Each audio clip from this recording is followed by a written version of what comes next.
So, welcome back to the Hotel Orloff. It is 11:34 a.m., February 17th, 2024. This is episode 922 of the historic Hotel Orloff television broadcast. What a beautiful morning. Oh my gosh, it's just so great. Not in the best of moods today, but we already have two viewers. This is going to be a special unboxing. John Goris, the noted famous animator, famous for the historic Ghost Tank series here on YouTube. He will be coming on here live shortly to do an unboxing. He found a box in the attic. We're going to unbox it live and see what treasures lie within. And Meyer Greenblatt's going to pop in. He's at the deli right now, but he should be coming along. Oh, someone tuned out. Well, so we got one viewer. Great. Well, who cares? Let's see what's going on in the world of my cell phone, which is far more interesting. Let's see. John Goris is here in the chat. It says, "Oh, fun doing this. I'll click on link in after I'm prepped soonish after kickoff, let's say, or blast off." Yeah, so he'll be along in a moment. Oh my gosh. What's going on in the world?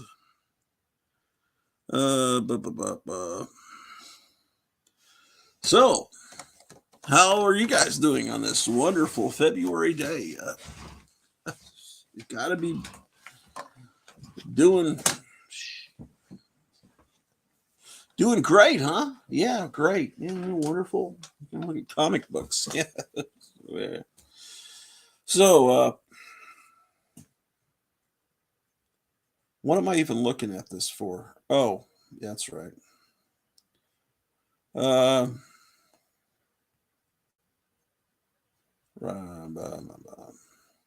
Live in 2 hours. Okay, there's a show I'm going to watch in 2 hours. So hopefully all this nonsense will be done with this live stream in 2 hours. And I'm sure glad I don't have a lot of people in the chat that comment, because you read all their comments and it takes 45 minutes. It's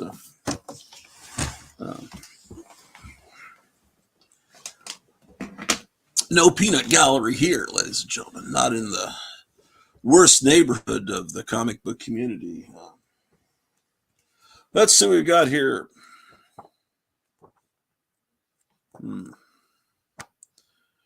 Back the days before the internet existed, people into different things. There's the Barbie Bazaar. This is how Barbie collectors, communicated and bought garbage from each other back before the days of the internet. So that's that.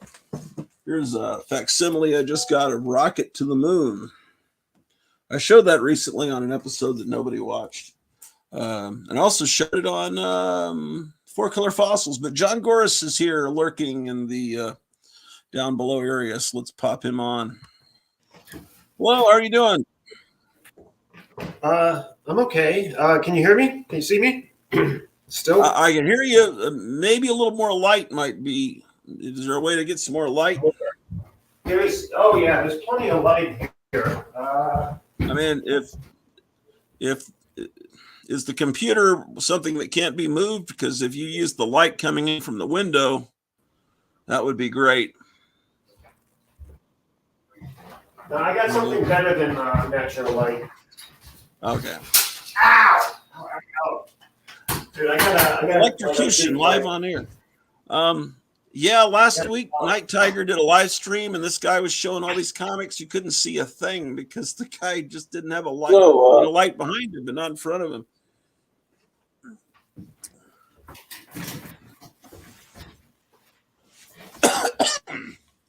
I cover my cough like this, even though there's no one around. But you notice Joe Biden just keeps.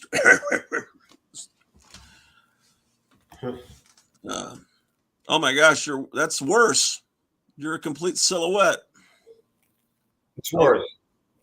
I like the silhouette though. It's very it's like The Howling. Yeah, but we can't see the stuff you're gonna unbox here. Yeah, I know.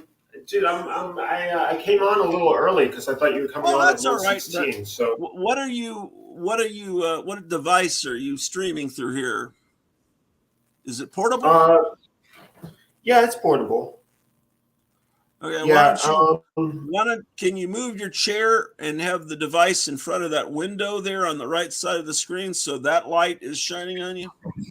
I don't know the setup of your room. Wait. How's this? What am I even looking at this for? Oh. What? I'm hearing my voice. That's my thoughts. Oh, Gotham City is in the chat. Hello, Gotham City. You're welcome to come on if you don't have a lot of customers.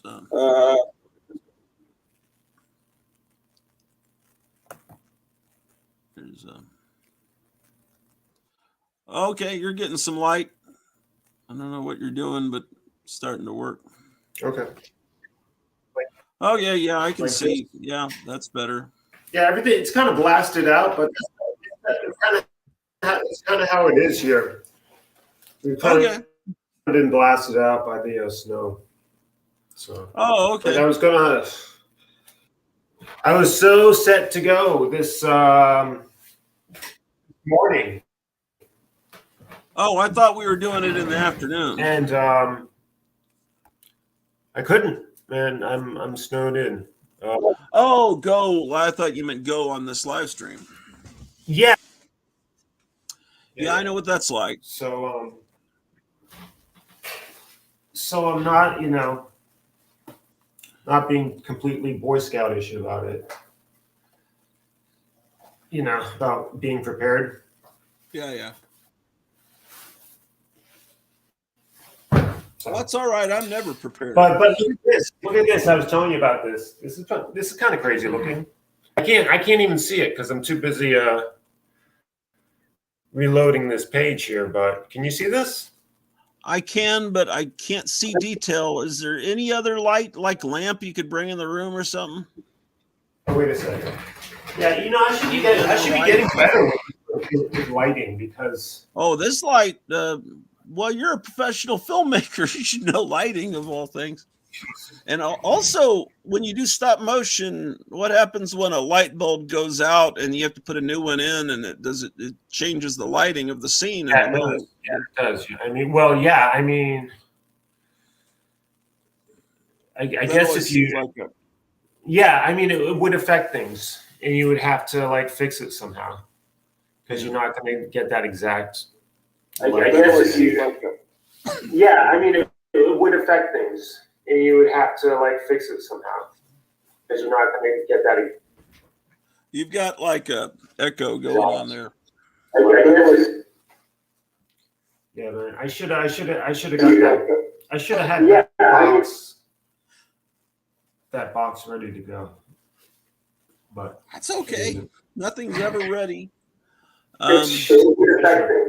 You would have to, so I've been kind of just building lots of stuff recently. Uh-huh. For this freaking. You've got a stop motion shit. Things like this. Oh, but I want to see it better, man. There's just not enough light. Oh, flashlight? Yeah. This is some. Well, let me give you full screen. That might help, actually. I should have. That's better. Okay. Are we getting horrible echoes on your end? Yeah, I think you might have it might be that you've got a YouTube open on your browser that's in the past. I've been kind of just building out stuff recently. Uh-huh. You've got stop motion shit. Things like this. Oh, but I want to see it better, man. There's just not enough light. Oh, flashlight? Okay, I'm This is some. Well, let me give you full screen. That might help actually. Okay, so it's like an armature, it looks like. Yeah, but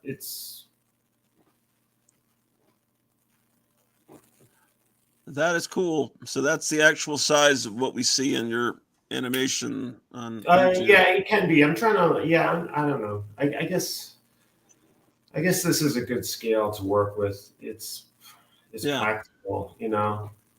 Like sometimes I really want to work small, like make really small stuff. And then sometimes that's I kind really of the want size Willis O'Brien and Ray Harryhausen were working with. yeah. Or I did I show you this female figure? You were talking about it on the phone, the one that broke. No, this isn't the one that broke. This is. I did. Did I show you this female? No, I think this was to replace. Because I was going to like. Talking about it on the phone, the one that broke. Yeah, No, this isn't the one that broke. This is. I did. Did I show you this female? No, I think this was to replace. Because I was going to like. Talking about it on the phone. There's you might have YouTube open like on the second window on your computer. Uh-oh, he left. I guess he's going to come back on. King Dinosaur. Are we caught up in a time loop? And Gotham City Comics says he has a few things. So I'll put the link again in the chat so anyone can come on. We'll get this situation figured out, ladies and gentlemen, with the loop. It happens frequently here on whatever this is called, StreamYard. Yeah, wonderful. So John Goris will be back. Meyer Greenblatt's coming back from the deli in San Francisco. He'll be coming on. Gotham City Comics is possibly coming on. Oh, here's Gotham City Comics. Hey, Kevin, what's going on? Hey, can you hear me? Yeah. Turn my phone. I only have like 10% on my phone right now. Uh-oh. Is that one of the hardcover Russ Cochran ones, looks like? Yeah, the first time I've ever gotten one of these. Yeah, I've got a box set of those. You just did these have slip covers on them or no? Yeah, they might have been sold individually at first, but yes, there's slip covers. It's like a box set thing. Yeah, the first time I've ever gotten one of these. Yeah, I've got a box set of those. You just got Did these have slip covers on them or no? Yeah, they were still a at first. A delay echo, John. It might be there's something you've got open somehow on your. Oh, he left to come back. So, what is this? Vault of Horror Volume 1? Volume 1, yeah. And then I got Haunt of Fear Volume 1.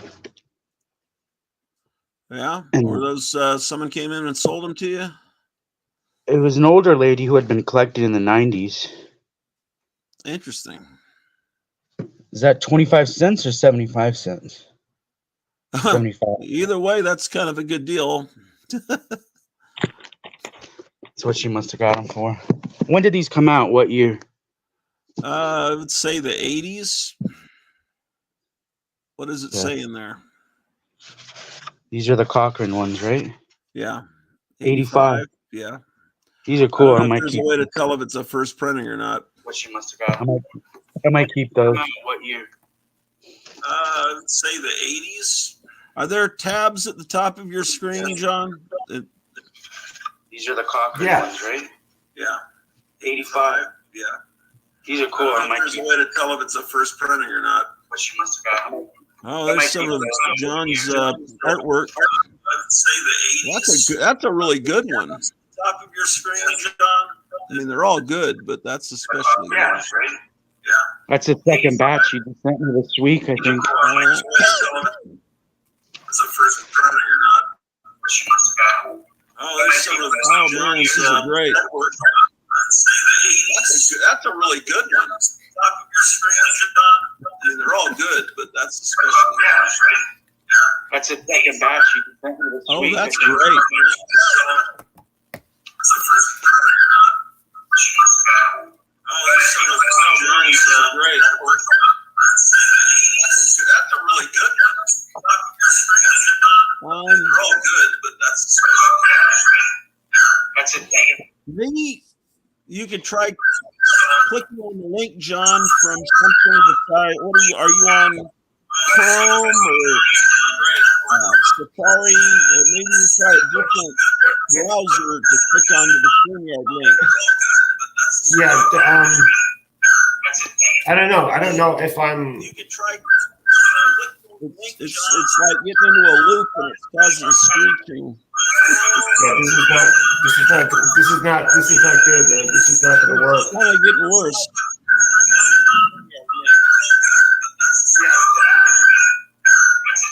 It's kind of like industrial music from the 80s. I had this idiot friend that would buy records that sounded like this. What was that Captain Oatmeal? Was that an underground comic? It's kind of getting worse.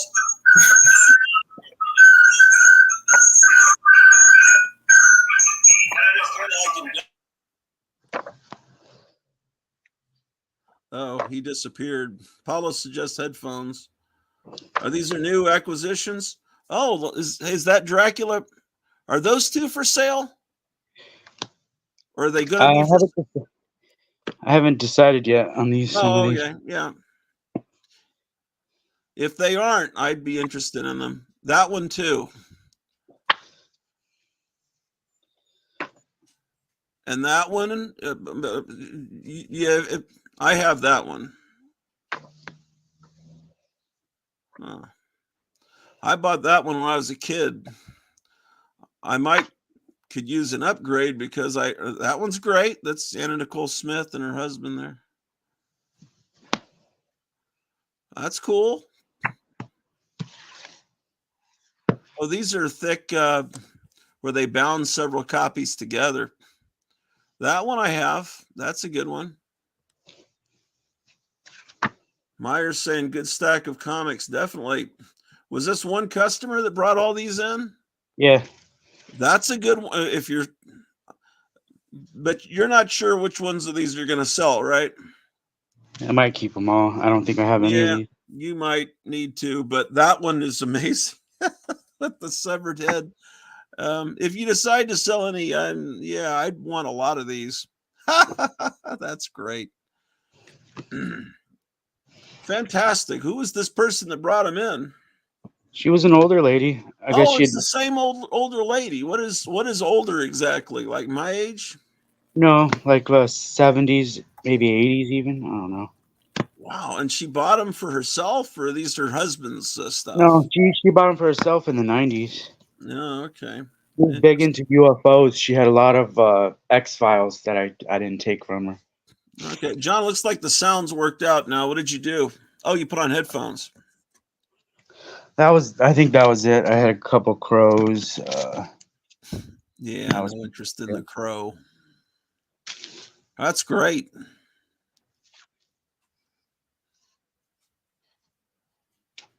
And John sent me some stickers. Yeah, those are fantastic. What any new facsimiles come out from anybody? Stuck that one on the door because I like that one. Yeah, that's really good. Facsimiles. There's a Green Lantern. Oh, one of the 25-cent 1970 Neil Adams issues, I think you were showing me. I think it was an 80s one, isn't it? Or no, maybe it is. That's about 19. That must be the first of, what's his name, John Stewart. John Stewart, yeah. There's a blank one. We need to let John Goris draw on the blank ones. That would be interesting. Here, draw your version of Green Lantern. He's a skeleton. That's all I got. Oh, he sent me a card. Yeah, I got my card right here. Oh yeah. Oh yeah. Those are from my grandmother. We have a big stack. We have a big stack of them. So. What does it say on it? Our sincere. Oh, it's a funeral. It's a funeral thing from my. Yeah. Right. Yeah. Probably not. You know, they're haunted.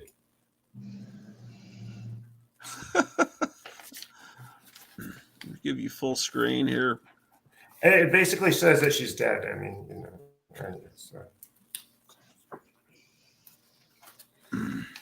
it's stationary. So what's the deal? You sold out of Horror Mike's comic book? No, I still have a few. They were Oh, thank implying you. that Thank you you, Dr. couldn't get them Fox. from you anymore. I think he thought by the time he posted that they would probably be gone, but they're not. Oh, okay. I still have two. I think I have two of them. Does he reproduce those splash pages from comics in his own collection? I don't know.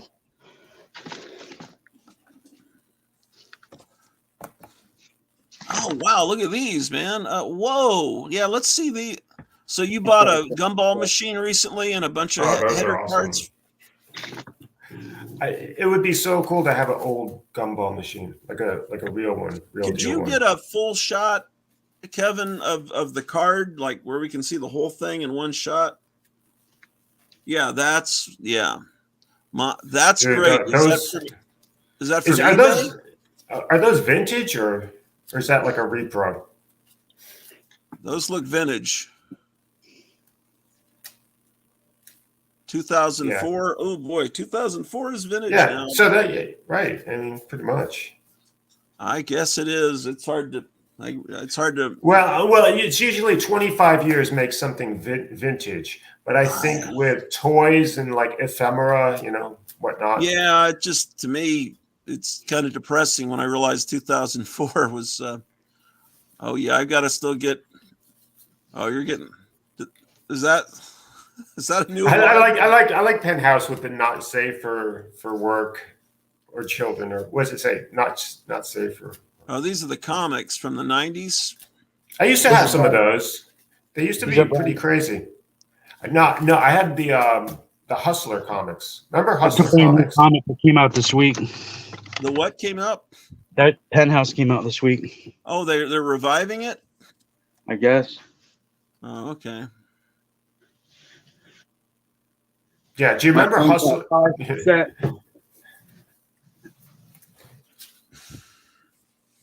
My phone's got 5%, so I'll just finish showing a couple things I just got. Oh wow! Look at that. How much is that thing? That's fun. $289. $289. Okay. It's cool though. You could change the TV. Yeah, I was thinking. I bet you could do that. It lights up. You could change the what's on the TV right here to these four. Yeah. You can put the TV guide in our hand, or you can put the remote.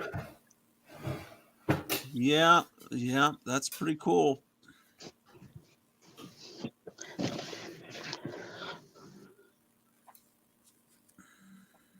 Gotcha. I'm gonna leave. Oh. And then I'm gonna come back and I'll be back in like 10 minutes. Oh, okay. You're gonna eat. So I'm going to get that box. Okay. All right. Cool. Maybe I'll pop back on. I'm gonna charge my phone up. Okay, sounds good. All right, talk to you guys later. All right, bye. Very well. All right, so so I'm going to all right, I'll entertain people or something, or I'll drive them away or something. Yeah, I should have come better prepared. Don't worry about before hopping on. All right. I said I would, and then I didn't. So, that's okay. You got to go to the attic to get this box. All right. So.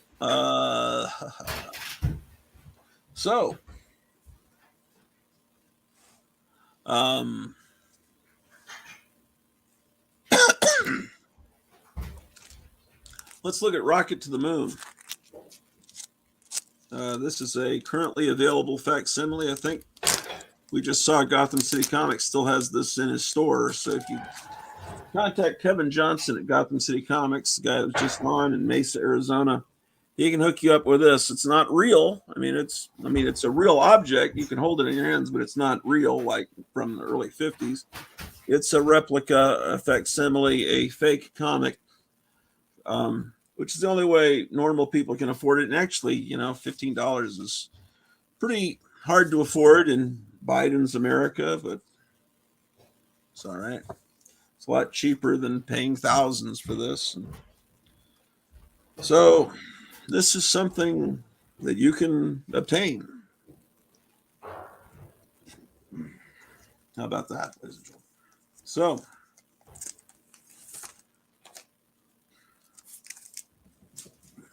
and Meyer will show up soon, give us the report of how things are going in San Francisco. Oh, he just put 1 minute ago, I'm on the way home now. How about that?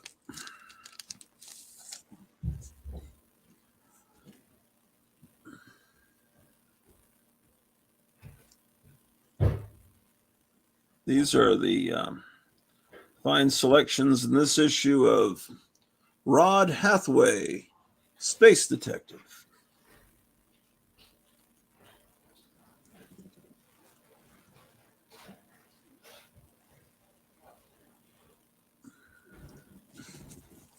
How about that? Take off excess weight. I wonder if that really works.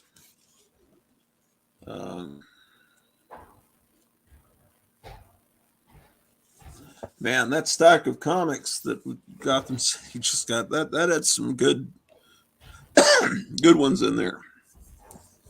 But I have a feeling he's going to keep all those. That's the rough thing about owning a comics. I could never. Well, I might be able to open a comic store, but it would be hard to not want to just keep everything. Stuff like that, I'd want to keep all of it. But most stuff that's going to come into a comic store isn't going to be cool like that. It's going to be, Venom and Deadpool and all this stuff. Yeah, there was a commercial for Deadpool during the Super Bowl, a trailer, and it's like, oh man, you got to bring the Time Variance Authority into it, and you're going to tie Deadpool into the terrible Loki TV show, and every other stupid Marvel movie that's come out last few years has dropped the stupid time variant, different alternate people. It's so horrible. Yeah, everything's going to be terrible. I know, I understand they're reviving the X-Men cartoon from the 90s, but they're going to make sure there's lots of non-binary characters in it. So I'm not nothing Disney does interests me. And Fantastic Four set in the 60s would be great. The cast, there you are. The cast looks just doesn't look right. I mean, it could be worse, but I'm sure it could be better. All right, you're there. All right. I didn't bring everything down because everything is just too overwhelming. But I did bring down some sketchbooks here. I guess this is part of the fun. Opening. So you seal everything up when you put it in the attic to avoid like spiders getting into it and stuff? Yeah, sure. Getting eaten. Is the attic non-air conditioned? What's it like? It's not a livable attic. So you don't get up to it with stairs, you get up to it with a ladder, right? Yeah, exactly. Okay. Yeah, it's like that attic that in the remember the Night of the Living Dead remake? Yeah. Oh well, I haven't seen it since it came out, but I remember. Also, they had it also in Return of the Living Dead. Okay. If you recall. So how long has this stuff been sealed up? I don't know. Maybe 2, maybe 3 years. Okay. Maybe 4. I don't. So once you show it, are you going to reseal it, or what are you going to do with this stuff? I don't know. See, this is some stuff that's not mine. Oh, okay. But it's interesting nonetheless. Right? Yeah, so I guess this was a. Go ahead. Sorry. This was like a. This was like a Horse Girls. Oh yeah. Did you sketchbook? Was this something you got at an estate sale, or is this an ex-girlfriend? No, this is just like a Goodwill thing. Yeah, like a thrift store. Not really an estate thing. Okay. So, yeah, these lights are. Oh my God, they get so feel hot. like it's a police interrogation putting the light. shining that way. It's supposed to be the other way. All right, enough of the Oh, now it's horse girl. oh wow, that's great. You could sell this stuff, man. That would look good in a frame. Yeah, it's okay. I haven't looked at it in a while, quite a while. Yeah, this stuff shouldn't be in the attic. Should be on your walls. Oh, look at this, man. Fantastic. This isn't stuff you'd want to sell, though, right? It's personal. Sure. No, sure. I'd like to sell it. Oh, okay. Yeah, and it's all for sale as far as I'm concerned. Oh, because I make so much of it. I mean, oh, I know. It's you're very productive. Yeah, that's a great one too. Yeah, it's fun to do these like ship interiors or like tank interiors, stuff like that. It'd be fun to do like a submarine one. Oh, that's great. I don't know. I feel like I've shown these to you before. No, man. If you sealed it a couple of years ago, how would you have shown them to me? Yeah. I mean, think about it. I don't know. I have other sketchbooks that are kind of similar. Yeah, but these are like ready to frame. These are they're all great. It would be hard to decide on just one. Meyer says brilliant. Oh, I thank you, Mark. Yeah. How have you been doing recently, Groucho? You feel like the world is coming to an end finally? Well, honestly, this hasn't been a very good week. I don't know about the world coming to an end, but sometimes it feels like my world's coming to an end. Yeah. I mean, I didn't start. This has not been a good day either. Certainly yesterday was one of the worst days of my life. Oh, damn, dude. But I can't really talk about it on a phone call. I can talk about it. I understand. But yeah, things are.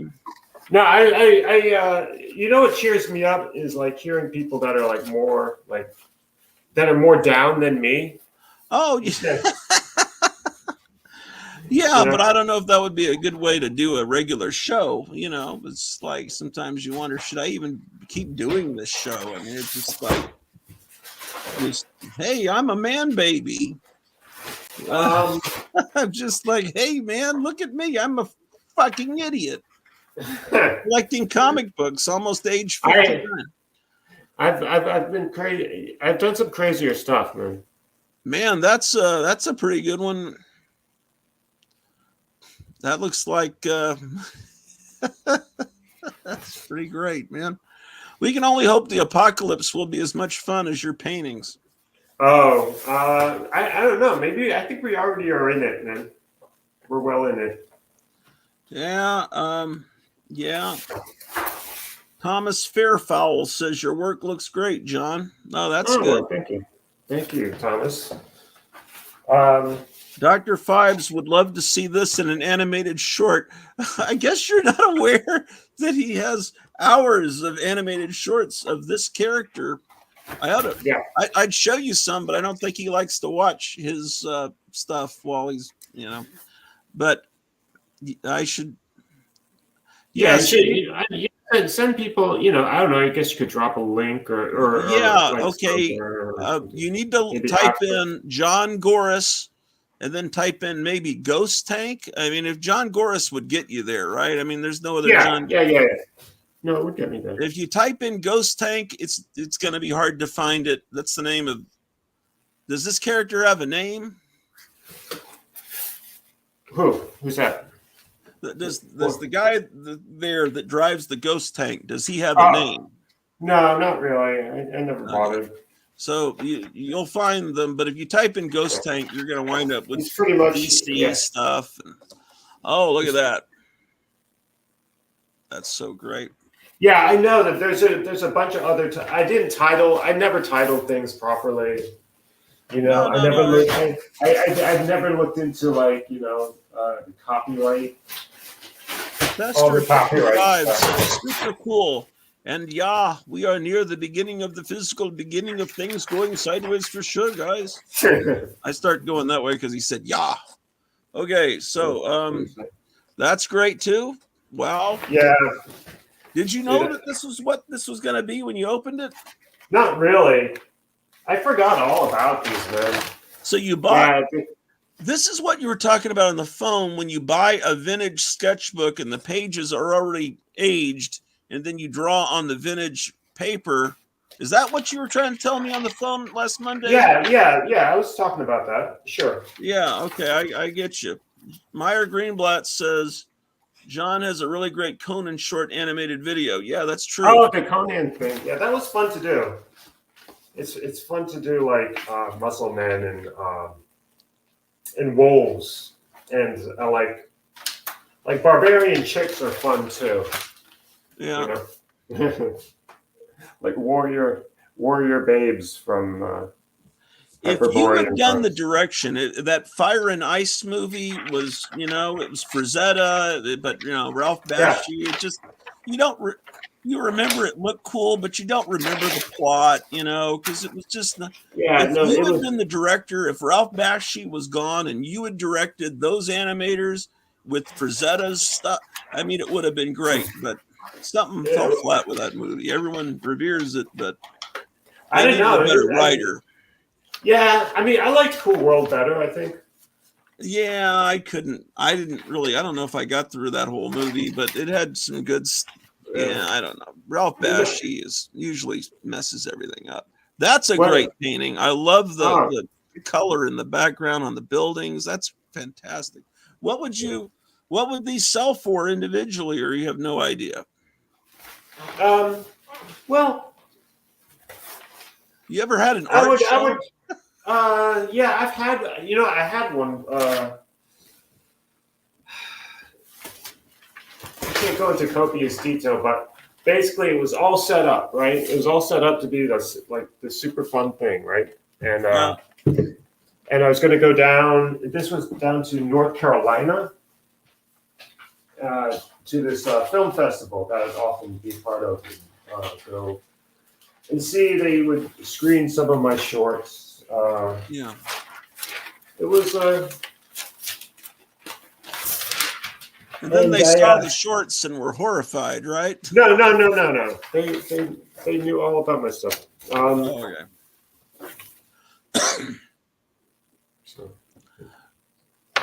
And well, these are fun because they're just so big and like. Yeah. I didn't go into like insane detail with it. Which I kind of like always wind up doing. If I'm working on like more of a standard size. Yeah. But this is more fun, Yeah, your house should just be covered with these. I don't know. I think you're more of a minimalist. I think that drives you crazy to have a lot of decoration. But yeah, I already got too many like insane looking stuff around already. It's like this. I was thinking like this would be like one of the mutants. This would be like a mutant that like. Oh. So this is an upcoming character from a film that hasn't been made yet. Yeah, it's possible. She's impossible. Possibly cast this one in the role of at least one avenging mutant. Oh, okay. Yeah, and she'd be like flying around on this thing. Oh, that'd be great, man. Kind of like kind of like a droid. Like a droid kind of like a Star Wars sort of thing. It would be an ode to Star Wars in a way. Even though Star Wars is awful now. Oh, yeah. But we can remember when they were good, but that hasn't happened in 40 years. Somehow that looks like a combination of Casper and Wendy the Good Little Witch. Maybe, have you ever thought of doing an animated version of Casper and Wendy and Hot Stuff? Or, I mean, they're... Yeah. I could always thought of like doing versions of other people's stuff. Dr. Five says, imagine this apocalyptic character done in a Rankin and Bass stop motion film with a really cool soundtrack. Yeah, his soundtracks are great. You got to tune in his channel. Yeah, I've been doing a lot more stop motion recently. Like the thing I'm doing now is pretty much stop motion. I think I've asked you this question before, but have you ever, I'm pretty sure I have you ever thought of doing stop motion with this character and with a giant G.I. Joe tank? No, that would be a lot of fun though. I mean, because G.I. Joe had a tank in the 60s, right? That was to scale with the original G.I. Joe. And you can just pop G.I. Well, it would be hard to, those are valuable figures to just be cutting his head off and putting a skull head from a Revell model kit. Yeah, you know, I don't know. I'd want to like build my own tank. You know? I mean, there's plenty of reference. Yeah. Dude, what about this? Oh, wow. Oh, that's so great, man. Oh, man. This one was a fun one to work on. You know? I would love to have some of this original art, but, you know, we are not doing too well financially here. Yeah. Well, I got some things in the works that I can... That one there, I love. I bet that one is not one you'd sell, though.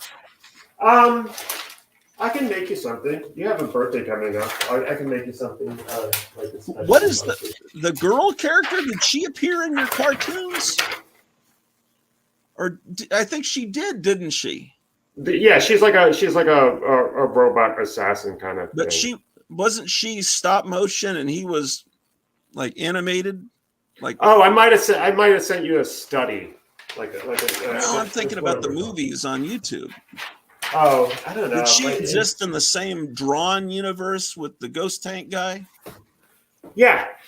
Yes. I'm trying to remember. I remember a girl character, but I can't remember if it was stop motion animated or. I don't know. Yeah, you might have been thinking of some other like little experimental piece I did or something. Yeah, when you stream all your cartoons in one go, you enter a trance. It's like it's better than anything that 1980 heavy metal movie or whatever. It's just nonstop destruction and explosions and heads exploding. Oh, look at that! That looks like something on Sharon Tate's wall. Yeah. Or the LaBiancas. Did you ever see? It was called like My Life with the Thrill Kill Murder Cult or something. I think so. It was. Disney and Comics says I just looked it up and watched Ghost Tank 1. Wow, that was badass. Oh, that's like it. Oh my gosh. Yeah, I become kind of like interested in like I guess you'd call it like voodoo stuff. Okay. You know, where people will take like I don't know, like this. Yeah. You know, this was like this was a sock. Oh, when you turn it inside out. That became like full of it was not a wearable sock anymore. And this is just a piece of marble. Yeah. And I would put it over. I would stretch it over this. You know, I stretched it over like some other things too, but this has like a really like kind of demented like feel to it. You know. These would make good just like kind of like general texture, you know, when building something. Yeah. You know, say like making like a something that looks like I don't know, like a garden or something, or you know, a castle wall. Have you ever thought about creating a model train layout? Yeah, I had model trains when I was a kid. I effed around with model trains. I'm just wondering what the layout, what you would do with, you know, the layout, the mountains. Yeah. I mean, if you made like a post-apocalyptic train layout. Oh, that sounds like a lot of fun. There's no reason why I couldn't do it, you know, or do something like that. You know, building like a whole like See, the thing is that you'd want to, once you got going, you'd want to be able to have, to take it apart, to sort of like split it into like separate pieces. True. So you can give different angles on things and make things like, be able to come apart. Basically. Yeah.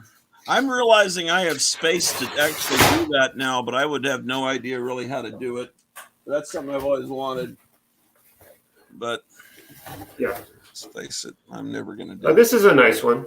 If I can. Yeah. Oh, that's really great. Yeah. I bet Kevin at Gotham City is freaking out over this artwork, man. He's charging those Batman stickers. They were the one for Kevin's shop. Gotham City. The Gotham City Batman customized, personalized. They're fun to do. Like he's a fun. I can see why people like doing Batman because he's a fun. Yeah. He's a fun design that like a lot of stuff has been done with. Yeah. So therefore you can kind of like do whatever, with them. So would you say this artwork was done pre or post pandemic? Like I'm trying to get an idea how old it is. Yeah, let me see if there's a date on here. Because that's kind of an event we can kind of judge things by. You know what? There's Drew, don't do that. How dare you?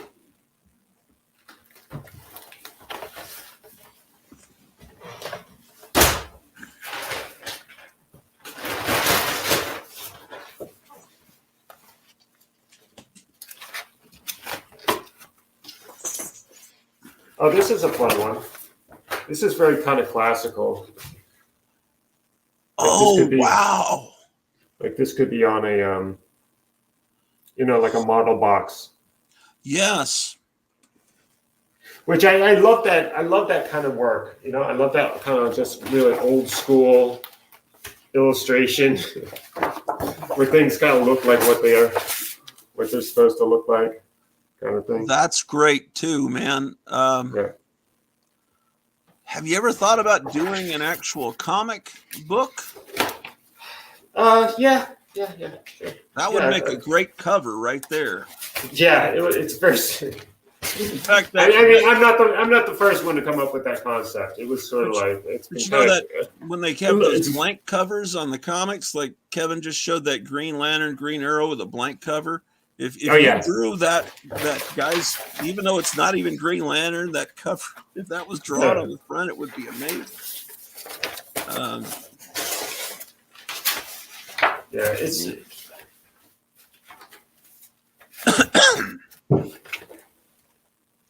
This was all just in that one little thing you just opened. That's great too. Actually, I don't know how little. I mean, it's pretty big. It's.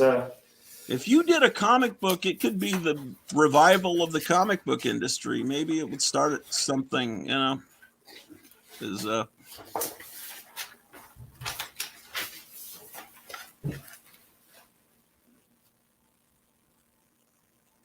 that's great.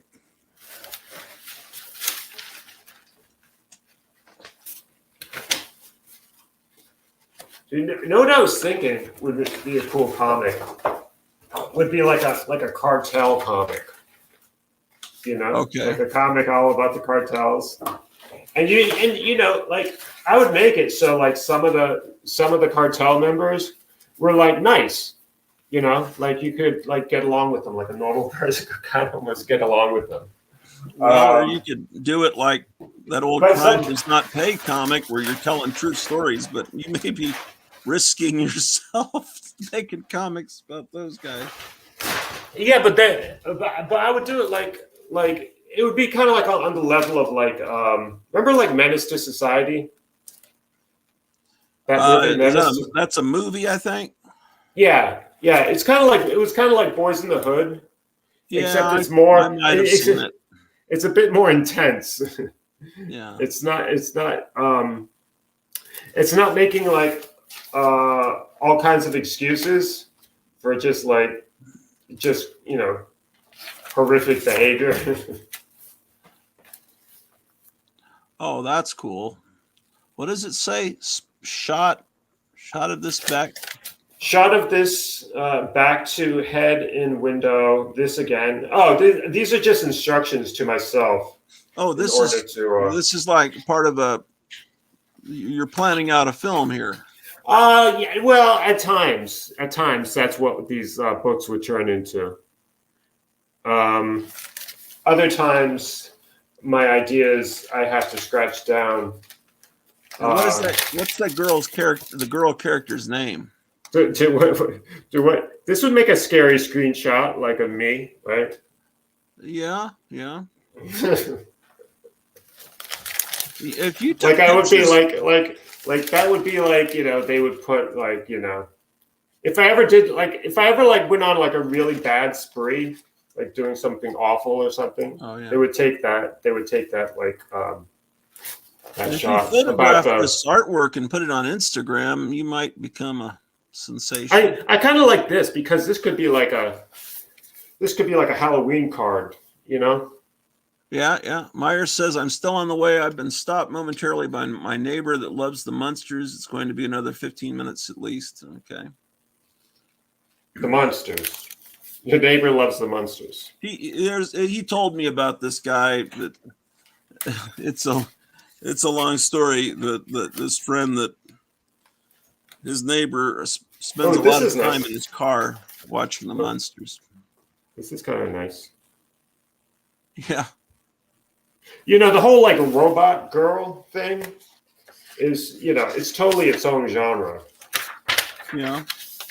Did you ever see Alita Battle Angel? The original comics, and then the movie came out. The movie was good, but yeah, that was Roberto Rodriguez. Yeah, but I don't think it made any money, and so there'll probably never be another one. Same thing. No, they were talking about a sequel to it. Yeah, but I think it has like a cult following. Yeah, there was also a newer version of Judge Dredd that was really good. The whole movie took place in a building. Oh, I heard about that. Trying to get a second one, fan movement to try to get a second one made. I don't think it'll ever happen either. Hollywood is just gone. It's completely gone. I mean, I think it was always a pretty evil place. Yeah, but now it's just gone. I mean, it's that's what happens when socialists take over the country. Everything that was nice or fun is just destroyed. Yeah, that's cool. Yeah, it would be fun to do just some like stop motion stuff. It would just be like Ghost Tank, like just like shooting and killing and maybe taking the occasional puff from a cigar. See, like this is.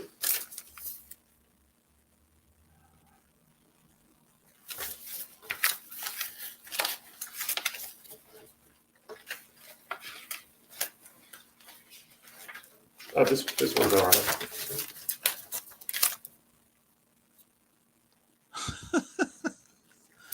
Yeah.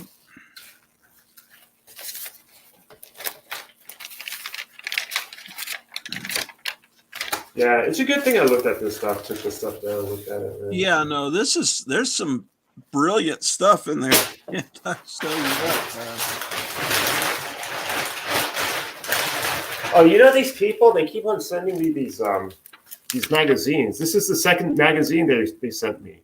I only asked for, I just wanted one magazine in the mail because I hadn't gotten a magazine in the mail since forever because it's just. You wanted a sample issue and they're not charging you for it, right? No, they want to charge me for it. No, they want to charge me for a prescription. They don't want to charge me for like the sample, right? But they sent another sample, and it had the form and everything, like saying. Yeah, they're trying to get you hooked.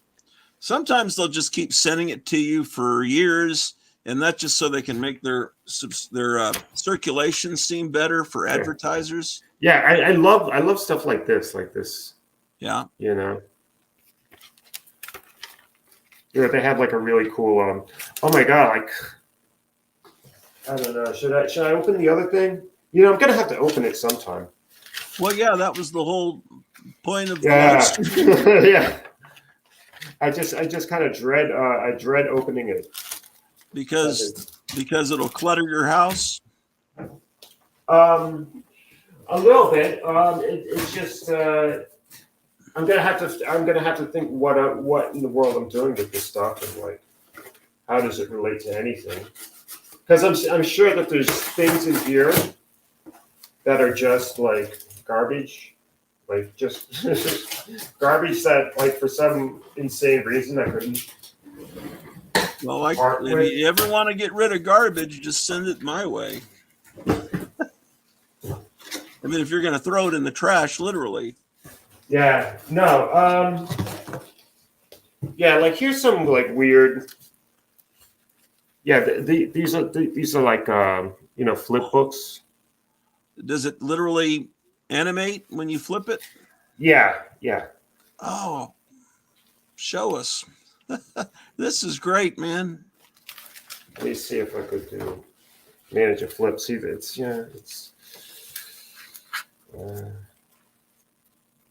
it's gonna be hard. It's gonna be hard. It's not really. Have you ever tried to what about if you just photograph it and turn it into an actual animation, put it on YouTube? Yeah, I could show pencil tests. That's what you'd call pencil tests. That's something to think. What's that? Be fun. Oh, was that like a test for something you did for? Oh, look at this. It was either the pencil test, and then I went over it. I turned it into something that I could. Sometimes the test looks better than what winds up on the screen. Yeah. That's sometimes demos of songs sound better than the recorded version in the studio too. Yeah. Something about the first time you do something, sometimes the spark isn't there after you've done it a bunch of times. Right. Oh, wow.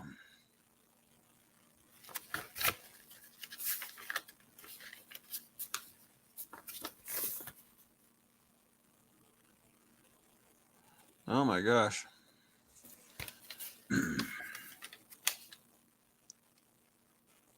Yeah, what the sucker is on this side. Oh, sorry. Oh, here's someone getting there, like some mutant getting its brains splatted. Wow.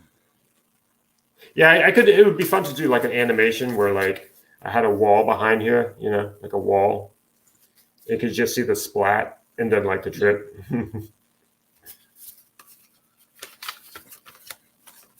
Pretty cool.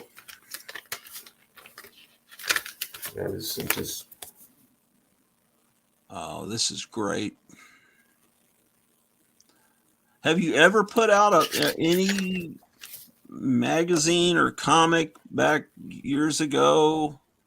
I don't know. I like submitted to some things But never a self-published little zine or something? No, I never did that. That surprises me. I mean, I liked that stuff. I always liked that stuff. But I was thinking of participating in something like that recently. But then I was just like, I'm too busy. Here's some stuff. I don't know. It's like. Oh yeah, I mean, this is a full-time thing for you, though. Is the illustrating and the animating, right? Yeah, I don't know. I don't. I've never done anything like too great. So you're financially secure. No. So no, you I'm not. Do this all day long. Not forever. Not for. Oh, okay. So there'll be at a certain point. Yeah, when I either like I'm exhausted, like and dead, and like, wow, he's really fun to look at. That's cool. I don't mean to get into your personal, but I'm just realizing the sheer volume of work. It's just like I wish I could do that all day, man. I wish I could. I thought I could retire, and it didn't work out. Oh, look at that! Yeah, I don't know. I wish my life was more balanced. To tell you the truth. Well, you're producing enough wonderful art. It just needs to be seen by the people, you know. You've got to, it shouldn't be sealed up in an attic. This stuff needs to be out where people can see it. You need to photograph it, get it on the internet. When you make a sketchbook and then you give the sketchbook away, photograph it and put it up somewhere where it can be seen and then give it away. You know, just preserve your artwork so it'll be seen by more, because at some point you're going to be discovered, and because this is great stuff, you know, this is better than anything that I'm seeing coming out today. Oh yeah, it's the I mean, I don't get it. I don't get upset about Disney's situation. Oh, I'm not talking about Disney. I'm just talking about period. Oh, okay. The problem with Disney is just all the stuff that I loved as a kid, and there I was in 1974 dreaming it'd be about a Fantastic Four movie someday, or the X-Men, and then it's just like it's being messed with by people that have never read a comic, and how much I love Star Wars from 77 to 83, and looking what they're doing to it, it just, yeah. It's just they're gonna shit on everything I've loved, and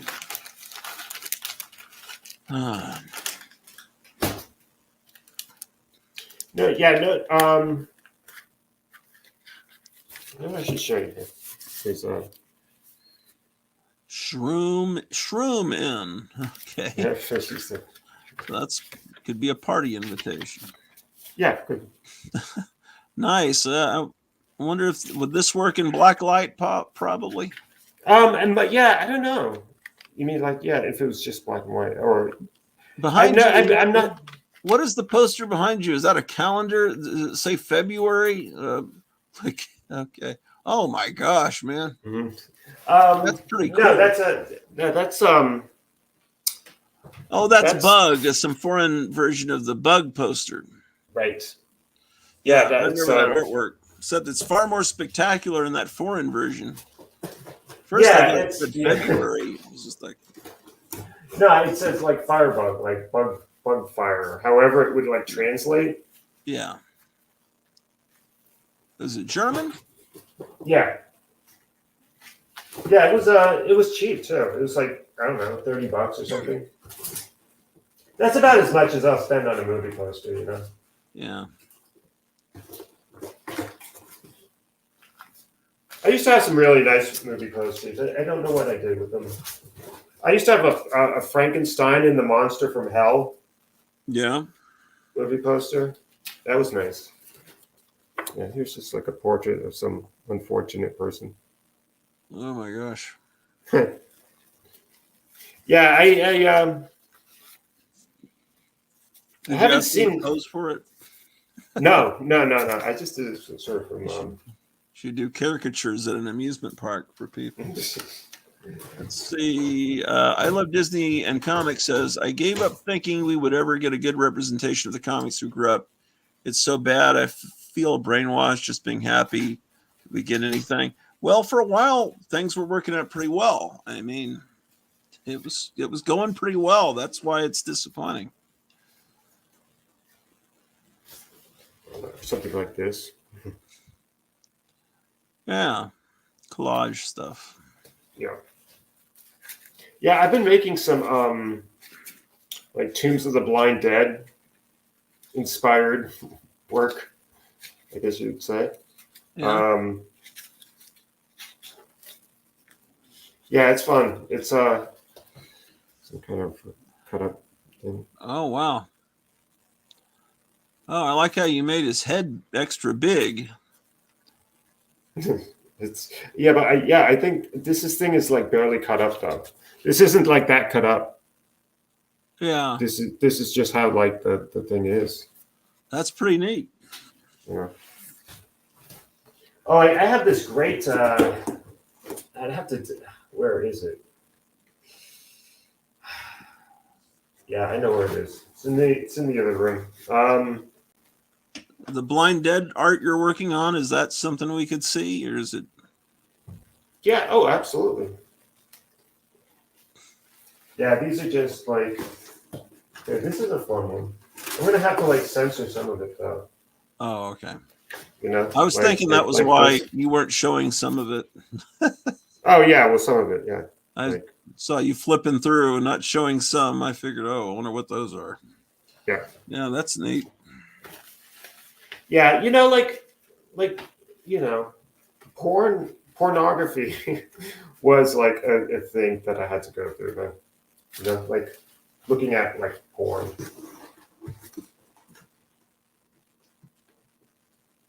But I don't really anymore though. It's a terrible thing. I think it's, I don't know. I guess there's more terrible things. Everything is terrible. Come right down to it. So. And the discard is a stamp from a library. Yeah, I somehow had this. Yeah, I somehow had like a stamp from. This is A a stamp. lot of. This is like postcard art, basically. Yeah, yeah. Some of it's just straight postcards. Like this is. Oh, okay. Some of these are just postcards you saved that aren't Yeah. really your art, just stuff you're saving. Yeah. Yeah. No, actually, I sent these. I sent these. Oh, okay. These are. And then I wound up with them back. Oh, I think you told me the story. The guy gave you back a whole collection. Is that? Oh, almost. Yeah, pretty much. Yeah. I mean, Okay.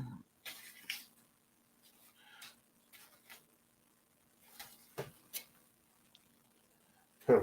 So this Yeah. is so the first thing we found. So we've gone through two things from the box unboxing: a little flip Right. cartoon book, and then a collection of postcards. Yeah, and a whole mess of. I mean, is this? I guess this is. I guess this is the miscellaneous. When I refer to the miscellaneous. Are there other boxes in the attic? Or Yeah, there's other boxes up there. There's something else up there. I'm starting to regret like having to getting into all this. well, it can easily just be resealed. You know. Yeah. It's sure entertaining. I'm wondering if I showed you any of this because these like. Not if it's been in a sealed box. No, I've never seen that. Okay. This. Do you have stuff from when you were in high school in art class that has grades written on the back by your art teacher like this? No, I never kept that stuff. I should have kept it. I had a lot of cool stuff. You know, like stuff I should have kept. But I got sick of looking at it. I got sick of thinking about it. And I was kind of like on to the next distraction. Wow. You know what I really miss? I really miss like being able to watch movies. You know, just like You mean in the theater? having the time Oh, and kind of like and sort of the attention span, like attention. Yeah, I could sit through a double feature of like I don't know, just some random like old comedies or whatever. I could do stuff like that. I did stuff like that. You know what I mean? Fester 55, who I think I'm starting to suspect, I think I remember now who Fester 55 is. He says, I would love to have the mailed postcards. I'm a stamp collector. How much, John? Please. The mail postcards? Yeah. I don't know. I haven't really thought about it. So you want the I don't know if he's talking about the ones that you drew or the ones that are real postcards or what.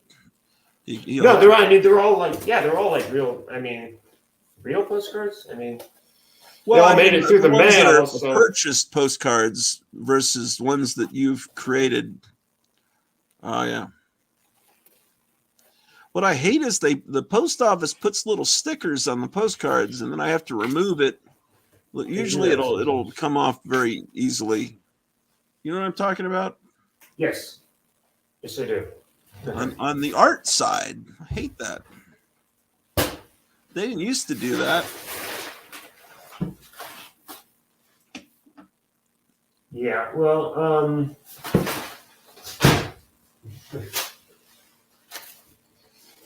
The post office has now gotten back in their slow, terrible mode. I'm hearing that from everybody. And the last time I ordered something was very. She's kind of nice. She's kind of nice, huh? Yeah. I guess that won't get us in trouble with the YouTube police. No, it shouldn't. No, but she's she's cool. I should add like silver to her. You know, she look good with silver. Don't you think? Yeah. Fester says postale used mailed with a stamp.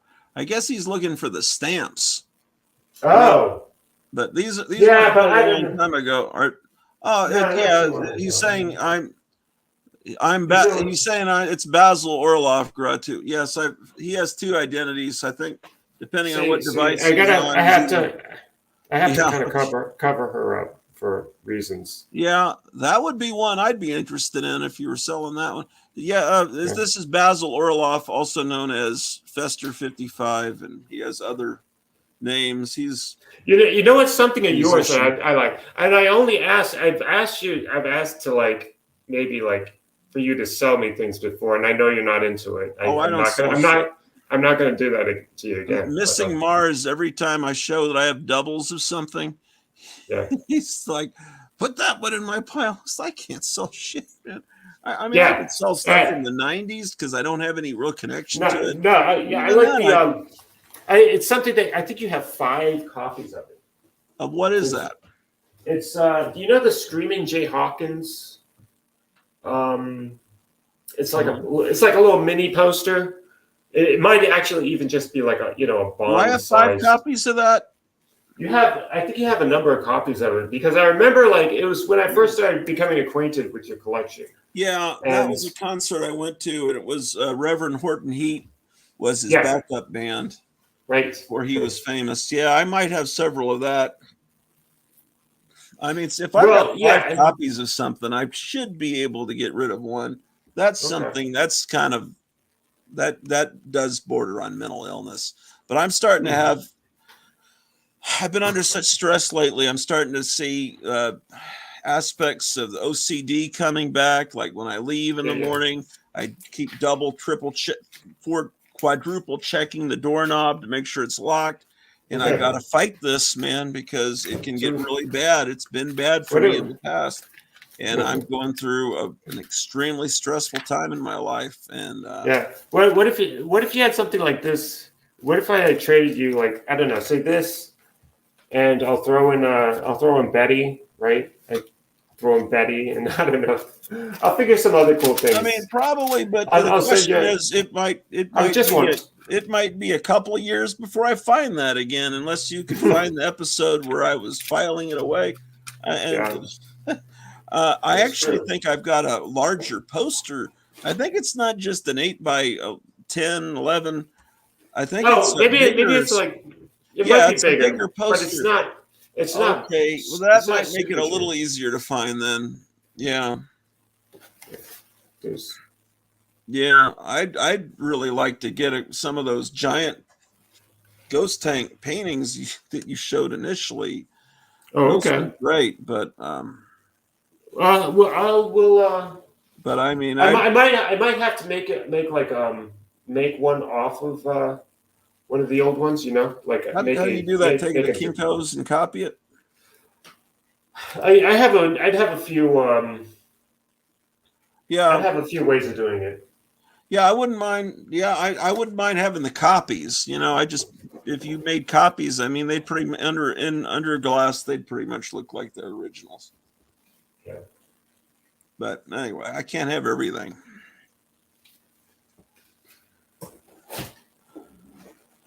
Yeah, I was. Here, I'll go find something. Yeah, some of these are really a lot of fun, but like, I don't know. They're so kind of like. Yeah, I mean. Oh. Like. Yeah. Okay. Well, if you have to do that much censorship, we'll just not even try. Is that like the test? Like 2 fingers is too much censorship. Maybe. Yeah. Maybe we shouldn't try that. If you can do like one finger censorship. I don't know. I don't trust YouTube. After they got rid of. Yeah. Dude, it's really bizarre, man. It's like a really bizarre platform. Like I think it's some. Do you think it's one just big MK Ultra project? It's all. I mean, I can't figure it out. YouTube? I mean, Salty Cracker can get away with saying the most outrageous stuff. He's hilarious, and then I'm wondering, how is he getting away with it? Is he one of the enemy? Is he there to make us look bad? I mean, he's funny. But other people have been gotten rid of for far less. Yeah.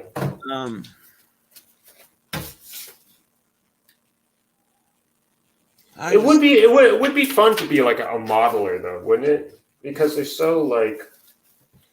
A what? A modeler. There's someone that does models, like builds models. Yeah, I just don't have. I wish I could build a model train layout. It's got to take some fucking patience, though, man. Yeah, I mean, if there's someone that wants to come and hang out for a few weeks in the summer and help me build one, because I actually have room for it. I always dreamed of having trains that would go from room to room. These are dreams from when I was, 6 years old. But now I've got room to do it. But I don't even know if I'll be around a week from now, much less this summer. I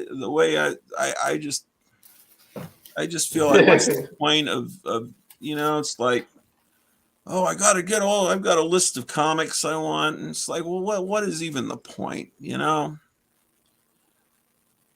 mean, things are getting so bad in the world. And it's like, I don't know, if Trump wins, are things going to be great? No, all these other people are going to start flipping out, and it's going to be horrible.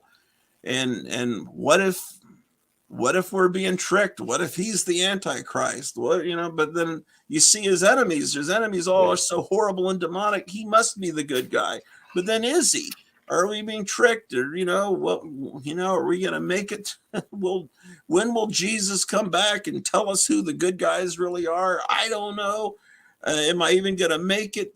Sometimes I feel like I come home, I just want to go to sleep immediately. I can't. I don't have time for any creativity. I can't. I've got a few friends that like you that are on the internet that are somewhere else.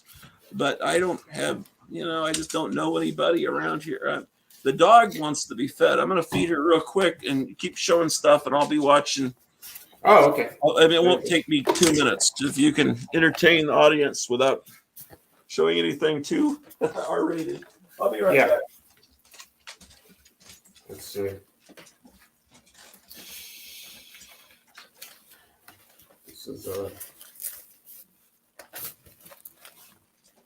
This is kind of a poster.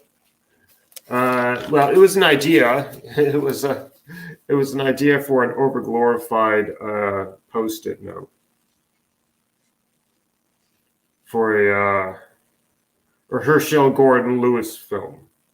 Someone was streaming, I should say. It's called For the Hell of It. It's like a juvenile delinquent, kind of like Gone Mad sort of film. It kind of reminded me of like like Clockwork Orange, actually. I mean, needless to say, it's very humorous. I guess it's along the lines of his girl biker film, Hellcats on Wheels, something along those lines. Which I never saw. I don't think I ever saw. No, I did see it. Yeah, I think I saw it and forgot it. It was not. It was not great.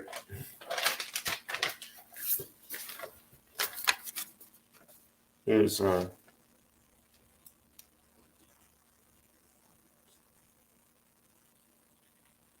something weird to look at. Oh my god, there's so much more to show.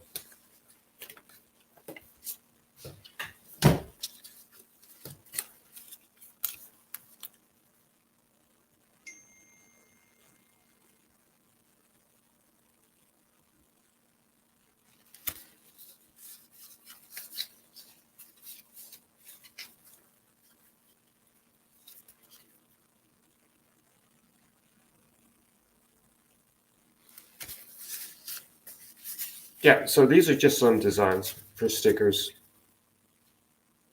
Well, I should just say that they're stickers. Various designs.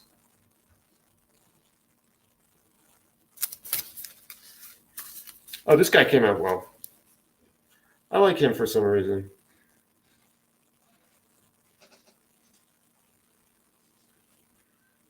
Maybe it's the symmetry.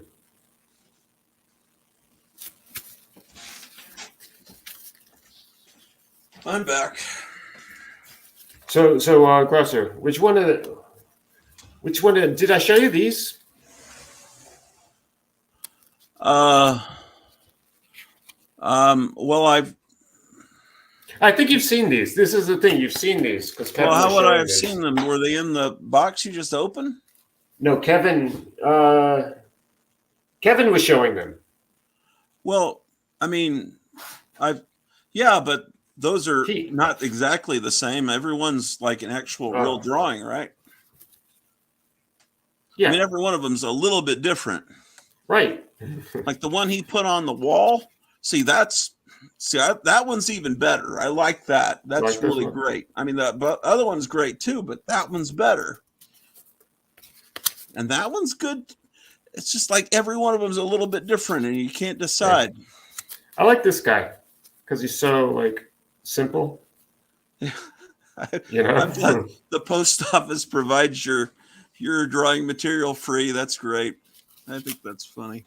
Yeah, I like well, it's just kind of like it's very freeing not to like. Sometimes I just use this like these sticker material, you know, the raw sticker material, just to like I don't know, wrap up things that need to be wrapped or whatever. Okay, Fester said stuff that you drew and mailed. If postcards with a stamp, LOL. He liked to have the stamp, especially. Paulo says train sets are a very big rabbit hole to go through. Gratu. I've got a giant collection of model railroader magazine. That was what my older brother was always into. Are we the train set people, or also, and the train sets people are also diorama people in insanity? Yeah, I don't know. I like dioramas. I like that because I want a train layout that someone else builds for me, and then I can just press a button and watch the trains go. But you know, builds like with my ideas. I saw once, you know, all these models. Oh, cool! That's really good. All these models that come from Germany that you can build buildings for your layout. I saw once where so you could build a carnival. And you know, with a merry-go-round and all that. Yeah. But they had a spook house. I saw this once, and it was really expensive. But it was a spook house, like those ones that they bring to those little carnivals that pop up on the parking lots. Yeah, they're called like midways. Yeah, and there was a little one for a train layout of that, and it's like I would love to have that kind of stuff. Yeah, well. Yeah, I always had a stormy relationship with models. Like Well, I can't build anything but monsters because if I'm building a car or something that has to be painted perfectly, I can't do it. But if it doesn't matter, I'll just dry brush and get, if it's a monster, I can, or if it's fabric, if I'm like Frankenstein's vest, I can do that. Monster gives you lots of leeway. My wife says, "Wish I could hear, but I'm working." I guess she's watching with the sound off. Oh my gosh! Just on the phone doing a job. Just the title monster, like lets you get away with a lot. Yeah. So did you ever see Monster a Go-Go? Yes, I do. I saw it. That was like Ursula Gordon-Lewis's first movie, but I can't remember it, and I don't know why. Yeah. My wife Cleo is saying, "Hello, John," and "Hello, everyone." Oh, I guess this is very entertaining, even if you can't hear just looking at the pictures.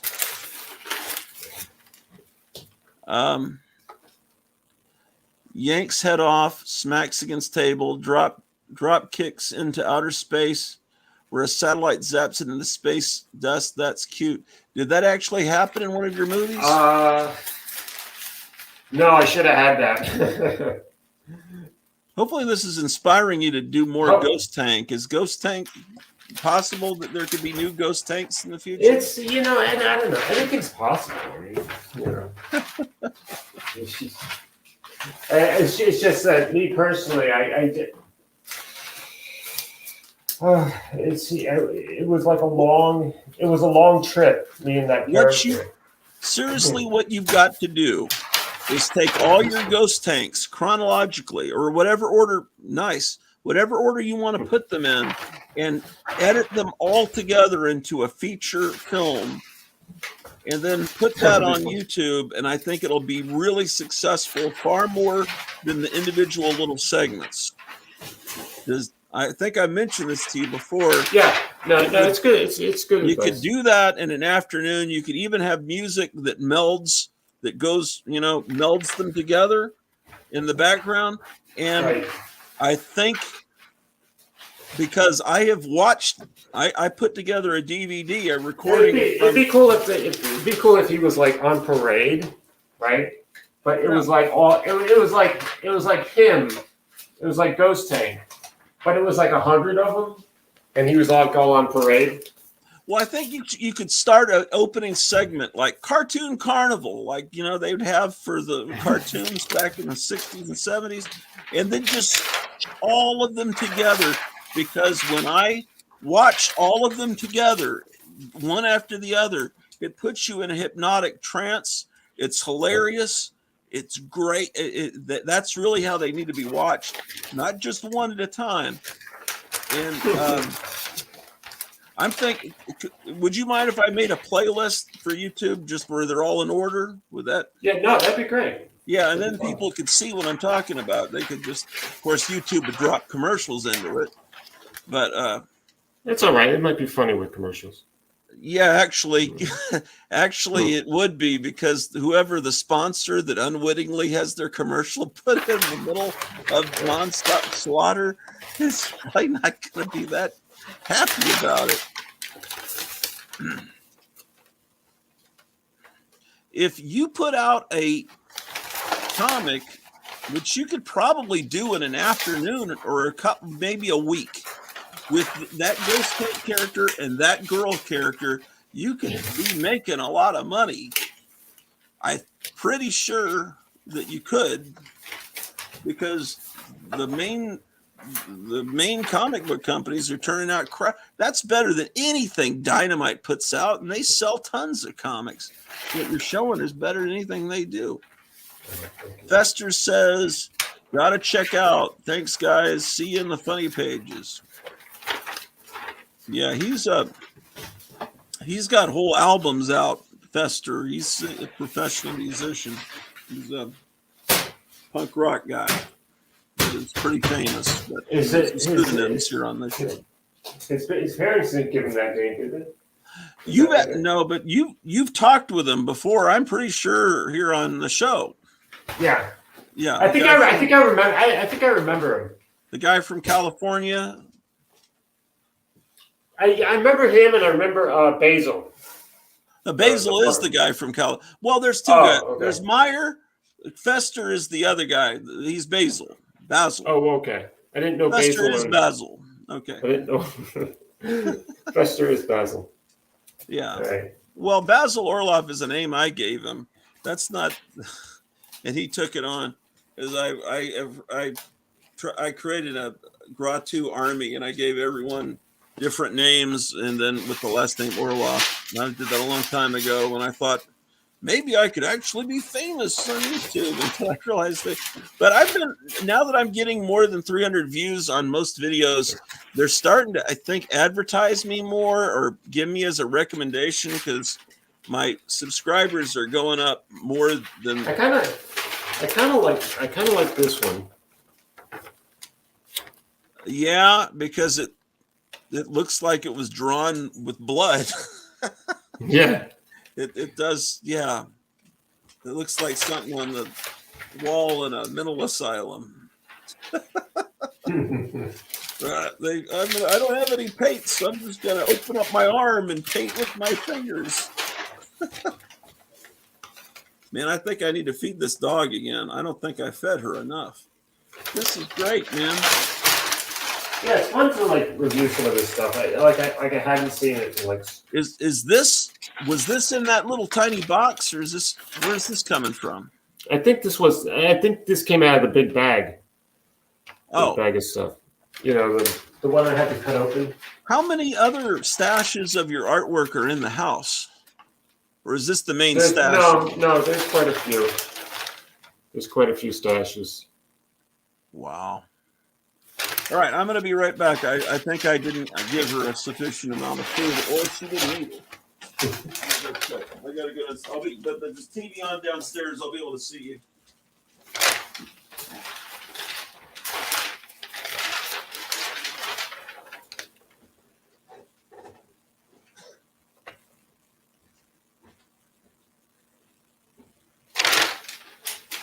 Yeah, I don't know. I gotta sort the attic situation. The attic is getting nuts. Either gotta take stuff out or put stuff in.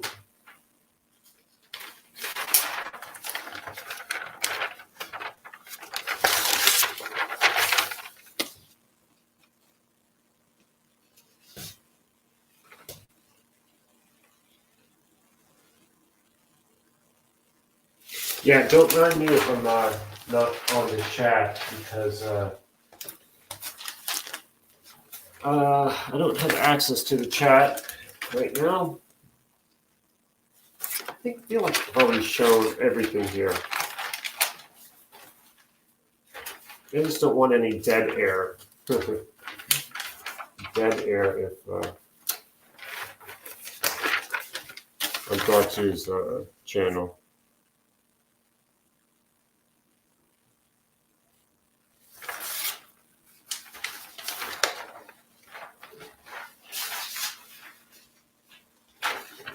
So, yeah, I sometimes like how they bleed through. Like this isn't the front. This is the back. So this is the front.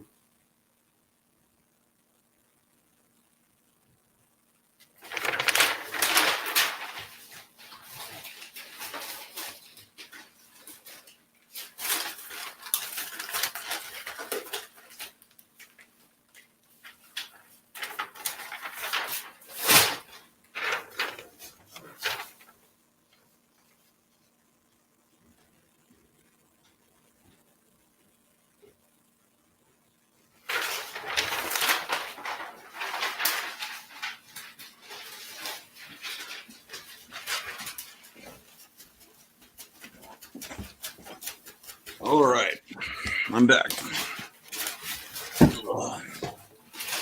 Yeah. So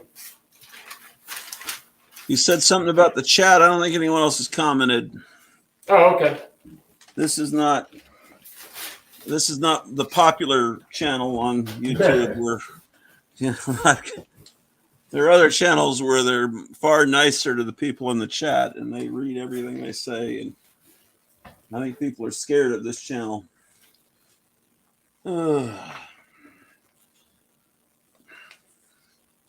Yeah, this image has. It's There we go. It's okay. We know what's there. Yeah, well, Okay. it's just very. This has a whole like written bunch of nonsense on the back. Yeah. Okay. So that's yeah. It's like okay. See, this is a. But she'd make a nice poster though, you know. Yeah. Like a life size kind of thing. I just found something that. What is this, man? Oh, you know what I got? I have a Nice. In fact, I'll just go get it now. Then that way I can show you. Okay. I was wondering what this thing is. It's like something that was in a wallet, and I'm realizing it's my wife's. It looks like there's a quote from Plato, which I can't read because of my aging. Oh, Meyer Greenblatt is here. Hey, Meyer, what's up? Hey, what's going on? Not too much. We're looking. Have you been seeing some of the artwork he's been showing? Yeah, it's a Not for about 15 or 20 minutes. Oh yeah, it's great. It's Okay, a well, let me Jetsons, give you full screen here. We got Meyer here now. Okay, it's a Jetsons coloring book. Wilmer. For the kid. Oh, okay. yeah. Let me find some with the Wilma. Here we go. Yeah, I haven't really done anything. Well, with Jane these. Jetson. Oh, with Jane. Okay. Yeah. So, But it was the Flintstones came first, though, right? yeah. Okay. So this is amazing. yeah. You could probably. So this is your reference material if you ever wanted to create a Tijuana Bible. Yeah, it could I don't be. think anyone's ever done that with the Jetsons. Flintstones a lot, but no, actually they have done it. I've seen Jetson stuff. 100%. Here's my tax returns from 1991. I'm not sure if you're supposed to save it that far back.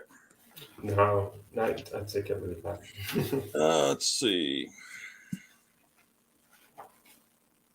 Oh, this is a good one. Yeah. Now, that could be turned into a painting. Yeah, but I think the rules are if you're making like a one-off, if you're making like one painting based on something like that, like a recognizable image. Yeah. The rules are like you can do that. You can make it your one-off. But if you make like a series and you yeah, of course, start selling, you should make more than one. And I think that would even apply to like, really high-end stuff. Like, wouldn't have galleries would have like super high-end photos. Yeah. And they'd be like huge, but they'd pretty much just be photos. They wouldn't be originals. Right. Like that would be, I think that would still be making a series. Yeah. I mean, it's, unless you're like Roy Lichtenstein, you can just rip off all these people but yeah, you can't go start making a series of Hanna-Barbera, obviously. So this is something I made recently. This could be used as like an animated thing. I was Is that thinking the exact outfit that Travis Bickle had in Taxi Driver, John? and I don't know if it's the same I'm just the picturing. exact same. Like, What if in Taxi Driver he did animation? it was like a half animated. It was a half animated thing. Well, no, I mean, what if that's what he did in his apartment? Animation. Oh yeah, When he was plotting all his other crimes. that would be Man. that would be cool. The problem with the animation is that it takes up all your time, and Yeah. well, Well, there's not much time to figure out how to burn the world or punish society. well, yeah, that's true. Maybe that would have helped him out. Yeah, but But, it's Wire is fun to work with yeah. because what you come up with winds up looking like a bomb of sorts. Yeah. You know, What Like, they're doing to us here in the county I live in, we got a letter yesterday that they're going to come and inspect every house in the whole county, the exterior of the house for property taxes. And then they're going to go into the interior of every house to see the condition it's in so they can evaluate property tax. Now, they're going to find that this house is a wreck, which hopefully will reduce our property tax. But I've never heard of a Gestapo type thing where they're going to come into a house where people are living and inspect it. And if you don't want them to, then they're just going to come up with what they think it. I'd rather they come in and see that I haven't done amazing renovations of I guess they're looking to see if you fixed up the bathrooms and made them amazing or something. I just think that's pretty weird. I've never heard of anything like that. Anyway, I'll let you have the floor again. Here's just a stupid model I made. Yeah. Have we seen it in anything yet? Well, yeah, you've seen a little bit of it. The last Robots Mutants thing I uploaded. Yeah. You can see kind of like a little bit of where I was going. I'm gonna expand that one. It's gonna be like 2 minutes. Well, the Robots and Mutants things, if they're all streamed together, that's a whole different experience too. I think you should take these things that are a series and edit them all together to make longer features, and it will. I mean, you could play that in any film festival. What's Paulo saying? Not even in Europe they come into your house, but here the heating gas company can cut off your heat if they can't inspect your heater. Oh, really? That's interesting. Well, yeah. That's pretty weird. Hopefully it'll. Yeah, I heard like a lot of places in where's he usually reporting from? I forget if it's LA or San Fran. It's but there's a lot of like fires like on the sideways, like on the side streets. Yeah. Because of like people like homeless people like doing cooking or heating or smoking. Paulo says in Portugal, if your house was improved, they raise your property tax. If you let it become a wreck, they raise your property tax too. Well, there's a governor in this state that was talking about getting rid of property tax altogether. Then they just raised the other tax. But I don't think it's. I always thought property taxes. That means you never really truly own your home. Yeah. And I don't, and we're having trouble paying it this year, even with me doing an extra job. And we're really having financial trouble. It's not good. But I hear that everything's great on the news. So maybe I should believe that. Yeah. I don't know. I mean, like, not to be a downer. I could, what do you think, like the future of Hunter Biden's painting is going to be? Do you think it's going to be like worth lots of money in the future? Do you think it's going to be what? Do you think it's going to be worth much in the future? Or? Well, not if once his father is no longer in power, apparently in power, even though Obama's pulling the strings. I mean, because it's just foreign governments giving him tons of money for paint splatter. So Yeah. it's just all favorite. If there's Oh, well, not. I like some of his paintings. Are you kidding me? I don't know that I've No, ever no. really seen them. No, I do. Paula says my mayor came up with a tax for not owning a garage. For not. Oh, okay.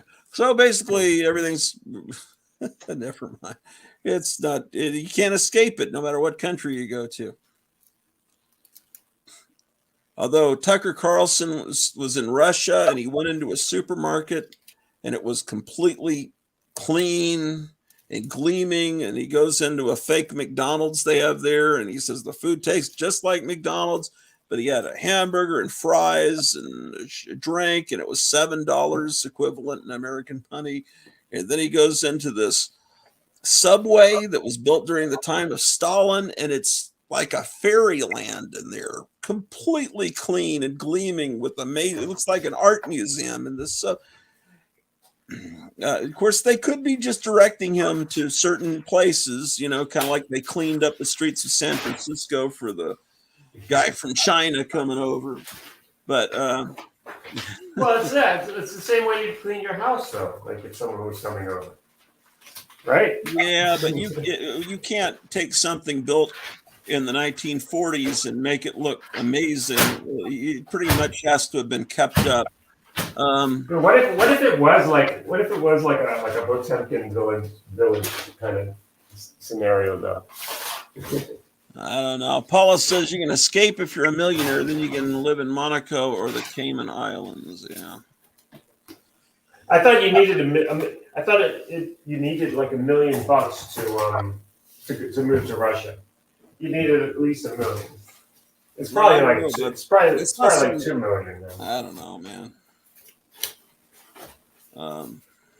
There's lots of like weird animators that came from Russia and Poland, places like that. It was a whole like genre unto itself.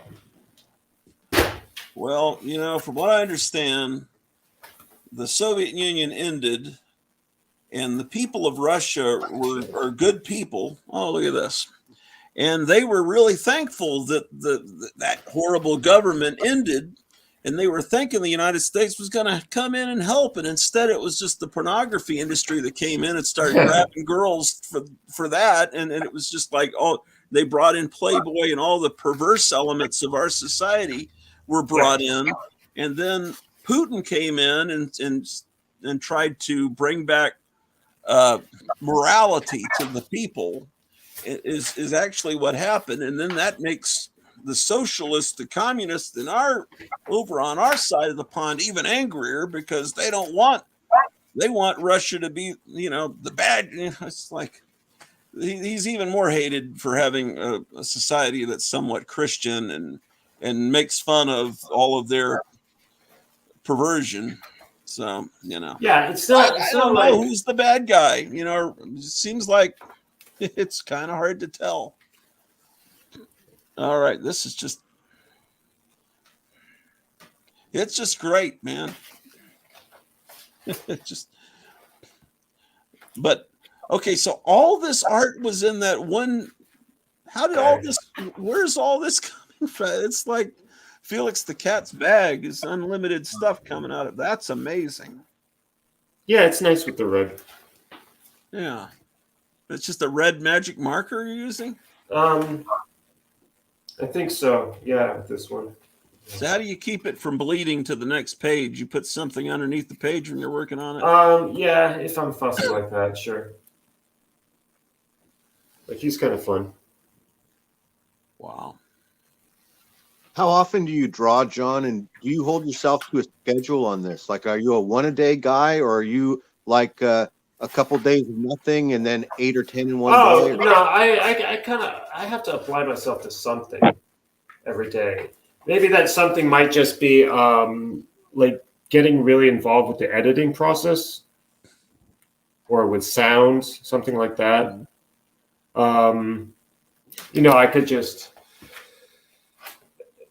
I would get to a point where I could edit for hours and hours and hours. I'll do the same thing with drawing, or the same thing with building stuff. But do you ever have like certain times of the day you do drawing? Then I don't dedicate this No. part of the afternoon to animation, or is it just like you become No, obsessed with yeah. one thing and you Yeah, then no, you I go just back to the other thing? I jump from one kind of obsession to the next, and it's you know, and I kind of like I focus hard, you know, focus hard and sharp on something, and until I just get sick, until I get sick of it. I think that's my threshold. I don't know. Yeah, I mean, And by when definition. when such a time comes that you're going to need to get back and earn some money, what kind of job would you do? Would interest you? I don't know. Whatever.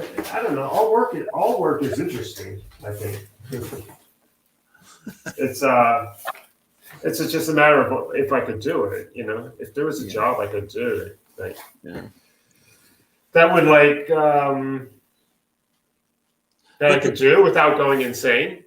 But if what I'm trying to say, if you can make this your job, if you can turn this into something that makes you tons of money, that would be preferable for us and for you.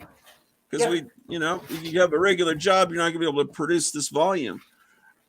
Right. I think that you could have tremendous success with your ghost tank movies, and you just got to have the proper promotion. Yeah. And you've got some fame, because when I talked to Damon Packard, he says, "Oh, of course I know him." It's like, I mean, people know you, but how do you monetize it? I don't know. How do you sell Ghost Tank? I mean, there's nothing. It's all your character. It's something you can sell. You own it, lock, stock, and barrel. Oh, I don't know. What else is in this box? Did we see everything? No, you've seen what you can see. I think this. This box. There's other stuff that's not seeable. Yeah. How about this? Murray Tinkelman? Is that the name of that artist? That's the name of the artist who was the 1980s. He was the chairman. Yeah, he was an 80s guy. He was the chairman of my undergrad illustration department. Really? Yeah, that's when the H.P. Lovecraft books from the 80s had that artist. I love this stuff. It's Murray Tinkelman. I didn't know at that. I had no idea. I told you this story before, but I had no idea at the time that he was the one that did these covers. If I had only known, I could have gassed him up about it, but with sincerity though, because I really loved this stuff when I was a kid. Yeah, in the 70s, it made me buy the books, Yeah, in the 70s they were like close-ups of weird faces, and then the 80s versions have that artist. There's so many. I get so many Jesus pictures in the mail. Do you? I'm picture it's like Harold and Maude. Do you go to like random funerals and just pick up all the memorabilia? No. Because you have tons of it. Yeah, no, my folks, I guess my folks, they were very charitable. This and that organization affiliated with churches and whatnot. And then you never get off the mailing list. Oh, okay. And yeah, this is a glow in the dark sticker, Ghost Rider sticker. Yeah. I used to have a lot of Ghost Rider stuff. I used to have a Ghost Rider poster. Yeah, you're pretty obsessed with skeletons and skulls. I would think it's safe to say. Yeah, and it's funny because sometimes you can try to get away from the stuff that you're fascinated by, but it always comes back, Yeah. It's like I could try to get away from dinosaurs, but dinosaurs will always kind of reemerge somehow in my work. You haven't done much dinosaur animation though. Is it because it's kind of been done, like going back to the teens and the 20s? Yeah, I would like to do some. I mean, that would be fun to do. Yeah, I didn't like Jurassic Park at all because it was not And that's exactly it. It's not stop motion animated. It doesn't have that personality. It's devoid. I Yeah, know it's real, but it just looks video gamey. It's devoid of magic. That's not, it. And people don't understand that. They oh, this looks better than that King Kong stuff. No, right here. No, it doesn't. It doesn't, because I can tell with my eye that that's a real object, and I know someone animated and it has personality. And the fact that, at least with Ray Harryhausen and Willis O'Brien, it was one guy doing it, so his personality is coming through. With Jurassic Park, it's 1,000 people doing that. Oh, that's pretty great. Did you ever see his Did you ever see Ray Harryhausen do the Grimm's fairy tales? Yeah. Oh, was those like are a good. Teenager doing that, right? No, he was a little older than a teenager. He was in his 20s. Oh yeah. Yeah. But he was still cutting up his mom's coats and stuff. I mean, he was very young. Oh well, yeah. I mean, I never knew he cut up. Did he get permission first? For some character, his mom had a fur coat and he used it for something or other. I don't know. Somewhere I heard that. Yeah, this is great stuff. Did you ever hear the story of George Romero? Like when he got busted as a little kid, he's 14 or so. He was making a movie. He's making like an 8mm movie, and he had a scene where he's gonna set a dummy, like a mannequin, afire, and toss him off the roof of the building. And he got busted by his neighbor. His neighbor called the cops, and the cops came, and I guess he had to make a court appearance and pay some stupid fine or to commute. He was a kid, or maybe they just gave him a warning. I forget what. Well, I made a mannequin once, and I had a ski mask on top of a wig head, and it was a whole. I had it all put together with safety pins, and it was stuffed with newspaper, and it even had shoes. And I remember I would throw it up on the roof of the house to watch him tumble down. I wasn't making a movie, but I remember one time someone from the street said, "You all right?" They thought some guy was falling off the roof, and I kind of hightailed out of there. I don't remember what happened. That I could have wound up having the police called on me. I didn't think about that. But I love movies that utilize dummies, for destruction scenes. Yeah. Anyhow, isn't Meyer here? Shouldn't Meyer pipe in and contribute? Yeah, he's here. I'm still here. Okay. I'm here. All right. Well, you take over, man. You do something. That's all the art you got? No, there's more. Let me find you something interesting because it's. Okay. We're just sitting awed at your artwork. Yes. It's like you don't get to see this volume of artwork ever. If this was an art gallery, we would only seen a fraction of it. Some of that stuff you showed initially was, oh man, look at this. Damn.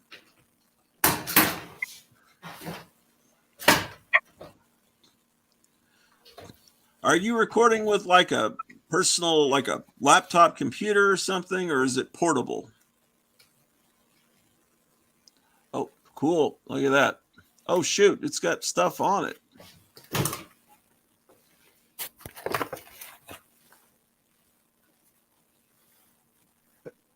Have you had you've had gallery shows, John, of this? Any of this? Oh, yeah, I had well, we were just talking about this with the gallery show. No, it's all right. It's I never really completed the story. I set this thing up to go to with a friend of mine. We were going to drive down, and then at the last minute, he got super crazy sick, and I was out in the middle of nowhere. He got crazy sick. We were supposed to drive that morning of. So we just said, "I'll forget it," and it's just a total disaster as far as me going to this thing. I would have liked to go to it because it would have been it sounded like it was fun. I don't know. People were having fun there from the sound of it. I'd love to see. I'd love to see your stuff as like an installation at like a coffee shop / yoga studio to be really incongruent to everything that they're used to seeing. I think that would be really cool. Like installing it, and then the next morning they all come in there for their yoga and their coffee, and it's John Gore's death tank all over the walls. It would be really cool. Excuse me. I had some kind of yoga. It was like it was like a hot yoga story for Ghost Tank, but he was involved with yoga somehow. But dude, you know who was also into yoga wasn't Aleister Crowley a big yoga guy? Who knows, man? I try to avoid that's reading about him too much. Yeah, wow.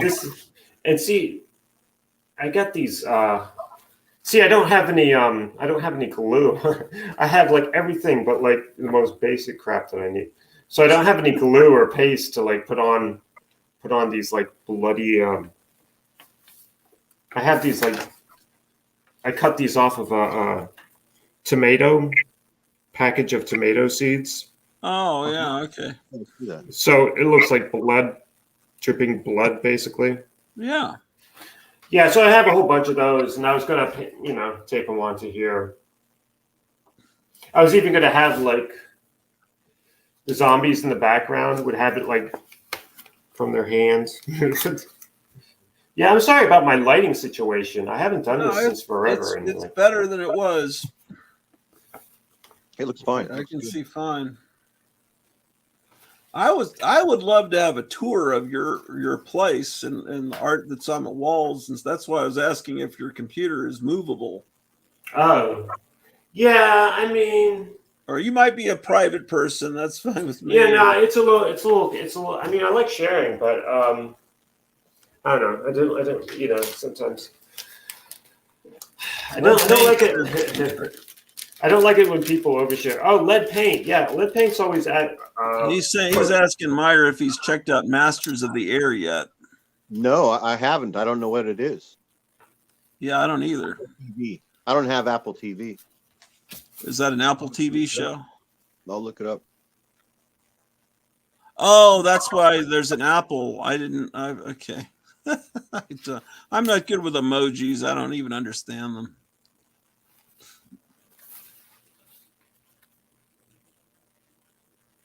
So, one of your stickers that you make with the postal stickers, how long does it take to do? Do you crank those out like in 2 minutes, or are they? How long does one? I can crank them out pretty fast. I mean, I can kind of. I have Well, one of those would probably take like I don't know, maybe like 10 minutes. 10 minutes a piece. Yeah. Something like that, sure. What is your subscriber count up to now? Have you checked it out? Oh God, I don't know. No, it's not that. It's not much. It's like 500 people or something. See, that's criminal. You should have an unbelievable amount. I'm just not that prolific, If I was, see, that's the thing. You have to like crank stuff out a lot. I mean, you make a lot of videos. Well, like when you show up like a good like 3 or 4 times a week, right? Do like what 3 hours sometimes? Yeah, I have been lately, but they're all like in one afternoon. I do them usually because I don't have any other time anymore, and it doesn't. Yeah. It doesn't help. That's great. Yeah, I'd like to make a model vehicle but it would be like a Robots Mutants kind of model vehicle. It'd be something that like the mutants would drive, right? Oh. So it would be like completely just messed up looking, like some kind of Mad Max looking thing. I watched the original Mad Max the other night.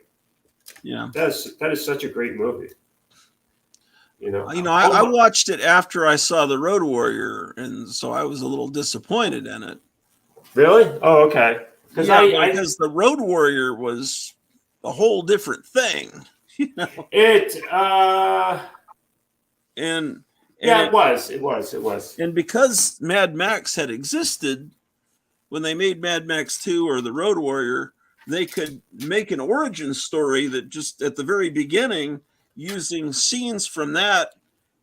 Yeah. It Oh was so yeah, it was comic great. book like, and he looked younger, substantially younger, and it was just amazing. So, you know, it was almost like that movie existed just to be cut up and be an origin sequence.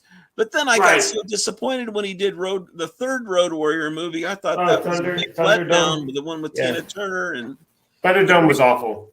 and then the last one that was made was all CGI, and I kind of enjoyed it, but I liked it more when I knew that they were all real vehicles, and I could Yeah. tell that stuntmen were being probably killed. Put Or in how did danger, anyone killed. survive filming this? When it's definitely real, it's far more exciting. Like the right before that movie came out, when you had the is that the music from the movie? No, yeah, I just at one point I just recorded the movie Oh, well, I used to do that too. onto Or audio. VHS. Yeah, then I don't know why I did such a thing, but I just it has such great sounds to But it, that you know. in Raiders of the Lost Ark, when Indiana Jones is on top of that Nazi vehicle, you could tell that's real. Today it would be all CGI and it would be boring. And Yeah, it you know, was like amazing to me. Did you ever see that movie? It was called Raiders. It was just called Raiders. No. And it was like, but it had like a subtitle. It was like Raiders, the making of the most famous fan film ever, or something like that. Oh, is that the movie where they recreated, like some kids recreated the entire movie? Yeah, that's the one. And they eventually met like George Lucas and Spielberg. Like they came over and were taken out to lunch and shown the lot and everything. And I guess I don't know. I guess they just had to meet these kids. And the actual movie is like very charming, because they do like the stupidest things to like recreate the original film, you know. But what's so striking was the fact that they eventually got their hands on some money. Wasn't a lot of money. It was like 25,000 or something. And with $25,000, you can make like an ambitious commercial, basically, you know. So they had actually kind of like built with like fiberglass and everything that set piece of that German like prototype airplane. Oh yeah. And they did like the whole like kind of like fight out scene, but it was so, you know, they just got some washed up has-been actor to be Indiana Jones. I mean, he kind of looked like him, but whatever. Same with the big German guy.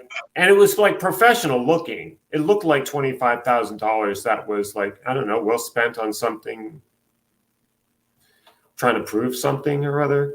But it didn't have that insane like little kid energy of we're just some like insane like obsessed kids who are gonna like recreate this thing that like, you know, just blew our minds, and we're just gonna use whatever materials, you know, for like their you know, the big bar fight in the in Raiders of the Lost Ark, where the place like gets on fire. Basically, it becomes like a big bar fight with guns and everything, and then it becomes like this big conflagration, right? And they had to recreate that. And they did with like, you know, just flammable liquid, whatever they found, like lighter fluid, everything. And they were shooting this thing in their basement, and the basement basically got on fire. The basement became like a total disaster area.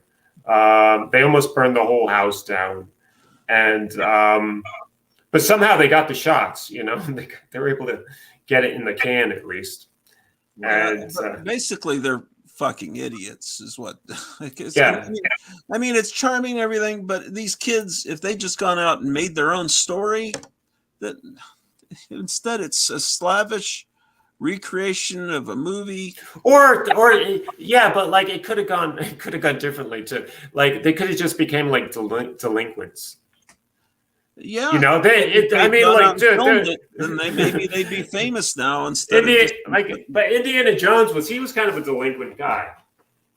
I mean, he was like a badass. You know, everybody loved him and everything, but he was kind of a shit. You know, like he was kind of like as a person. Well, yeah, there's one segment in the movie that is kind of troubling now with some of the things that have come out about Spielberg, whether they're true or not, you know. And it's as far as you know, him with Karen Allen and you know, talking about their past, and it's like, I don't know. It's like it's like, why is that line in the movie? How is that? What I saw recently that I really liked was did you see Frantic? Did I see what? Frantic. No. Frantic. Oh, well, Frantic. It had Harrison Ford. It was a Roman Polanski movie. It had Roman Polanski. I guess I don't know if they were husband and wife at this point, but she was kind of like his new muse, basically. She was like super sexy. I think she was like a model. She was like a fun actress. She could create a character. I wouldn't say that. Yeah, I don't know. I'd have to look at more Sharon Tate stuff, like the films she made, to say whether she was a better actress or not than Sharon Tate. I think she was probably. I think she was. I think she was in some more challenging stuff than Tate, but it's interesting though, because it's kind of like the story is about a doctor, you know, someone who's very respected, very professional, and his wife is kidnapped, and the husband is like in this, you know, strange place. He doesn't speak French, so he's got to rely on translators. And his wife was the translator, his wife that got kidnapped. And so he kind of like goes into this whole like underworld of like criminals and, you know, like seedy people. And he's trying to find out who snatched his wife. And it wound up being like this whole thing between like the like Arab terrorists and Mossad and, you know, the French government and, you know, these whatever drug dealers, and it's very Hitchcock. Yeah, I think the name sounds like a Hitchcock movie. I think it's a little. I find it more charming than like Brian De Palma's like more Hitchcock films. Yeah, he made some really Hitchcocky kind of stuff. Oh yeah, definitely. You know, like Dressed to Kill, or I really liked Blowout. Yeah, I did too. Actually, yeah, I did too. But that was it was basically like Vertigo. Paulo says I still think Thunderdome is the best Mad Max movie. The world's turned to crap, and that opens more possibilities. I'm trying to remember why I hated it. I think it just didn't have the feel of Road Warrior. And like Tina, kids in it. He had long hair. It had a Tina Turner song that I hated. Something about it, the pacing was off. I can't really remember because I never watched it again because it was such a letdown. I tried to watch it again recently. I got up to the point where there were like the little kids. I think the world was already turned to crap in Road Warrior, but let's see, Lead Paint. He's talking about, what was it, Masters of the Air. It's about the 8th Air Force bombers in World War II. Same guys who created Band of Brothers and the Pacific series. Oh wow! I like Band of Brothers. I didn't see the Pacific series. Band of Brothers. I remember watching that partly with my father.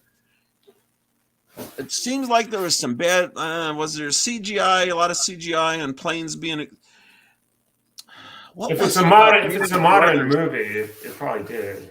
The Band of Brothers, I It's a think it modern was. show. Were they like in every single battle in World War II? Was it kind of like Nick Fury or what was the other movie? Big Red One, was it? Where they? I don't know. When you've got a movie and they're in everything, you know. You're right.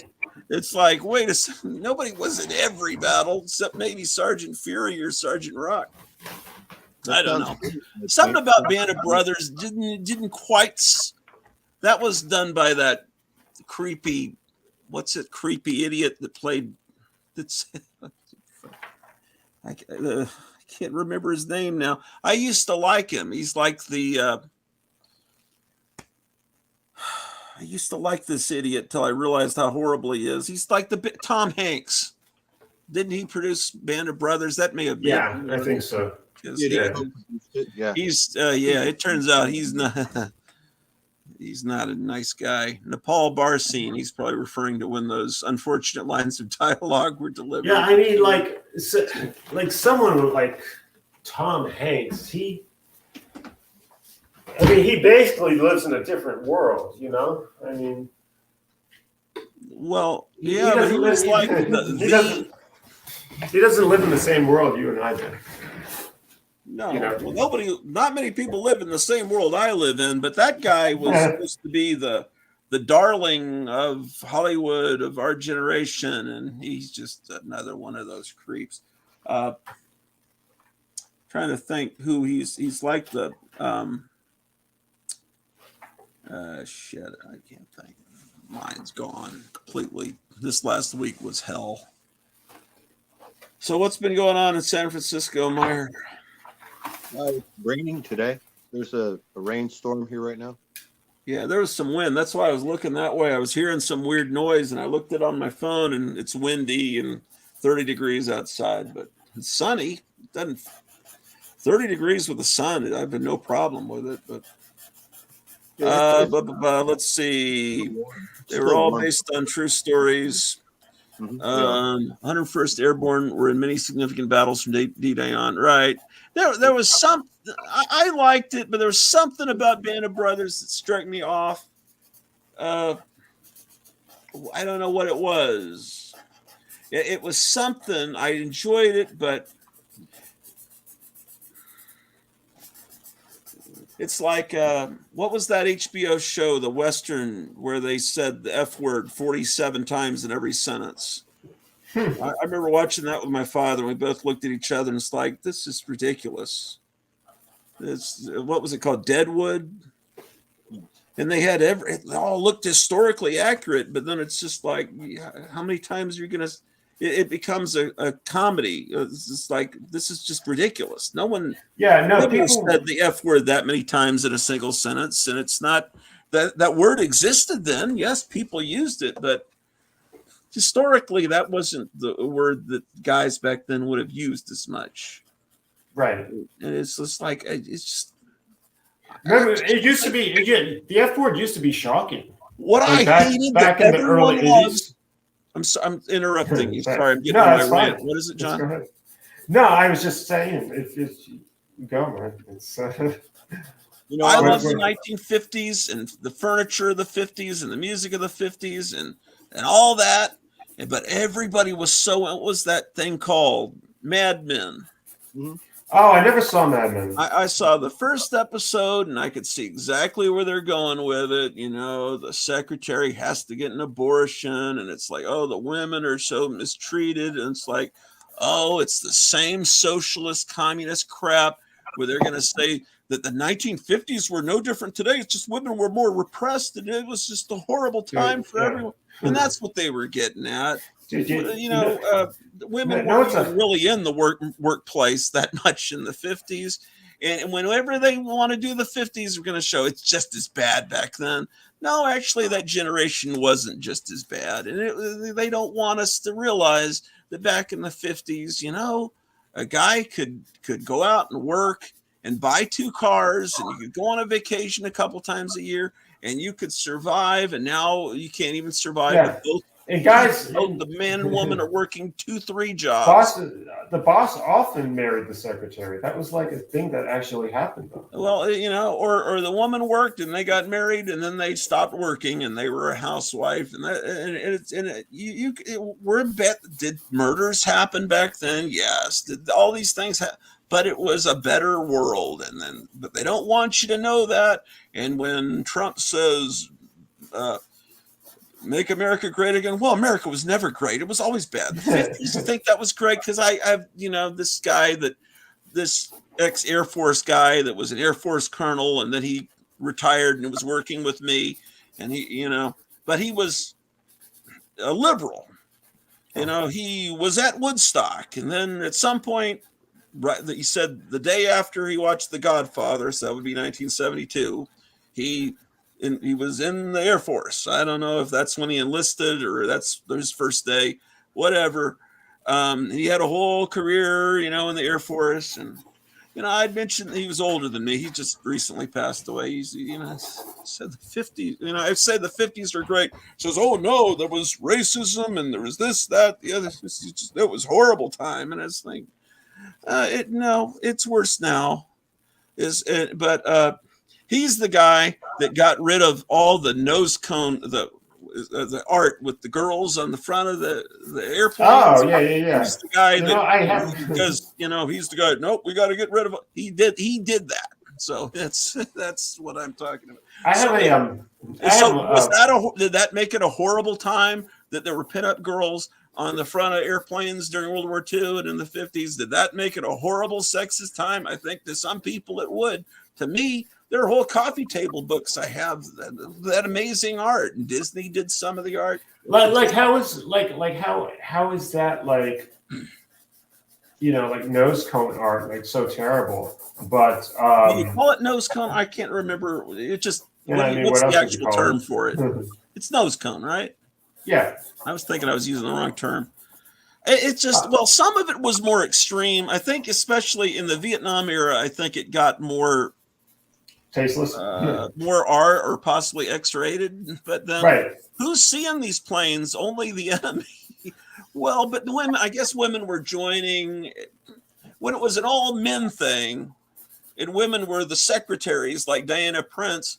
It was just men seeing that stuff on the front of those planes, and as more women, I guess you could make a point that becomes harassment when they're seeing.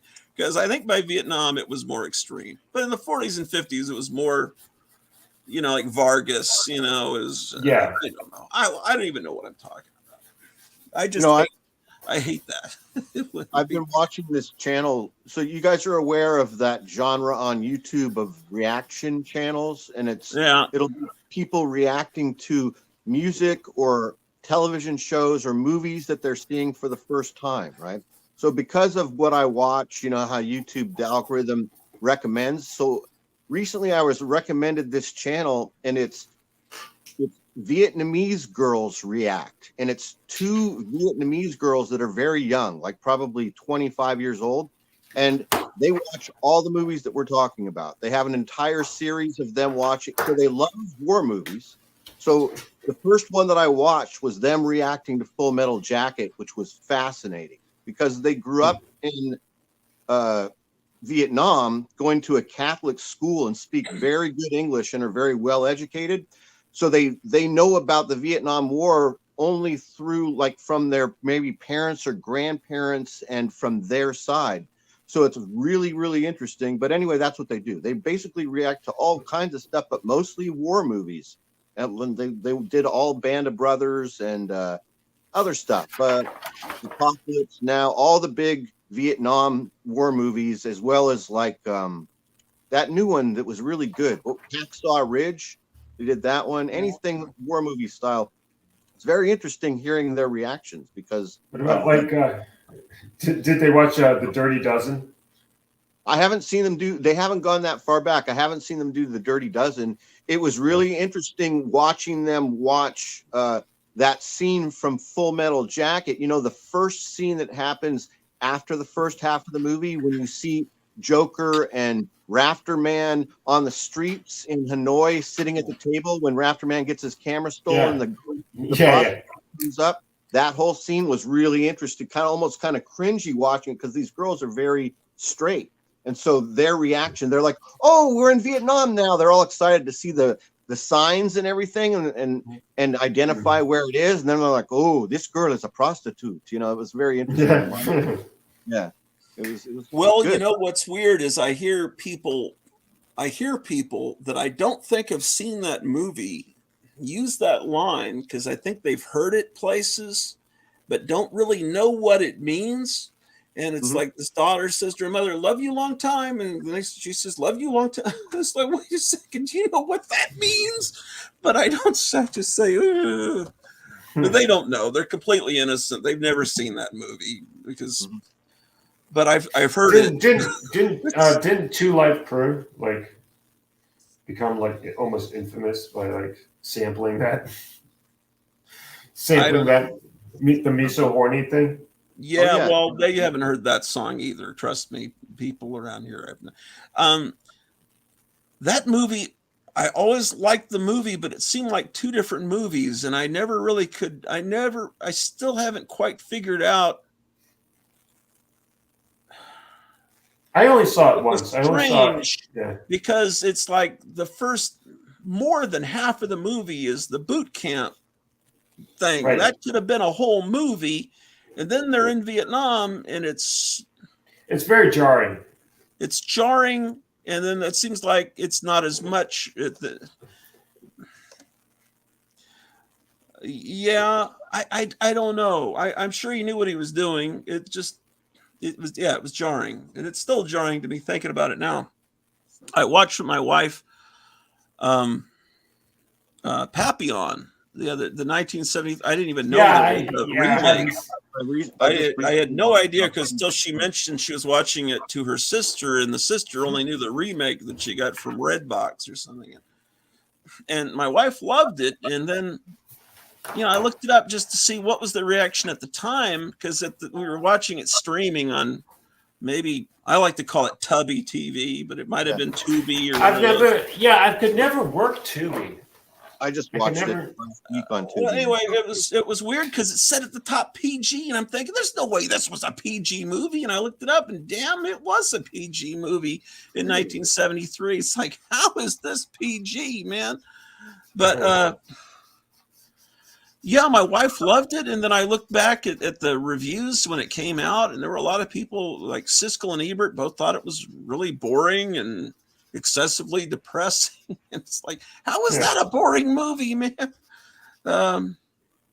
It was, I don't know. I remember seeing it on TV when they first showed it on TV back whenever that happened. I never saw it in the theater, and my wife wound up liking it. Then I'm watching it, the closing credits, because the background music's very minimal during the movie, but then the closing credits, the music cranks up.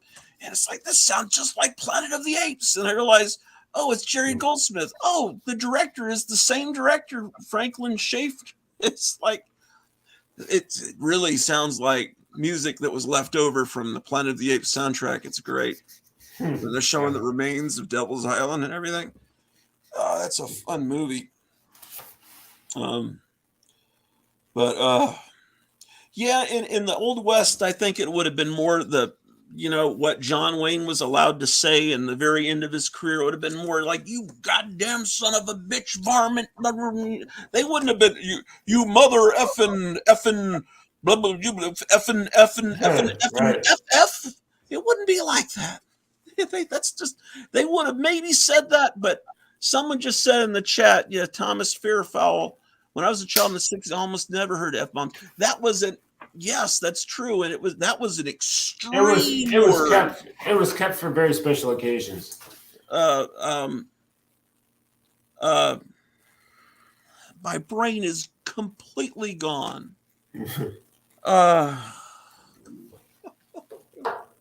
Remember when Scarface came out, like the Pacino one? That was it was that and like Repo Man went like. Did Repo Man use it a lot? Remember, the first thing I think when I think of Repo Man is, what is the actor Tracy? What was his name? He was so great. There was Harry Dean Stanton. You're thinking about the little guy. the guy that always seemed a little bit on the spectrum, a great actor, Tracy He was in something. he was in Batman. He was in Yeah, I can't remember his name. but he was in the Conan Or sequel. Plato shrimp. He talks about the Plato shrimp, and it talks Yeah, about that John guy. I Wayne always being- loved that guy in any movie he was in, but I can't being remember his installed name some now. windows at John Wayne's house, I think. Yeah.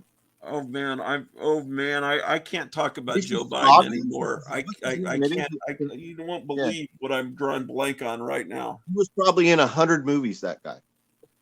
Yeah. Yeah. He always You know played what? an insane killer. Usually, like You know who I liked was Whit Bissell.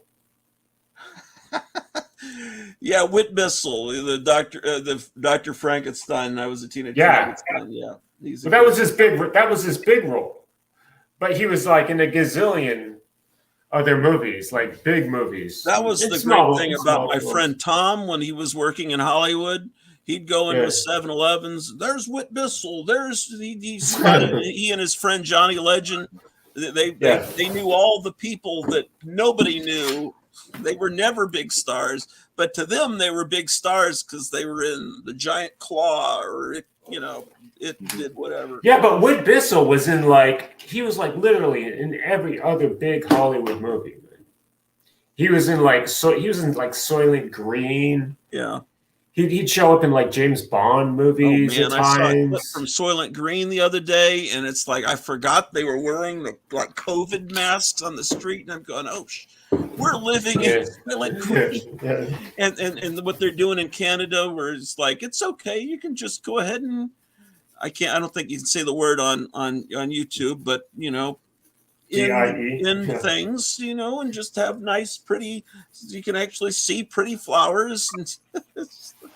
Oh, I can't believe oh my God, I can't. Oh, what? I can't ask you the name because it'll be so embarrassing. I'm still spacing out, and I can't. I've got. I've been through hell this week, man.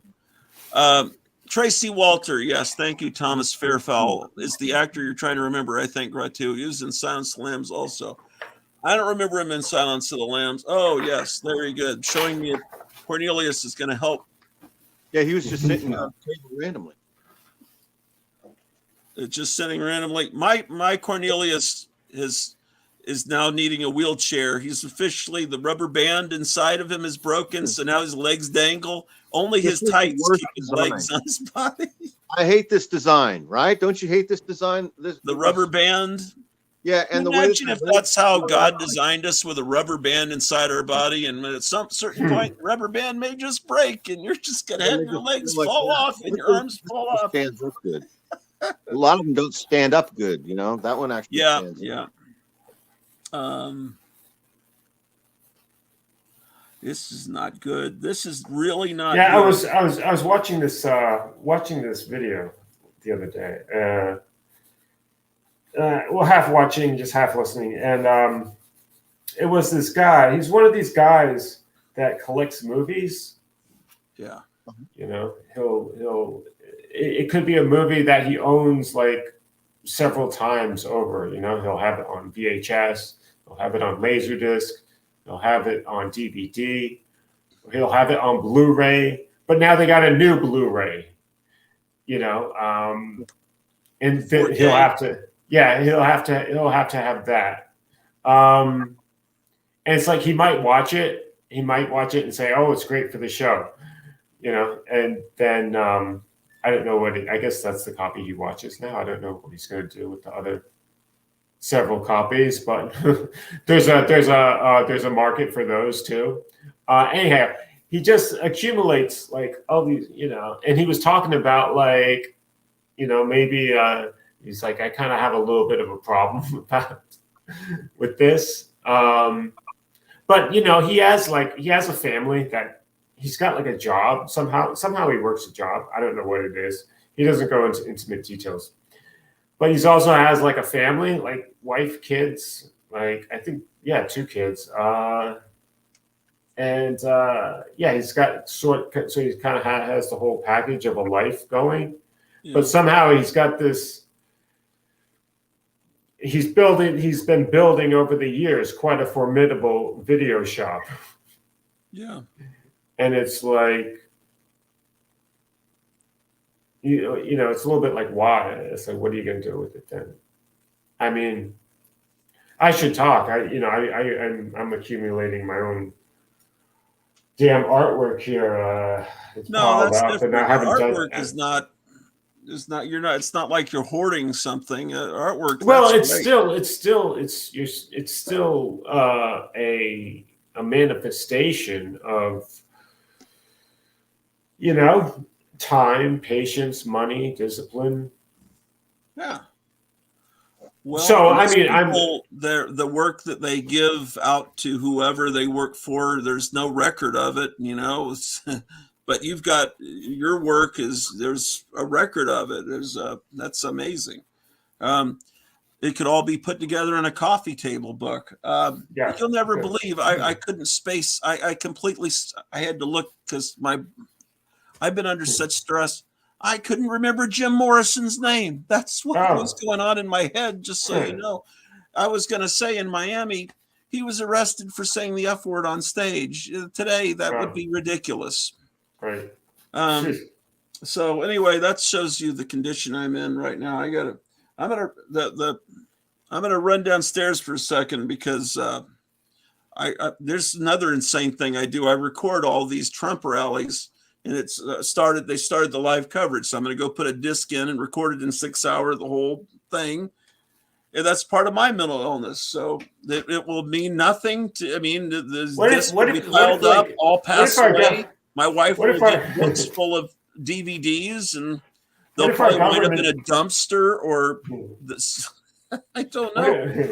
What if the government became like so crazy that like just having it like video of Trump, like a rally, like a video of a rally of his one of his speeches would like get you in trouble. Like you could be canceled for harboring subversive material. That you certainly are not allowed to hear an entire speech from Putin right now, and yeah.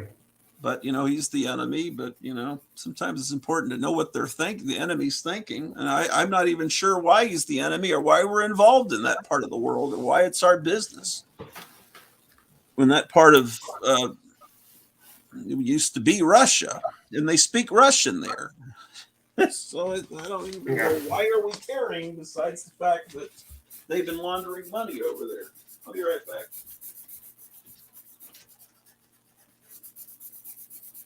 Yeah, I just with that whole scene,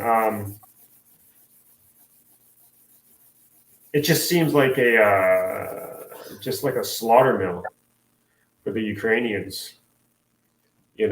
Like the more money that we send over there, the more that they're going to get just like keep getting sent to the slaughter.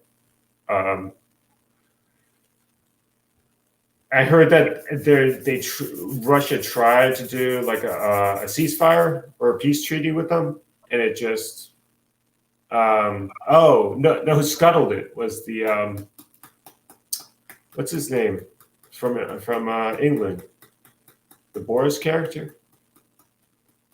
What's his name? I don't know. Wait, was Yeltsin? Is Yeltsin? Is that his name? Is that who you're talking about? Is that it? I think it is. Yeah, I'm not sure. Yeah. I don't care. He's the guy he's got like ridiculous hair. Mm-hmm. He's a bit of like a buffoon. He's kind of a buffoonish character, but he kind of like that's how he sold himself. But anyhow, Prime Minister. He was.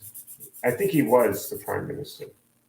And then did he step down? I think he stepped down. Yeah, I'm not sure. Yeah, I don't really follow like international stuff like that well. I don't either. I mean, I kind of know what's happening in the world, but at the same time, I just can't remember everyone's names. Especially if they're like, Arab names or something. I mean, I'm not gonna. Those are. Biden has the same problem. Yeah. It's true.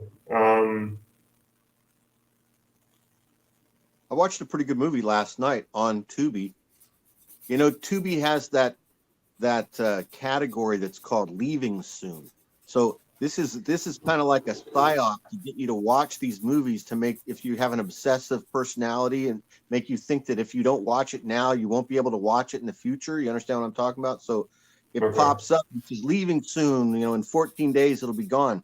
So I watched this movie last night only because I remembered seeing it in the theater in 1985 at an Army movie theater when I was in the Army. It was called The New Kids, and it's an action thriller from '85 starring that girl Lori Laughlin that would later end up in that movie about, or that TV show about the kids in the Victorian house here in San Francisco.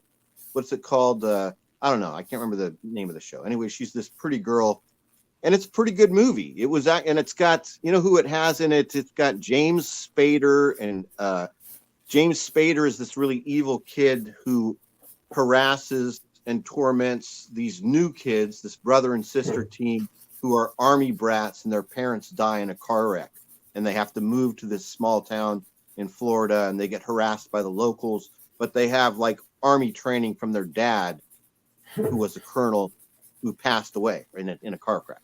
That's the whole base of the movie, and it's this big action thriller, teenage action thriller from 1985. Is it like lethal? Are they like killing each other? Does it go that far? Yes. Oh, really? Yeah. There's brutal violence at the end. It comes really close to you. What happens is the movie really makes you believe that these terrible kids are going to rape this Lori Laughlin character, who's really young. She's like 15 or 16. Gets really close. They're like spraying lighter fluid on her and on her face and all over her pants, and getting matches right up on her and stuff. And it's pretty brutal. The climax of the film takes place in this old beat up amusement park where the kids are living with their uncle and aunt who have like adopted them essentially. And it's pretty good, man. A kid gets his head gets decapitated by a little rickety roller coaster. It's kind of good, man. There's some good action in it. And, this reminds me of.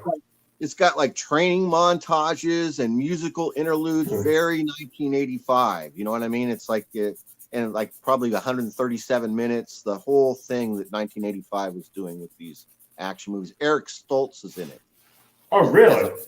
As kind of this background character. He's the boyfriend of Lori Laughlin, and he's kind of a bitch in the movie. But the main character is a kid who, like, he's got the title role, the older brother of Lori Laughlin, and it's kind of like this is like this kid who maybe they thought was going to be a part of the Brat Pack, but never made it into the Brat Pack. You understand what I'm saying? Yeah. Two key Brat Pack actors are in the movie, Eric Stoltz and James Spader in the movie. And James Spader's really evil in the movie. By the end of the movie, you really want to see this kid get absolutely destroyed because he's so evil. Yeah. The New Kids is what it's called. Yeah, that reminds me of I've been trying to find this movie since forever. I think I was able to track it down, or at least affirm that it exists. It's like a found footage film, but it's like a horror film. It's like a little evil kid's horror film, and it's like a son and a daughter. They're really young. They're like, I don't know, like 7, 8, maybe 9 or something. They're still very much on the young side.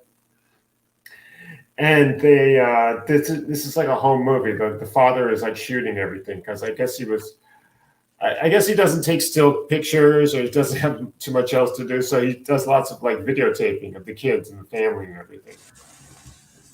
And this movie is about how like the kids are becoming more and more like kind of just complete little shits. Boris Johnson.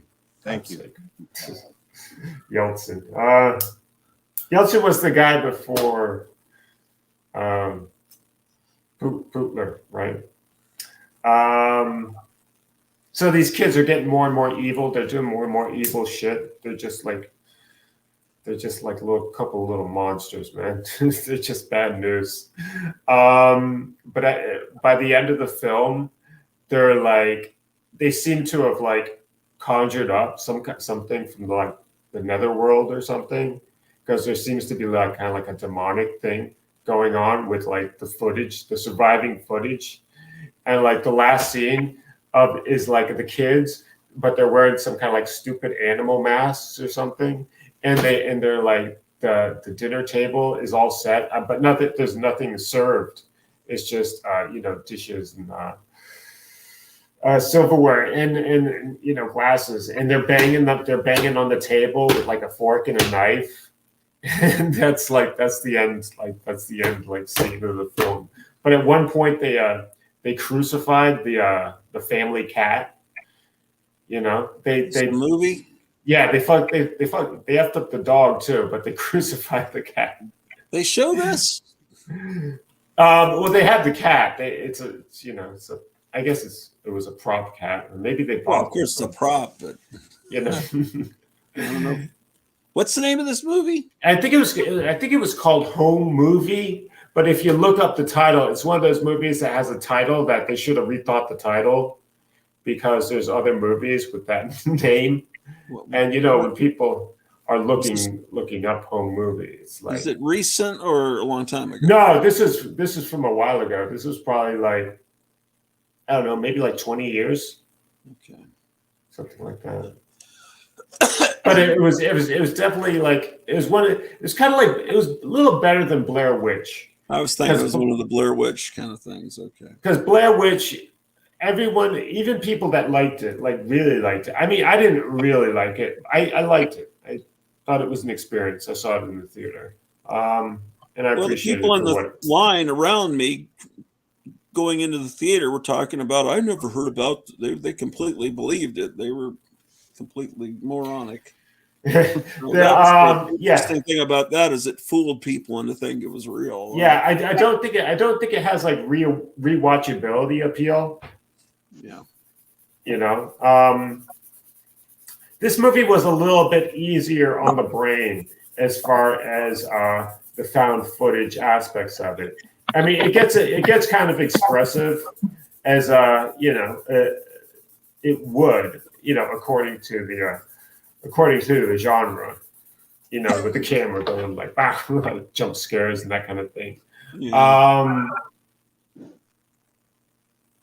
It's one of those movies that I kind of only, I only caught it. I just happened to catch it by chance. I had never heard anything about it. I just randomly was watching IFC one day. I was staying at a friend's place, and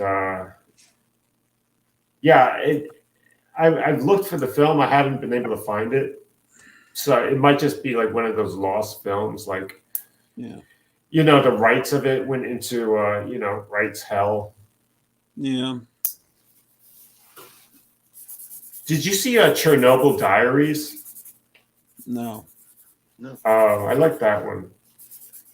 It's a pretty simple premise. There's like one of these kind of like reality tours, like kind of like real life, like go into the danger zones of like this dangerous things, like the radioactive Chernobyl village that got blasted like 20 years ago, and there's questions about its safety, but that's what makes it all so exciting. So they go on this tour of the Chernobyl and adjacent sites, and they get attacked by kind of like Hills Have Eyes kind of situation. Yeah. It's very grotesque. It's very dark, and it's very kind of like grotesque. Was it actually filmed there? Yeah, I think it was filmed in like the Ukraine or something. There was some movie where they filmed for a limited time in Chernobyl. It It was some monster movie or werewolf. I don't know what it was. Oh, really? Interesting. Yeah, Yeah, I mean, no, it was filmed there for a limited time. I wouldn't do it, but some people don't care. Yeah. I know there was a serious film, serious series. I think it was a British thing, or it might have been, I forget who made it. But it was about the Chernobyl crisis and like how that whole thing happened. It's supposed to be really good. Yeah. No, you know what's funny is like that during that time when the Challenger blew up, I remember like we were in junior high, right? And one of our classes, I think it was like the biology class, right? We had this ostrich egg, and Yeah. it was from like thousands of years ago. This big ostrich egg, right? And everyone kind of thought it was cool. Everyone kind of liked it and everything. And we were like tossing it like it was a football, you know, just back and forth. And one of us, I remember, because I was one of the kids involved with this like breaking of the egg, ostrich egg, and we broke it. One of us failed to make the catch, and it broke, and it was just the most awful stench that this busted. And it wasn't because the inside of it was like still kind of gooey. It was like gooey, but it was like this. It was dusty. It was like this from how dusty. old was this? How old were we? How old was this egg? Was this a prehistoric egg? It was, yeah, it was like really old. It had to be like really old. It was huge. Yeah. It was this freaking huge thing. But it was petrified. I don't think an egg takes like that long to petrify. But it was like it was probably like, I don't know, whatever, like 1,000 years old maybe. Oh, okay. Was that somebody's homework that was in that box there, Kevin? That's their test. It was in this lady's vault of horror. Oh, what's the date on the test? It scared me because I thought it was a loose page in the book. Oh, what's the date on it? It doesn't have a date, does it? No. This is looks like high school stuff, maybe. Yeah. Romeo and Juliet, probably She freshman. She got a B on it. My gosh. She did a doodle on the back. This must have been an interesting lady. Yeah, she was hard of hearing, so she had she had somebody with her. Weird. But this just came in. This kid came in and said his mom found these under their floorboard of their house. Under the floorboard? Yeah, they found these under the floorboard. Well, that kid was smart though. Like, because how else would you preserve something like that if you don't hide it under the floorboard? And he wanted some tuition money, so he came in here. Okay. Dude, I had so much cool crap. I had so much cool Star Wars crap when I was a kid. I like how the logo for the puffy stickers looks like the Wacky Packages logo. Yeah, I thought that was cool. That totally looks like it. Yeah. How are you? That is is going to stay in your collection, or are you going to sell some of this stuff? Well, wait till you see it. Okay. Usually when you get a collection, it's this stuff. Right. I Yeah. mean, from the 90s, I guess that is. These are like I pay like 50 cents a piece for these. Right. yeah, the artwork in the during the original trilogy, I'll say like just during the original trilogy, Yeah. was But, I mean there's the art. some 90s art- trading. Yeah, the artwork that they put out during that time was just infinitely better than what came afterwards. Yeah. Just aesthetically. But this is what excited. This is the stuff that I got excited about. Oh, okay. I mean, the greatest thing was the Hildebrandt brothers original poster. Oh yeah. Are these Did you like ever 82? see? What Did you year ever is see it? the Look at this. Unpunched, Oh, clear. wow. Look at it. Crystal clear. Yeah. Still That's white. nice.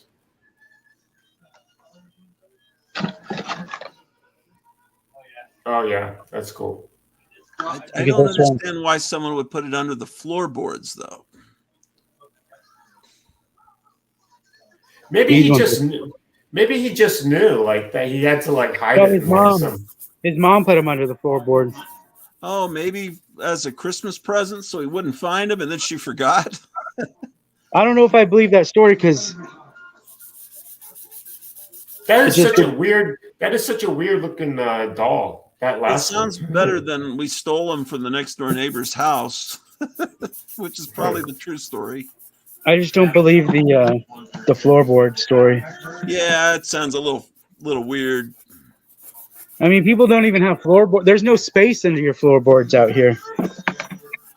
Oh yeah, in an Arizona house, yeah, that's the People point. don't have those. They don't have the crawl space thing out here. The houses out here don't have crawl spaces out here. Yeah. There is no floorboard. Here's probably the best one. And he's all folded up like a bat.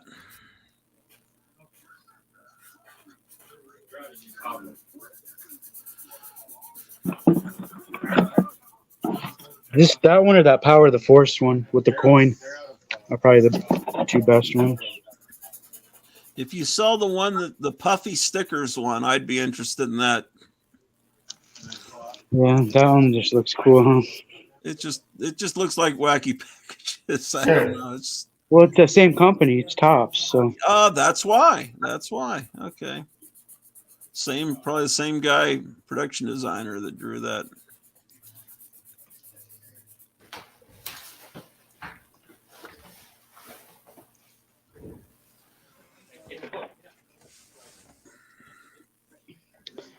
Does the really high end Star Wars stuff, like the 3-dimensional stuff, does that sell?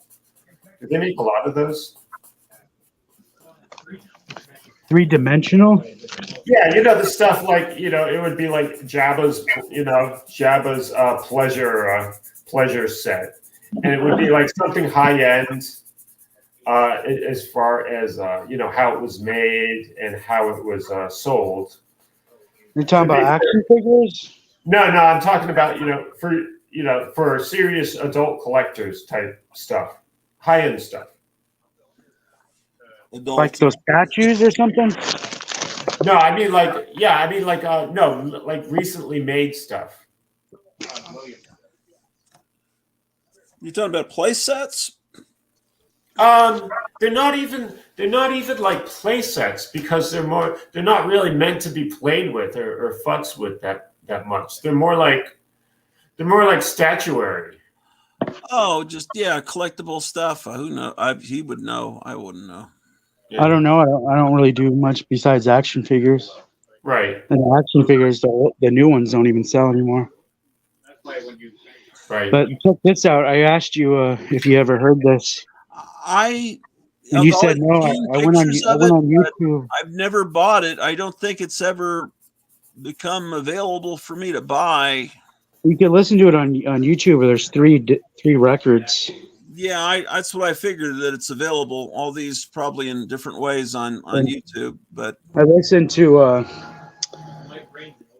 to a few minutes and I was like, all right, I'll buy it because it's really good.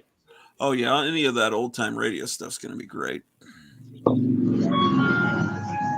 That's fantastic. I just wanted to show you guys that real quick.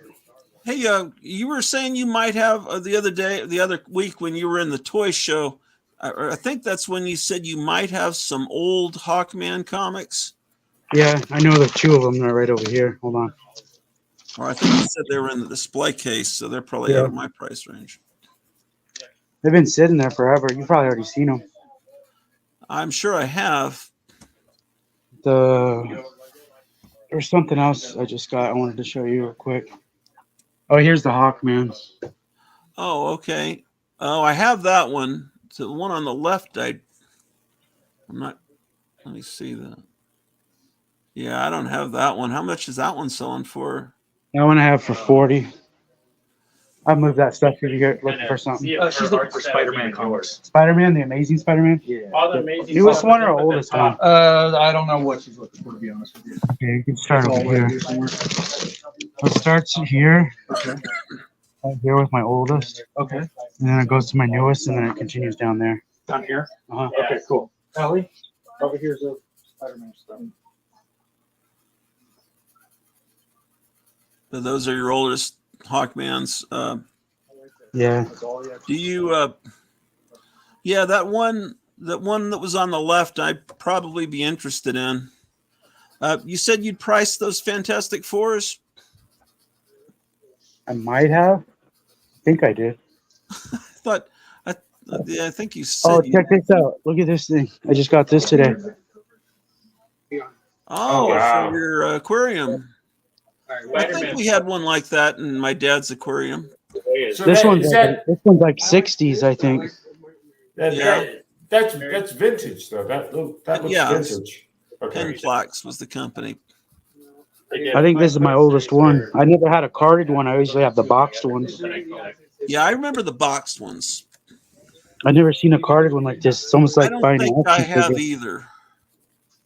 That Like almost buying kind of an looks action like figure. Major Matt Mason. Almost. Yeah, that's cool. That's it. I'll come back. Oh, okay. You're busy. I'll come back in a little bit. All right, sounds good.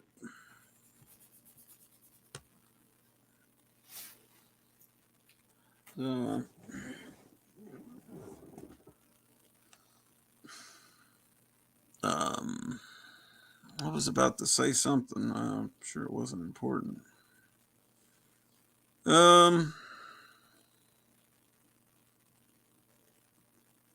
If You you ever heard take of this? if you take plastic out of if you have something that's plastic, right, and it's sitting in the freezer, you could ask why it's in the freezer to begin with, but if you take it out of the freezer and it's plastic, is it more brittle? Do you have to kind of I don't wait know. for it to get to room temperature? Because that could be a problem, right? Meyer, would you know? Meyer, Your sound's you're muted. muted. When you warm plastic up, when you warm it up, it gets soft, right? So when you get it cold, it gets harder, so it would make it more brittle, I would think. I don't know though. Yeah, it would. I would think it would make it more brittle if it's cold. Okay. I used to keep a Mr. Freeze action figure in the refrigerator pointing his gun at you, but Because I have I kept it not in the freezer for a long time. It wound up in the freezer because it was just seemed like the appropriate place for it. It's this thing. It's like a fold out kind of like little play set. It's kind of like on the scale of the Micronaut stuff. yeah. And it's the base. It's like the Hoth base, and there's an AT-AT. The AT-AT isn't very large at all. The AT-AT isn't much bigger than like a Matchbox card, and it's it's all defunct. It's all completely foobar.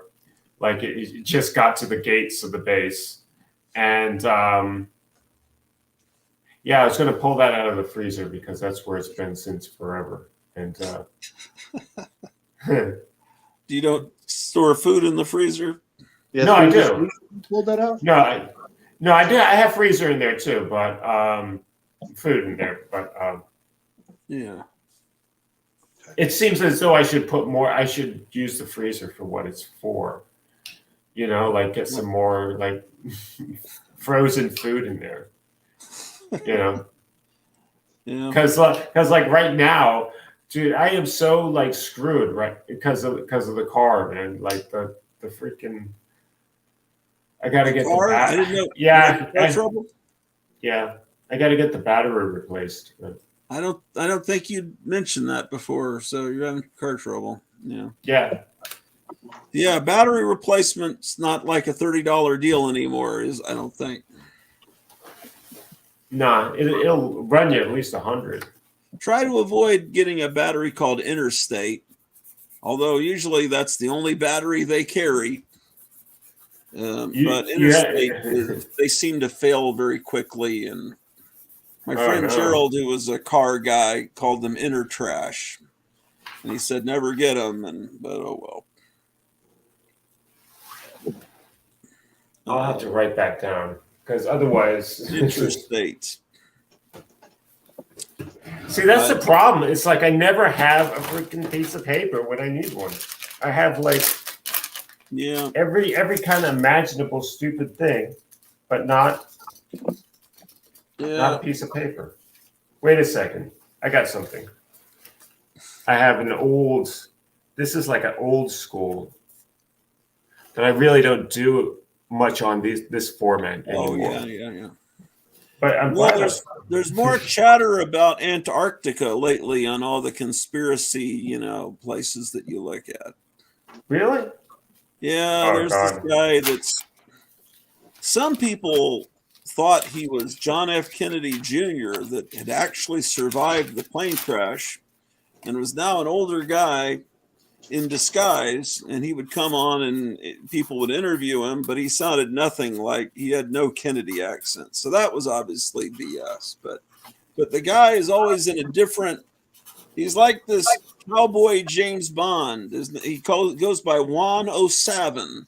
And it's obvious that he has inside knowledge and that he hangs out at Mar-a-Lago, but the one time he'll come on and be interviewed by someone and he'll be at Mar-a-Lago. Another time he'll be in another part of the world, and he's kind of an interesting internet guy. He never really shows his face, and when he does on live appearances, they think he's got a mask on, like a fake face. But he's got all these sports cars, and it's clear this guy is a multimillionaire and possibly some kind of spy. Oh God! It's some inside knowledge. Well, he's talking about. He was just the last time I saw him interviewed. He was in Antarctica, and then I heard someone else talking about. Obama just visited Antarctica, and then when the last election happened, these important people were in Antarctica, and it's like John Kerry, these different people. It's like, why are they all going to Antarctica? And then you hear this other people saying the fallen angels are all down there in Antarctica. And then there are other people that say there's a splinter Nazi organization that from World War II, and they're all down in Antarctica. And then the other people say, well, that's the entrance, that's where Admiral Byrd found the entrance to the Hollow Earth. And that's isn't that where King Kong is? It's like, well, the fallen angels who are basically the Greek gods and the Norse gods that were seen by people of different civilizations, and they're always this family, or are they space aliens? Because there was that Star Trek episode that, well, the Greek gods really existed, but they were from outer space. When they meet Apollo, and anyway, so they're thinking that the depending on who you think's the bad guys, if you think Obama's the bad guy and he's really running the puppet strings of Obama. He's down there asking advice, what did Billy Batson say in the old Saturday morning show? Oh, elders, sleek and strong and wise, appear before my seeking eyes. that these evil people are going down there to get advice from these demons, basically, And so 107 was down there in Antarctica in a boat, and you could see all the glaciers and stuff. So, he was at the deli. Cool. I just made a breakfast. Talking about you like you're not there because I feel like your sound's not working or something. But I guess I had it turned off because the refrigerator is really humming really loud. But I was just warming up a breakfast sandwich. But anyway, I don't know. You really get the feeling that there's stuff going on, not just with people, but it's like you know that they made a movie of the Iliad with Brad Pitt, right? And it was like the Trojan War. You know, they show the battle, but the battles, but that movie they left out the gods that were also fighting, which was half the fun. You know, it's we'll just show the war, but we'll leave that out, which that was. But anyway, you just wonder what else is really happening. Yeah, you know what I got to watch again? I got to watch Clash of the Titans again. Yeah, well, I don't know, you know, how everyone feels about whether demons and angels really exist and everything, you know, but it just really seems like I don't know. It's not really my place to ask you what you think about that, but my wife, when she was a teenager, was playing around with some of that. I don't know, heavy metal. I don't know what it was she was doing. She was playing around with something, and she says that a demon actually appeared, and it was more comical because it was trying. She said you could tell he was trying to look like the way demons would think that a teenager would want them to look. You know, all bones and, you know, like the cover of a heavy metal cover, but she thought it was just kind of pathetic. She could tell that it was a performance. This is how I look to be cool to this teenage girl. And it's like, and you know, and anyway, the demon was there apparently, and you know, she wasn't on drugs. You know, and you know, you always hear these stories. People tell you, you know, I was dead on the table. And I saw Jesus. I went through a tunnel. Then they said, "I'm sorry, you got to go back." You know, that kind of stuff. And it's like you almost envy these people because then you don't. Your faith is secure. You've seen it. And then the scientists say, you know, actually, it's just oxygen deprivation to the brain causes that. Well, how the hell do you know that? Because I've known people that know that, and I was like, that's great because you never have to. Like wonder, and then it's just like, how do you have perfect faith? You know, well, I've seen it. Well, then that's cheating. You've seen it, you know it's real. But she said right after that, 2 angels appeared to her, and they basically said, "You messed up summoning that demon," and they said you're going to have a certain. I don't know if they said 7 or 11. They had a certain number of years. Is you're going to have bad things happen to you for the next 7 years, and then things are going to be better, but you're going to survive this. But you're the 2 angels told her this, and it's like, how can you ever have doubts about religion, or not religion, but your faith, if you've actually seen a demon and followed by 2 angels, and that exact number of years was hell for her that she's still, you know, paying for. But then things got better. So I don't know. It just seems like we are in biblical times. And man, I don't know. I guess all this stuff about digital, getting rid of cash and going all digital, that's, they can just turn your money off and you're going to starve or you're going to freeze. And some people are like, oh, that would be so convenient. I always hated debit cards. I never had one. My wife convinced, no, I guess it is convenient. I thought I was the last person writing checks. And then, and now you see some older person writing checks. And first you're kind of like, why? And then you realize, I like that. I like checks. I like the whole like writing a check culture. Yeah. It really causes hatred of the people behind you in line, though, I guarantee you. Because younger people don't even know what those are. Yeah, I mean, I don't dig people like writing checks at the grocery store or whatever. I was watching this Fannie Willis hearings, you know, the Fannie Willis, you know, it's like, it's not Frankenstein, it's Frankenstein.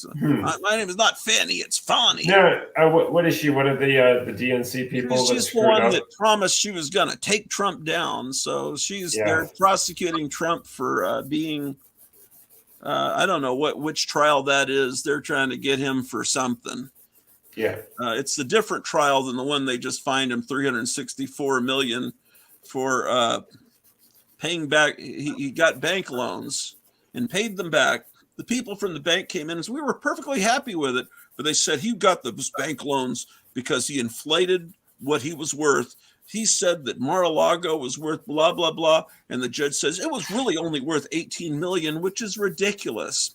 18 million's a lot to us. 18 million's nothing. And he owns this gigantic mansion that's like got 2 different beach fronts.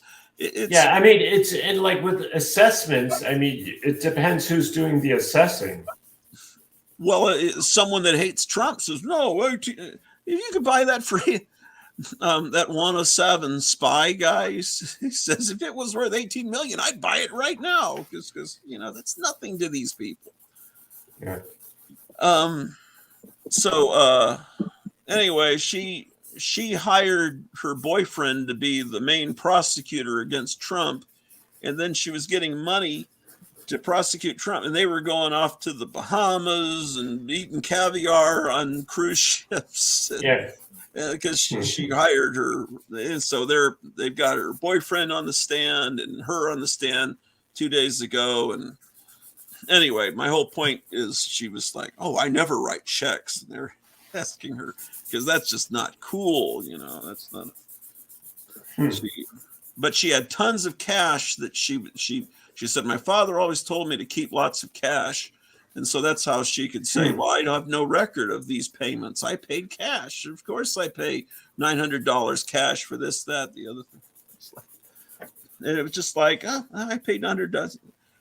They dropped $900, $800 just on little things, Man, if I had that kind of money, oh, well.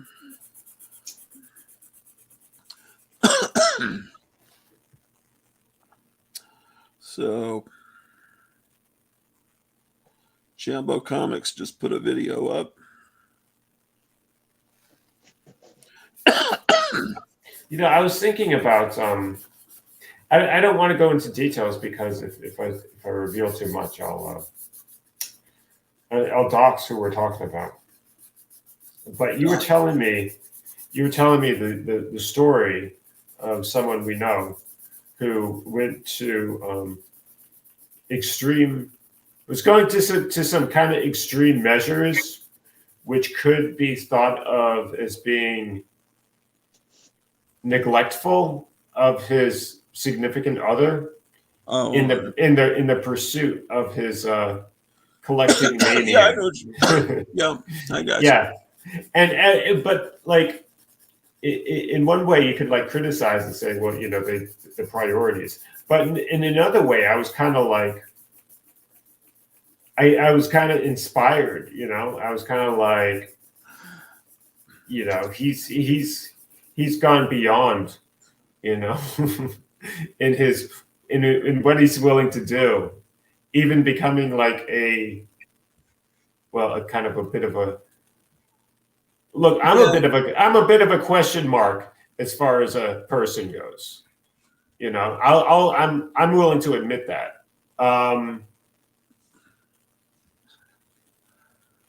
It's like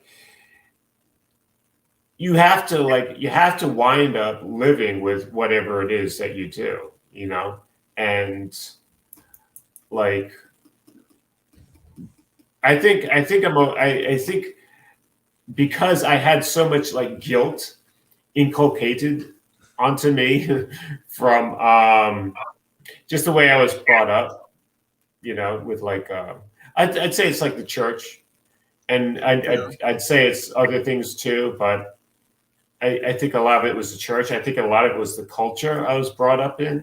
Yeah, like the whole kind of like boomer culture, which sends a lot of mixed messages as far as the nature of reality is concerned, and how we should conduct ourselves in it. And it was making me crazy. It really fried out my wires during like critical parts of my. Oh wow! That was how nice. It stopped snowing finally. Did it? Yeah, the sun finally came out. I still have a bum car in the road that I got to look after. Man, I hate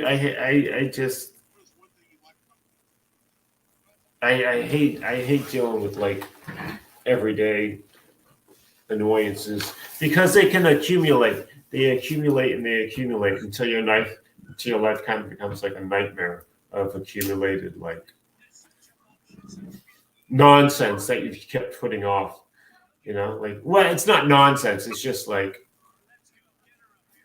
taking care of banal business. But if you put it off and you put it off and you put it off, it just like accumulates into this like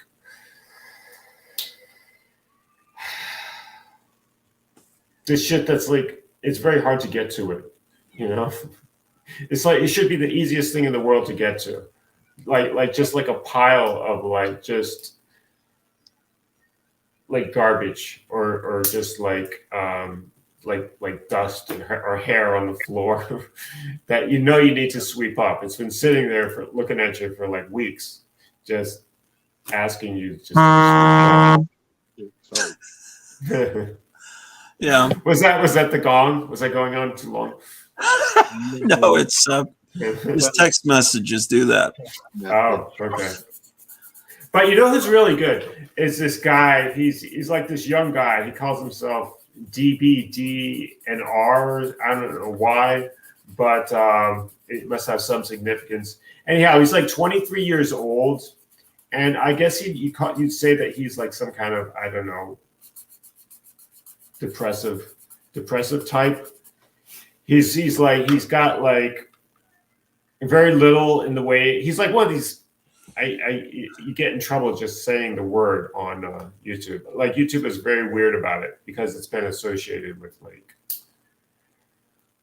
who is it? Elliot Rogers, the Supreme Gentleman. That culture. And he's like 23 years old. He was like living with his mom, who was driving him crazy. But now he's like living with his dad, who's like also like driving him crazy because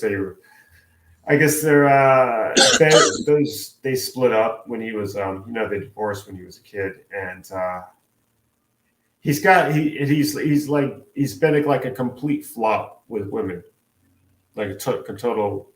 He made all the wrong moves and screwed up, and didn't even kind of like fall into a woman's arms just kind of like by accident, which is like kind of like what a lot of guys will wind up doing. Like they can make like a lot of like all the wrong moves and then just wind up in something, just somehow do some miracle. But the miracle never happened for this kid. And he's always like complaining about the world. He's always like, he'd be talking about how he's like, he was going to the gym and everything, and he was like getting like really like fit. But his, I guess he blames his like genes a lot. I guess because he's not great in the face, and I guess he's got problems with his hair or something, or he probably doesn't. He's probably just like mental. But he's always going off about the Chads. The Chads and the Stacys. The Chads would be like, the team captain, the quarterback, or the Stacys would be like the Barbie, the popular people. It's always going off kind of like about normies too. And he's the thing is that like, yes, he's a depressed 23-year-old SOB, but he's really good at narrating that. He's really good at like telling a story. And part of that just has to do with having a good voice, just speaking, like he knows how to speak. he has a voice that kind of like just puts you at ease. He and that's just like delivery. That's just something that comes natural. Yeah. But that's kind of like what I listen to when I start getting depressed, because like I know like well, not exactly, because I was always jazzed up about something in my life. Like, and it could be something like stupid, you know? It could be something like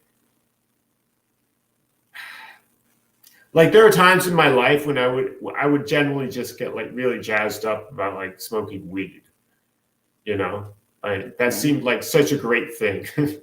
I had that, but I also had like this, this fascination with like art and, culture. And that kind of like kept me going, like I can't imagine being in like such a depressed state that like you would say that, nothing excited you. Well, I guess I've been into some like pretty bad places, but like mentally, but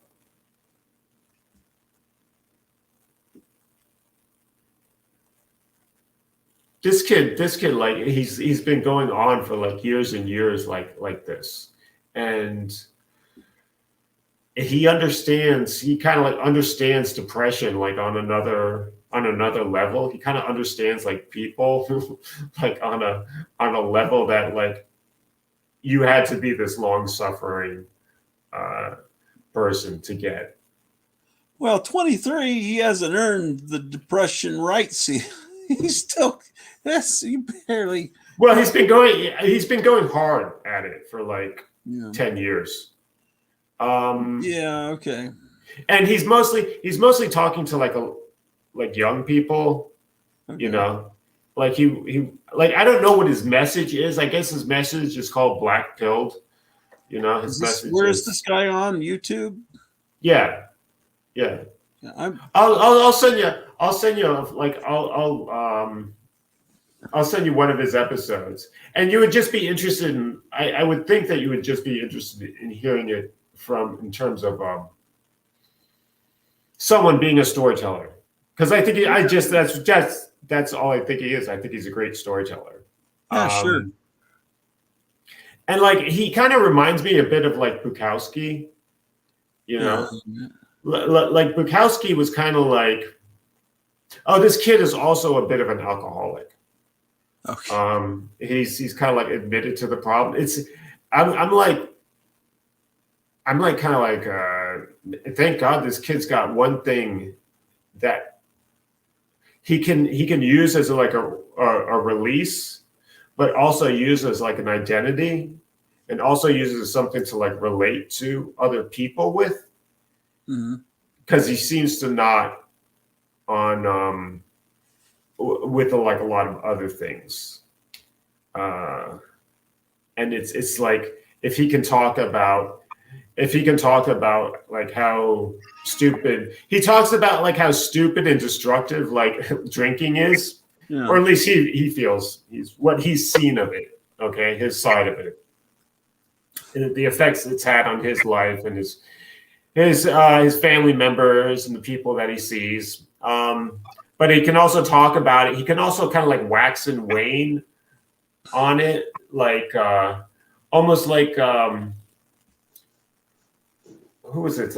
Was it Ray Milland in the Lost Weekend about how much he likes booze at the places that like booze takes him, and like how it's such a comfort to have this as he calls it, the kids, they call it cope. Anything that you use is like, you're like, well, I can always get drunk, or I can always get high, or I always have time, or, I can always get rich later in life, or I can always, I can always, date young women, or whatever you got to tell yourself in order to like get through. or whatever you have to like do. I mean, telling yourself something is like doing something. You know, it's a habit. Yeah. I've been trying to figure out on my phone. I rewound on that live stream of Trump, and then I see the stream has ended, and then I rewind a little, but I'm still behind downstairs. And it's like, well, he always gives like 2-hour speeches, and it looks like he spoke for 10 minutes. And I thought, did something bad happen? And then so I go to the end, and people are holding up the phone saying they're also holding up shoes. It's like, what is this? And then it says he's speaking at a surprise at a sneaker con. It's like, what? And then anyway, they cut the feed, but I see that there's another feed that what they must have done is he's going to speak another time today. So they started a second feed. So it's bizarre. So I'm trying to figure this out because I haven't been. Let's see here. So I'm gonna go down. I'm gonna create another identity here and go downstairs with the phone. Yeah, you remember the whole like the whole P tape thing and everything with Trump. Yeah. It was so. What bothered me so much of with that was like, you know, I don't. If you're pro sex, which is like supposed to be what the Democrats are, you know, like they're puritanical when it comes to Trump. Yeah, right, right. They were just being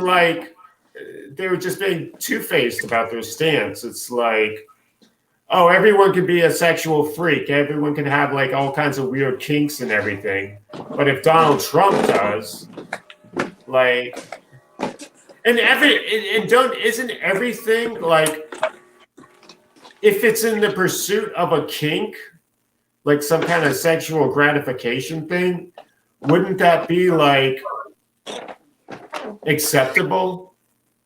You know, like what if like I've heard stories of like black girls who like to be called the N-word or engage in like slave play. If they're what's that? Kink shaming, right? Your kink could be kink shaming.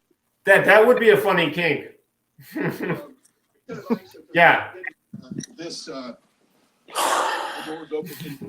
Yeah, well, it's what they're trying to do is make him seem objectionable to his own base. They're trying to shame him and make Republicans think we can't vote for this guy. But all of that, of course, was ridiculous. And then it's established that, you know, they can't make anything stick to him because he's never had a drop. He never drank alcohol. He's a clean freak to the point where he's going to be scared to be hanging out with those type of people. They were, you know, talking about, and then, and they talked to some mobster and it said, well, we tried to bribe him back in New York, but we couldn't. Nothing we did would work. You know, that's all, my mission was to bribe him. You know, this mobster guy they were talking to. Yeah. And instead we just gave up. So they accuse him of things that they do themselves. Well, yeah. So I guess I'm still behind down here. So I've got to let this finish recording. And then I'll start the other live. I'll back it up and start the other live stream. Can you guys hear me down here? Yeah. Yes. Perfectly. Oh, okay, cool. I think the longest range I can go is like out the door.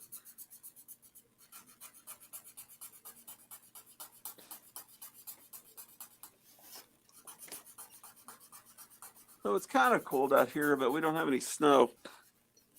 Oh, it all melted. Oh yeah, it all melted. We got a little snow yesterday. Well, enough. It actually made the streets kind of slick, but it was melted by the afternoon.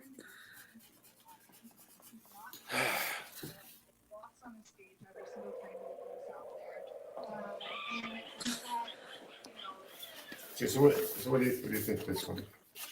It looks very splattery. Oh, well. Oh, that's cool. You know? Great.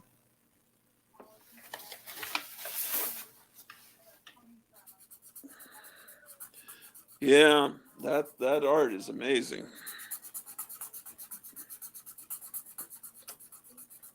So I Well, guess they stopped the stream and started another one so they wouldn't have two speeches in one live stream, just for future archival purposes. Yeah. But I don't know what a sneaker con is. There's people that their whole life is having the right tennis shoes. It's important to them. I mean, I believe me, there's times I wish I could be one of those people. You know, it's like life would be so much simpler, right? I mean, you just get the hot sneakers, and then like you feel better,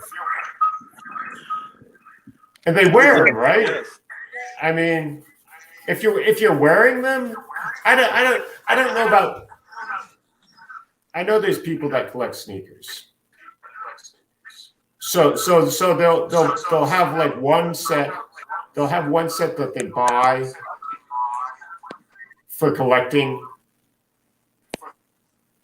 Then one to wear, right? Or multiple to collect and one to wear. Yes. I don't understand that. But I guess they wouldn't understand what I collect. I liked that feeling of when you had new sneakers or new tennis shoes and you thought that you could run faster. Remember that? Or the morning, Oh yeah. the morning at school that was the day after that you got new shoes, so you could show off your new Pumas to the other kids in 5th and 6th grade. Right.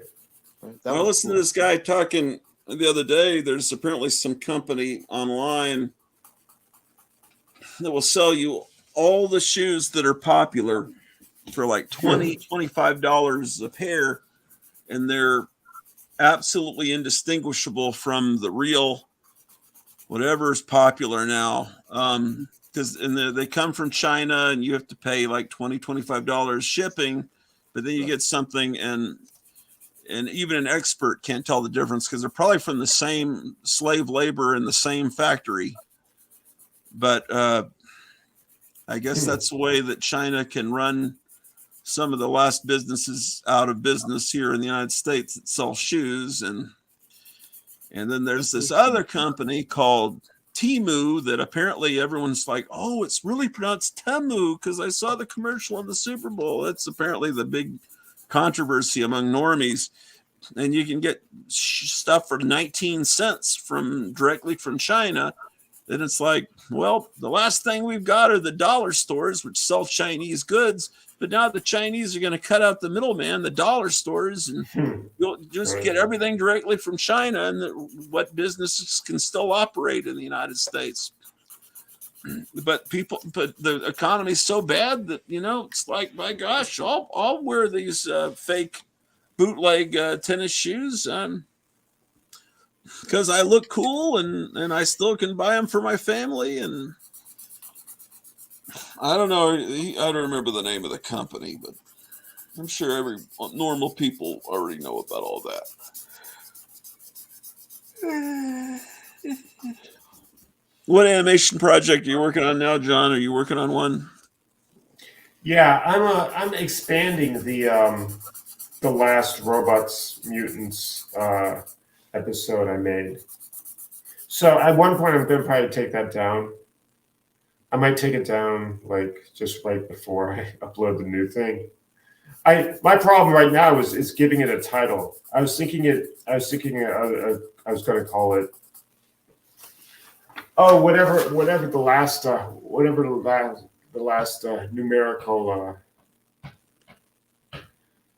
numerical title I gave it. It was like 23, 28 or something. you know, it was like Robots Mutants 2328. So I just call it 2328 continued. So instead of being like a half a minute piece, it'll be like 2 minutes, and it'll be much more elaborated upon. It'll be cooler too. Better looking, plays better, has better flow, and more is going on. More gags, more story, more kind of everything. So, my wife wants me to get her something from the deli or something. She's on her lunch break. She does a job up in the attic with the phone, but they give her a lunch break at random times, which I think is actually a dinner break. But the restaurant we like doesn't open till 5. But we also have all these fancy frozen meals she ordered from a company called Factor. Oh, she's already baking a meal. Oh, okay. All right. Did you say they were frozen and you had them delivered? Well, they're actually not frozen. Actually, you put them in the refrigerator. They have a limited life. They're you just peel the plastic off and put them in the in there for like 10 minutes, and they're ready. And then they're kind of like gourmet food, and they help you lose weight. It's some new company that's, I guess, is trendy. Maybe it's called Factor. The food's pretty good. Sometimes you have to add a little salt, but it's, pretty good. So she'll get a box of this stuff delivered, like usually on Wednesdays. And so I was going to ask you if it was like a dry ice situation. Well, it shows up in a box with these icy bricks sealed in plastic. And then you got to get it in the refrigerator, as soon as you can. And so she's baking a meal. She says I can go to the restaurant later. It opens at 5. It's 3:16 now, so I still got an hour and 40 minutes before it opens. I think I'd rather do that than. I'm just trying to figure out this. The AI art appreciation channel is open. This channel does these videos that are made like pulp covers, and it's all artificial intelligence, which I hate. But sometimes it's interesting when they make these videos that are almost like trailers for movies that never existed that look like pulp covers. I mean, I have to admit it's kind of interesting. And that kind of looks like Kirk Douglas and who knows what. I mean, it's mixtures of different. It's like a movie that never happened. To me, that's kind of neat. It's looks like Flash Gordon and everything else that's wonderful. Yeah, Metropolis. It's like, if they had made a Flash Gordon movie for million, they wouldn't have spent millions back then, but then it was big budget. What could have happened? Yeah. Do you remember Alphaville? Yeah. I don't know. Yeah, I think I saw it. It's called in case anyone's interested, if anyone's even watching this, it's called the AI Art Appreciation Channel. Oh, I'm going to show you I was telling you about that 107 guy that's like the spy cowboy that kind of tells you what's going to happen. He says we're going to go through something beyond the Cuban Missile Crisis. Something profound is going to happen coming up. We also said something's supposed to happen midweek, like around Valentine's Day, where they were going to release all this information at one of these Trump trials that's going to show exactly what happened in the 2020 choosing. And that was going to be but that hasn't happened as far as I know yet. But he says we're going to go through something before things get better. But there was some crazy meth woman started putting videos up on YouTube and calling herself 107. And of course, she would get views because people were looking for him. and they'd stumble on her videos, and she'd just be in a trailer, just talking about. But she was always spinning music and stuff, and she introduced me to this guy on YouTube that is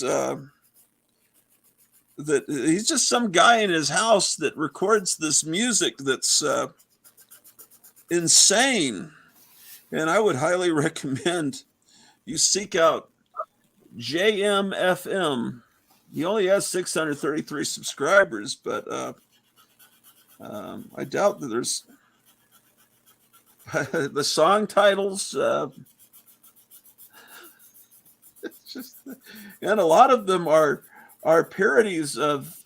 It's far better than anything Weird Al Yankovic ever did when he does. You know what I got? I haven't listened to them yet. I got it months ago. It was some He's old got all these albums. Just the names. I don't know how it stays on YouTube. I don't think they've discovered them yet.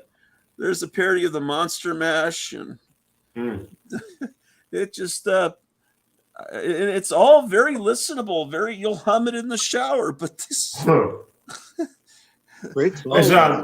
this one is a parody of Suffragette City. It's fantastic. Yeah, it looks funny. Trust me, you got to look this guy up. It was remember Mojo Nixon? Oh yeah, he just passed away. Yeah. Did he pass away? Yeah, just a couple days ago. I thought that's why you brought him up. Oh shit, no. I discovered him when he put his first record out in the 80s. I thought he was great, but then I kind of forgot about him until they said he died, the other day. Oh, I love his Elvis is Everywhere song. Oh yeah, that was on one of his first records, like about 85. You can come make a meal now too if you're hungry. But she was hilarious. Yeah, I should find her. I could find her and show her for a second here. Yeah, I remember Elvis is Everywhere. Sorry.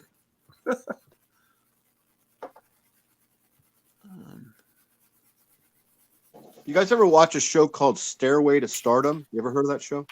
No. Yeah.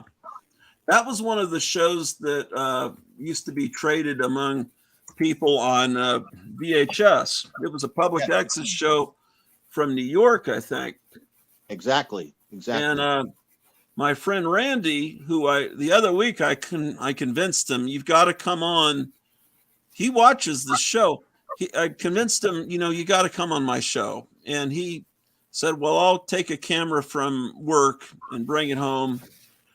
Because, he says, well, I don't know what he's about 7 years older than me. So he's buying comics in the 60s. And I mention him from time to time. To me, he's like an older brother because he's into all the same stuff. And when I first met him and his wife, it was like they had this giant record collection. They had a jukebox.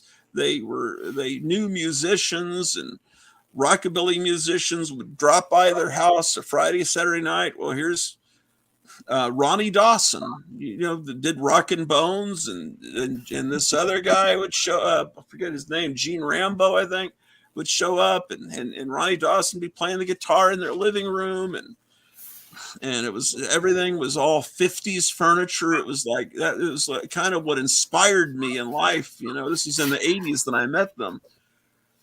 And and he was really into the Cramps and had all these bootlegs, and I learned about bands like the Dickies and all these bands because they knew all. And Randy was there at the Sex Pistols show in 1977 at the Longhorn Ballroom where they played in a country western place. He collected comics until probably the mid 70s, and he had almost the complete run of the Avengers until the mid 1970s, starting with issue 16. He gave me his whole collection because he figured his daughters weren't in. He still has Spider-Man going back all through the 60s. He doesn't have the very first couple of issues, but I said, if you're ever going to give those away, he said, I'll think about it. But he's holding on to those and his Fourth World DC stuff. But he was buying them from Robert Bell. All these Avengers he gave me still had the Robert Bell bags on them. But anyway, I bring him on and we can talk about music and comic because he's not just a comic book person. He's more well-rounded. That's why he's not just only comics. And so if I can get him on soon, that'll be fun. And I don't know why I brought him up. There was a reason. What were we talking about? Stairway to Merger. Yeah. He would get all this stuff on VHS from people in England and from everywhere. And he had all this footage of the Cramps playing live. This is in the 80s. And it's like, can I borrow some? So I'd borrow like a grocery bag full of VHS tapes and dub them onto, my VHS cassettes and return them to him. And all of a sudden I had this amazing collection of rare, weird old 50s movies and stuff before, you could ever see those movies anywhere. It was long before Tubi TV and all this. And it was just like, this was the guy that I was tapped into the source of coolness, And, Marshall Crenshaw, you remember him from the 80s that sounded kind of like Buddy Holly? His brother, no, maybe it was Marshall Crenshaw. I think Marshall Crenshaw and his brother were obsessed with recording Manhattan Public Access, which was insane. There were no rules. And that's where, what was that guy that did, I'm trying to think. I don't want to mention the name of his magazine. It starts with S and ends with W. Goldstein, right? Yeah. He had his own. It was called Midnight Blue. It was just anything went on New York Public Access. And but there was that show Stairway to Stardom with these insane people coming on. Yeah. It was like the Gong Show, but real. And I think that's where Sarah Muldowney, the underdog lady, came from, and Howard Stern discovered her from that. Mm-hmm. Anyway, he was getting cassettes from, I think, Marshall Crenshaw, and then I was recording those. And I think you can get a bunch of Stairway to Stardom on YouTube now, right? There's a channel on YouTube that has archived all of it, and it's really good. It's called Stairway to Stardom. Yeah, I need to put some of that on for Cleo. I'm not sure if she'll like it. Sometimes weird stuff, she'll get into it, and sometimes it's like, why are you watching this shit? So, it's like if John Waters directed a variety show. So it's really interesting. First of all, it's multi-layered. Like some of the people that come on the show are just crazy people. Some of the people that come on the show are washed up entertainers, like vaudevillian entertainers.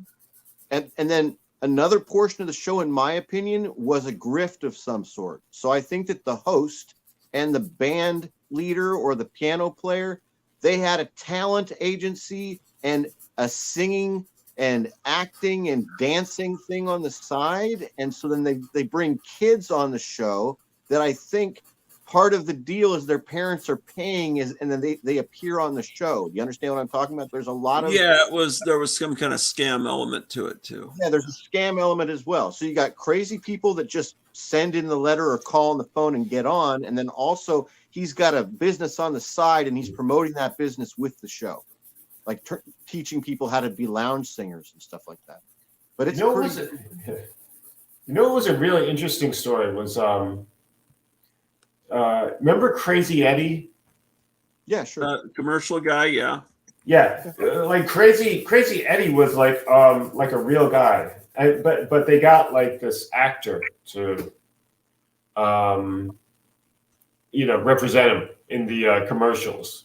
But Crazy Eddie was actually he was like a crazy guy from Jersey, and he would do some.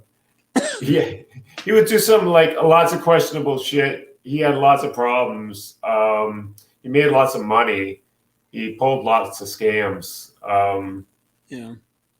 He was like a real character. I think he wound up doing I don't know what, serving 10 years or something towards the end.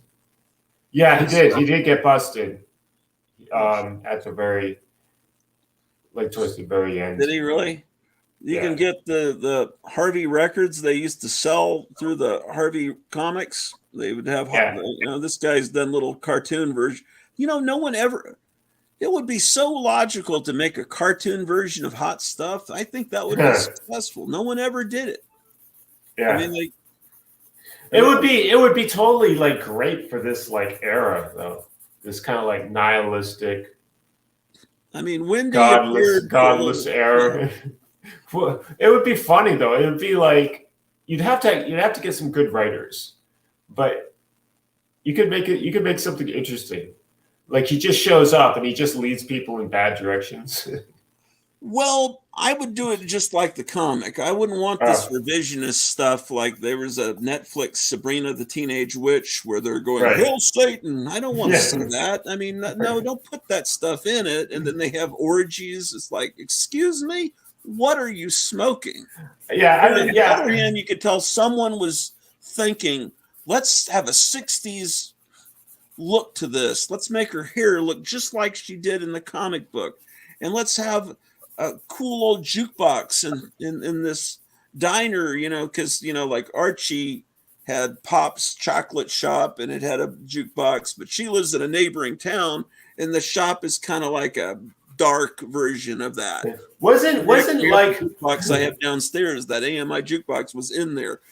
And it was like there's a lot of good elements that like you did that right. Wasn't like Mork? Wasn't Mork kind of like this like character? Like officially he was just supposed to be like collecting data, right? He was supposed to be like not interfering with people and just like observing and taking notes and everything. I think so. But wasn't he also like part of it, like of an invasion, basically? Like they were just collecting information on the humans just out of pure curiosity. Man, I haven't watched it since then. I just remember he would always report to some unseen boss. Yeah. It's like you could conceive of it like that they're just data collecting, but you don't just data collect. You data collect with something in mind. You know? You analyze these shows a little more than I ever did. So he's kind of like I'm seeing like the Harvey Devil cartoon being like, yeah, he works for the devil, but when he goes back to report, he kind of like he's like a screw up. He doesn't quite accomplish his evil plans because he's like too much of a good guy. You know, he's too nice. He doesn't really like. He kind of like screws up on purpose.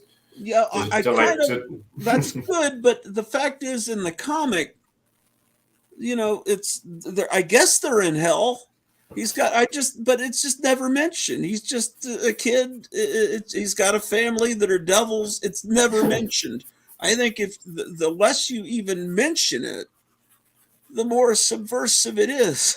It's like it's like the monsters. They don't know that they're monsters. It's like they think this blonde niece is horrific looking, and they feel sorry for her. The more you.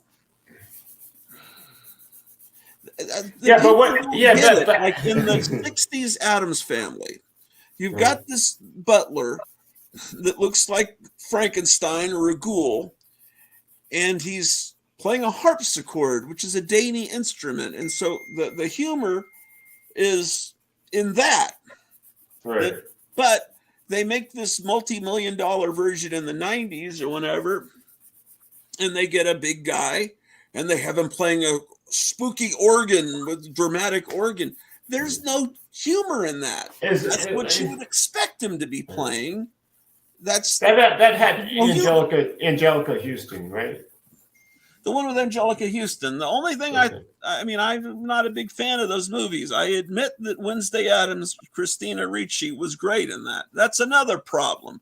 There was a Netflix Wednesday show, and she's completely unlikable.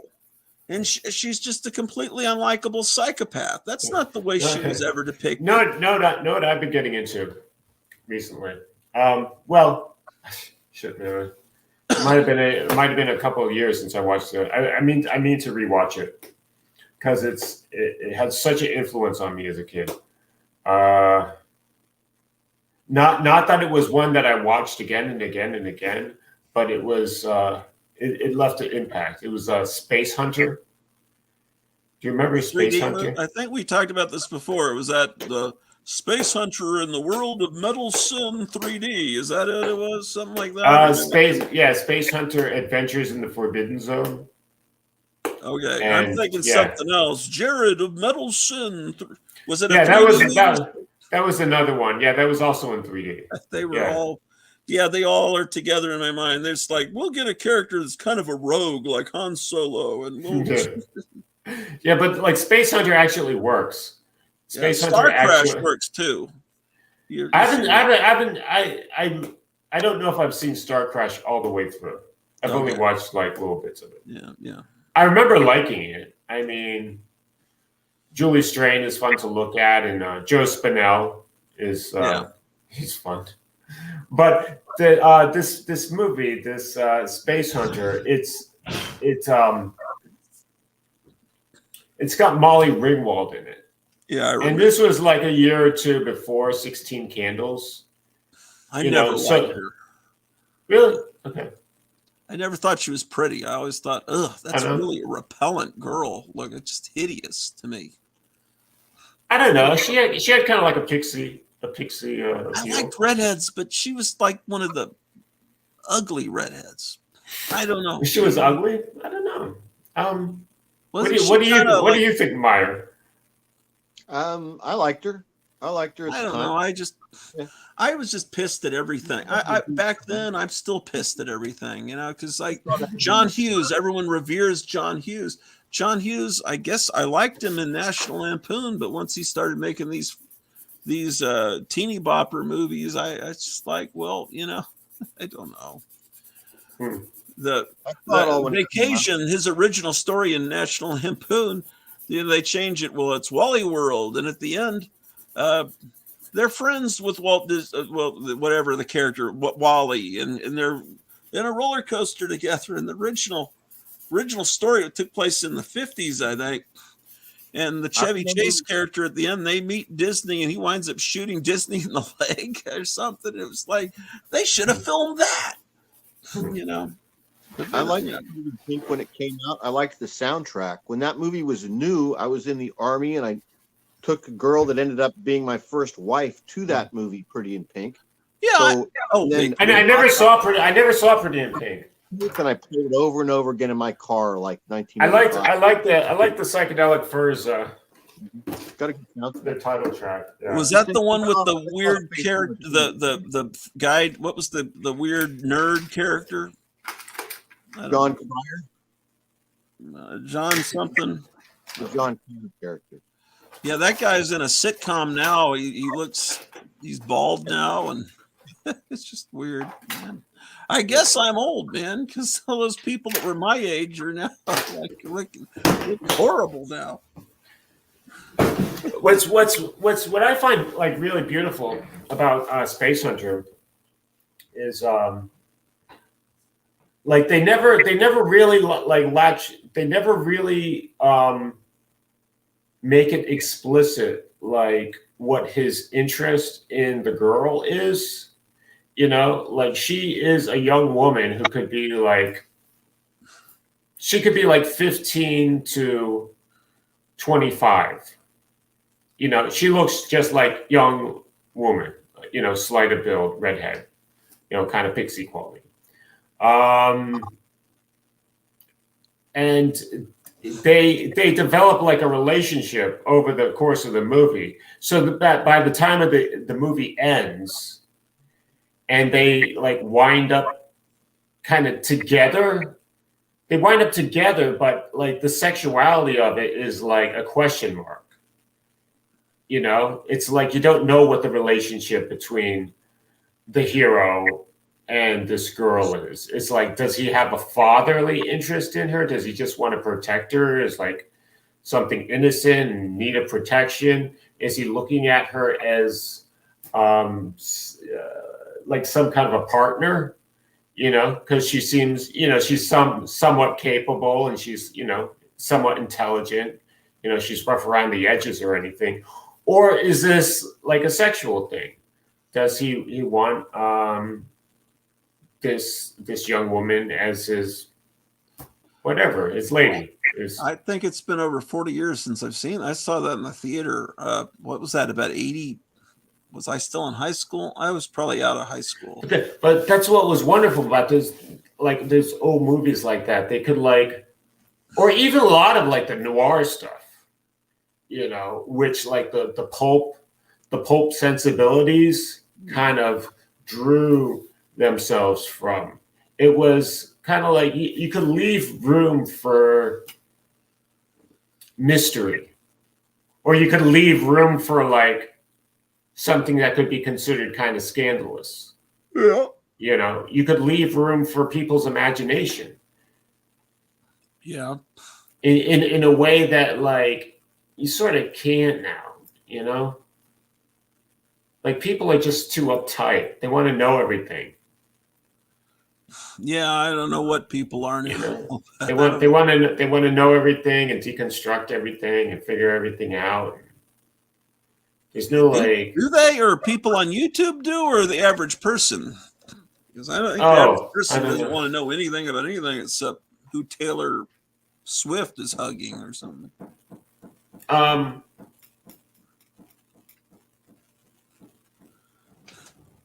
don't know. There was but I mean, it's sort of my feeling is kind of like, just, you know, when you're talking about works of imagination or works that are supposed to bring you somewhere. The movie is called Adventures in the Forbidden Zone. Yeah. Right. So like what the things that are forbidden are oftentimes the things that are like most popular because they're most kind of like close to the bone as far as what's important in people's lives, you know? Like, yeah. Well, I think it's good to have mystery, and I don't want to know the backstory. You know, like Space Ghost the cartoon drops you into this world. You don't know who he is or what his origin story is. I think in the DC comics later, 40, 50 years later, they give him an origin story. I don't pay attention. I don't want to know. It doesn't need to be told. Darth Vader, that was perfect the way it was set up in the original movies. I didn't want to know what he was like as a 6-year-old kid or as a teenager. Yeah. I mean, the current state that he's in tells you enough about him. It's left your imagination. You know, okay, this guy was actually good at one time. Let me have that to my imagination. I didn't want to see the Clone Wars. Well, he was obviously stupid, but it's like, okay, it sounds a little stupid but I'll accept it in a reference. That was what was neat about it. This universe has a past. I don't want to see it. I want to go forward. There should have been movies that continued on with Han Solo and Princess Leia and Luke Skywalker before they got all, don't bring Princess Leia back after she's had a long career of alcoholism and cocaine and looks horrible. And then you bring Luke Skywalker back for 15 seconds at the end of the movie. And then the next movie, you completely emasculate him and tear him down. Ridiculous. And that was, of course, Disney's, but if Lucas had just, I never saw any of those movies. But it was just all it did is tear everything apart. You know, you have this happy ending. Well, actually, the Empire is still around with these Neo Empire guys, and actually, the fairy tale romance. Well, no, they're divorced now, and they've got a bad kid, and then Luke Skywalker, he's this hero. No, not so fast. This guy almost killed people. He's just a scumbag like his father. He's just drinking milk out of the titty of some weird monster and just looks like he's all fentanyled out. That's what they do because they tear down culture, these socialists that are gradually taking over everything and destroying everything. Another example of that from that same time period of movies is Buckaroo Banzai. It just drops you right in. There was a novelization of Buckaroo Banzai, and they're making references to past adventures that you're supposed to know that never happened. It was just like, this is a Doc Savage book, but you're 40 magazines or books into his story. Yeah. He's got a past, and you don't need to know why he's a surgeon and a rock star and this and that. It's just accept it. It's cool. And but now there's a lot every of origin has to be explained. Yeah, they like Escape from New York had a lot of good world building that was done like very very economically. Yeah, because they didn't have the money, so they film everything at night, and it's like you imagine you're seeing a lot more than you really are. Yeah, and it's kind of like, you know, like Pliskin could just say something that just sounded like, you know, if he's interacting with someone he's known for years, he can refer to, like, you know.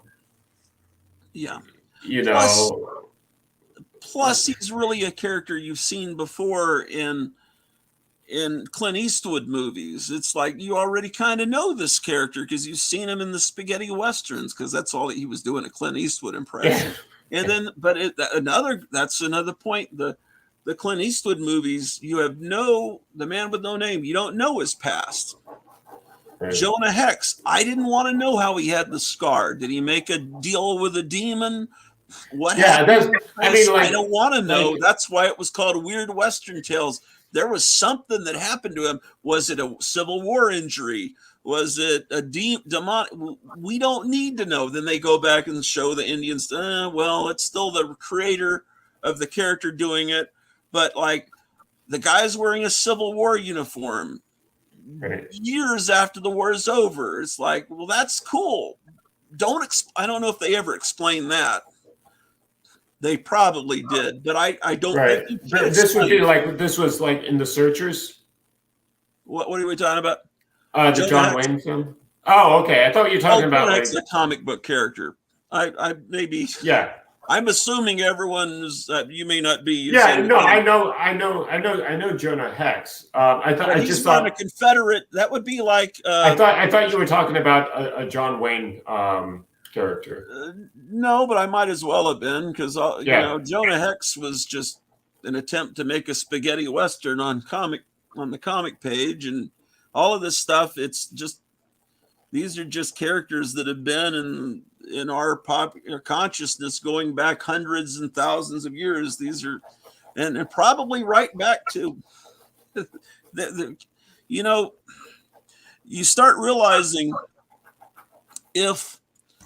and it's in the Bible that these fallen angels, you know, they were jealous of, you know, it's like, well, man is now the favored of God. We were created first, and then they're down here on earth, and it's like, these women look pretty. They start marrying, or at least having children with human women, and then these women give birth to these things that grow to gigantic heights, and they say there were giants in those days, or these were the men of renown, and you know, and so in that, those just few sentences in the Bible might make all the Greek mythology and all the mythological stories, oh, that was just made up. No, maybe those were like maybe slightly enhanced versions of stuff that really happened, because these Nephilim that were half angel and half human were perceived as gods. And then it's funny because a lot like of effed up stuff, and now someone was saying the Nephilim actually had white skin and they really look like clowns, and that's why people are so afraid of clowns today, just like we have this fear of snakes just innately, is because these Nephilim, you know, like the David killing Goliath, they really were giants, but apparently they look like clowns. Can you imagine if they make a David and Goliath to the David and Goliath animated thing? If he was like painted up like a clown, but that's like, you know, it's like maybe Jesus. It would look like wrestling. Or, I mean, you know, because it's like he's the demon, you know, and Kiss are painted up like. In the kabuki shit, you know, stuff. I'm sorry, in Japan, you know, maybe all these cultures know about this because they all saw the Nephilim that were in. That's apparently one of the main reasons one of the reasons he flooded the earth was to get rid of all of these Nephilim, and then they came back, and apparently they're not as big. And if you listen to all the conspiracy stuff, some of these are still running things. Just so we're up against all these ancient demonic forces that are anyway. Hey, I got to take off.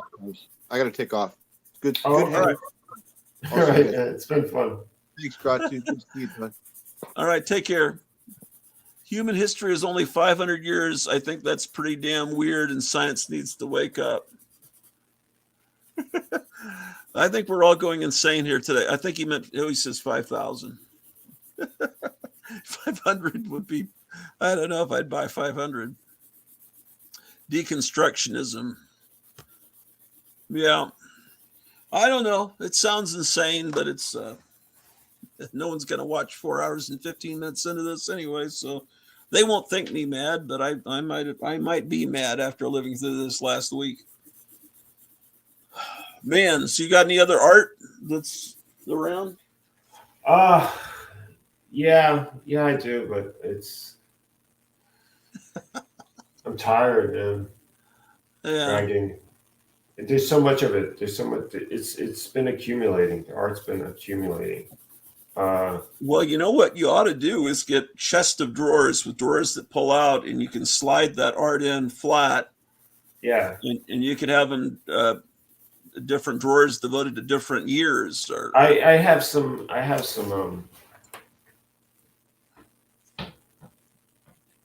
a chest of drawers that's pretty deep and they're pretty big. I was going to get rid of it. It's actually out in the vehicle. I was going to get rid of this chest of drawers because it's just this big clunky thing that's Jack had asked, what are we unboxing? We unboxed some stuff several hours ago that was amazing art that John Goris had done, and there were some stop motion armatures and little flip books, animation books. Yeah. What else did we postcards? That would be probably in the first hour and a half of this long live stream.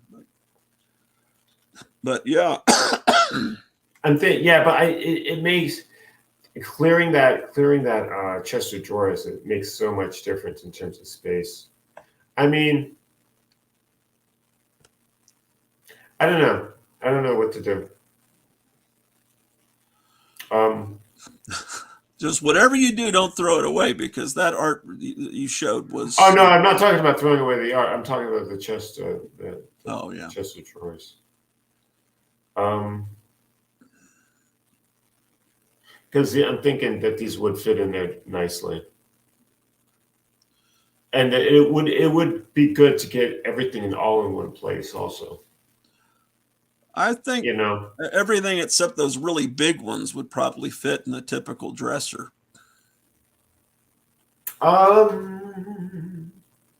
Yeah. No, you're right. You're right. Just looking at it.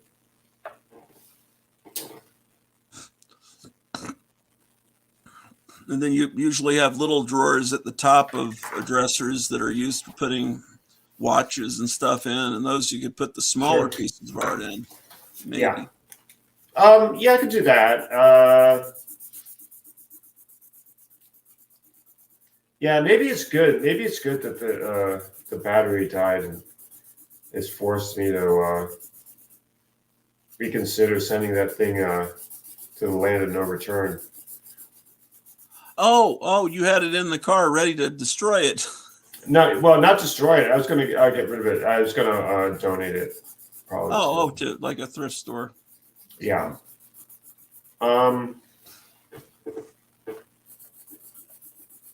Yeah. Well, you have to get the car. Do you know how to put a battery in? You can go get a battery and put it in yourself.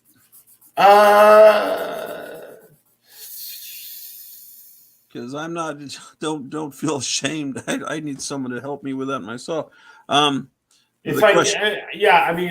just feel like I'd screw it up somehow and wind up electrocuting myself. Yeah. So the question is, how do you get your car there? You'd have to have it towed. Yeah, sometimes they're nice enough to come out to your house. At least where I'm at, they would. But no, I got AAA. I think I can. I think I can get it jump started, and from there I can get it to the dealership where they'll surely have a. I'll call beforehand. I'm just trying to think if What does that mean, John? Pythagoras? I don't know. Pythagoras. Oh, okay. I think that's what Okay. it means. Okay. I forgot who Pythagoras. He's some math guy, right? Yeah. No, I was not that good at math. So. Who would have? Have you ever heard? Has anyone ever done that with your name before? No. Because bullies usually don't know who Pythagoras is, so you lucked out. He says, "Thought you might like it." It's intriguing, but. Yeah, I'll tell you what. So what do you think of this one? I've just been embellishing it. Oh, you're adding to it just now? Yeah. Yeah, that's great. Were you filling in behind the tree? Yeah, some of that. Yeah, that makes it pop.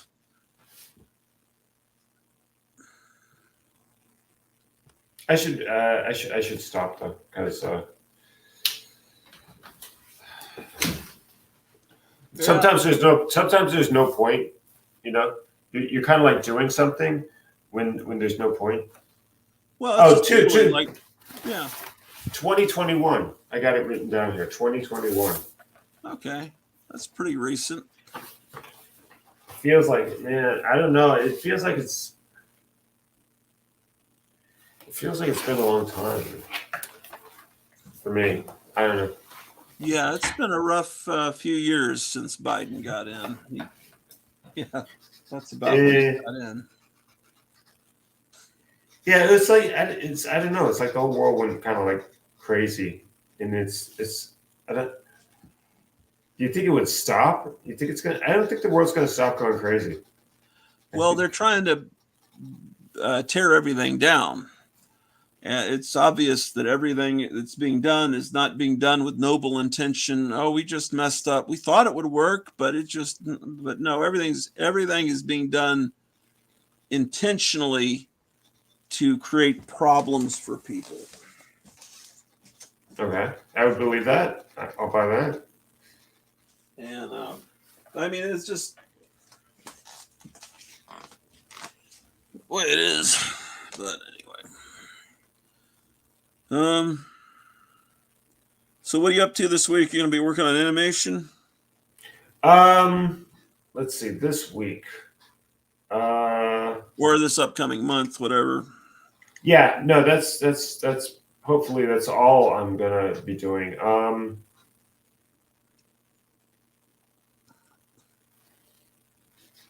Yeah, and just kind of like, I don't know, taking care of things around here that need taking care of. Yeah. Like, it's, just the state of things. It's been nuts around here.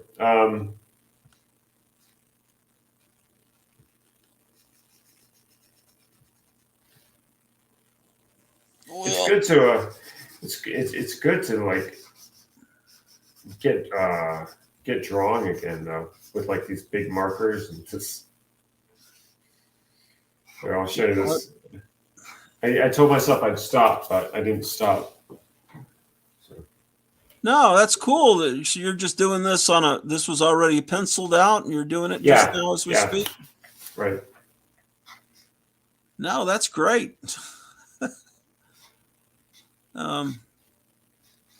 That guy has been with you for so long. It might be time to give him a name, though.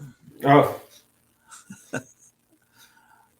I was thinking like a Carl. He kind of looks like Carl. Yeah.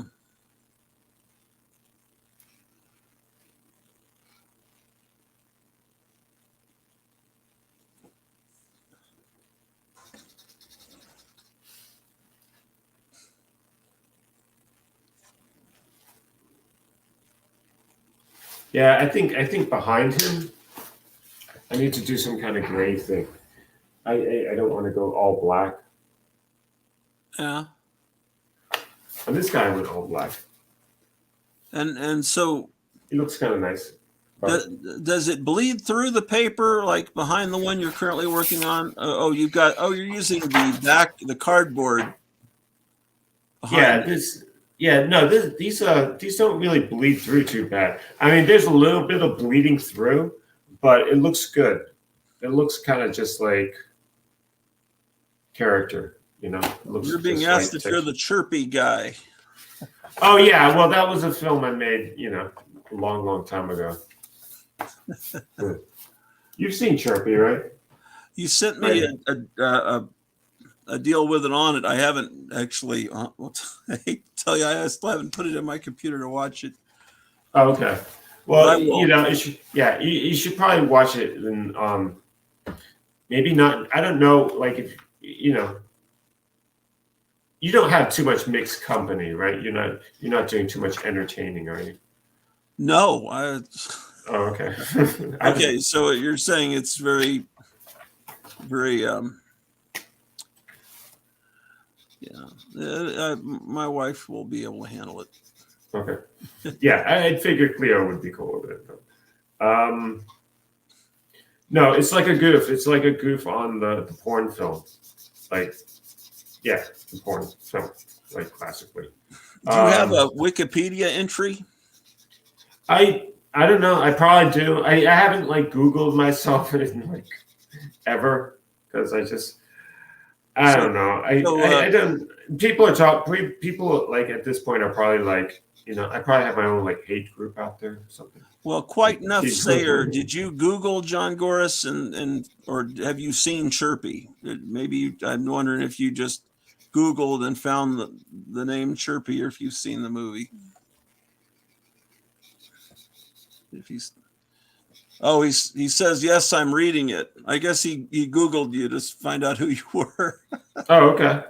So, all right. So.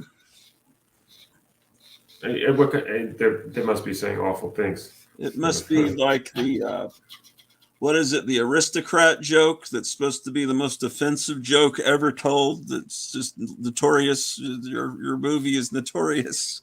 Oh, okay. Well, I guess that's good. I never saw that. I never saw the aristocrats. I didn't see the movie, but I've heard the joke told, and it's it's a pretty extreme joke. I mean, it can be as extreme as you possibly could make it. It's each comedian tries to outdo the other and expand it to add more horrible stuff into it. But right. It's beyond Marquis de Sade. So that's just something I guess in comedian. For inside comedian thing is there that little joke that's horrific that horribly offends everyone.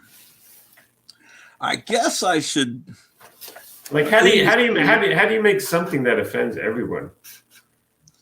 Well, I guess you'd have to look it up. Because I can't. It just seems like it just keeps going and going and going, and I don't know. It's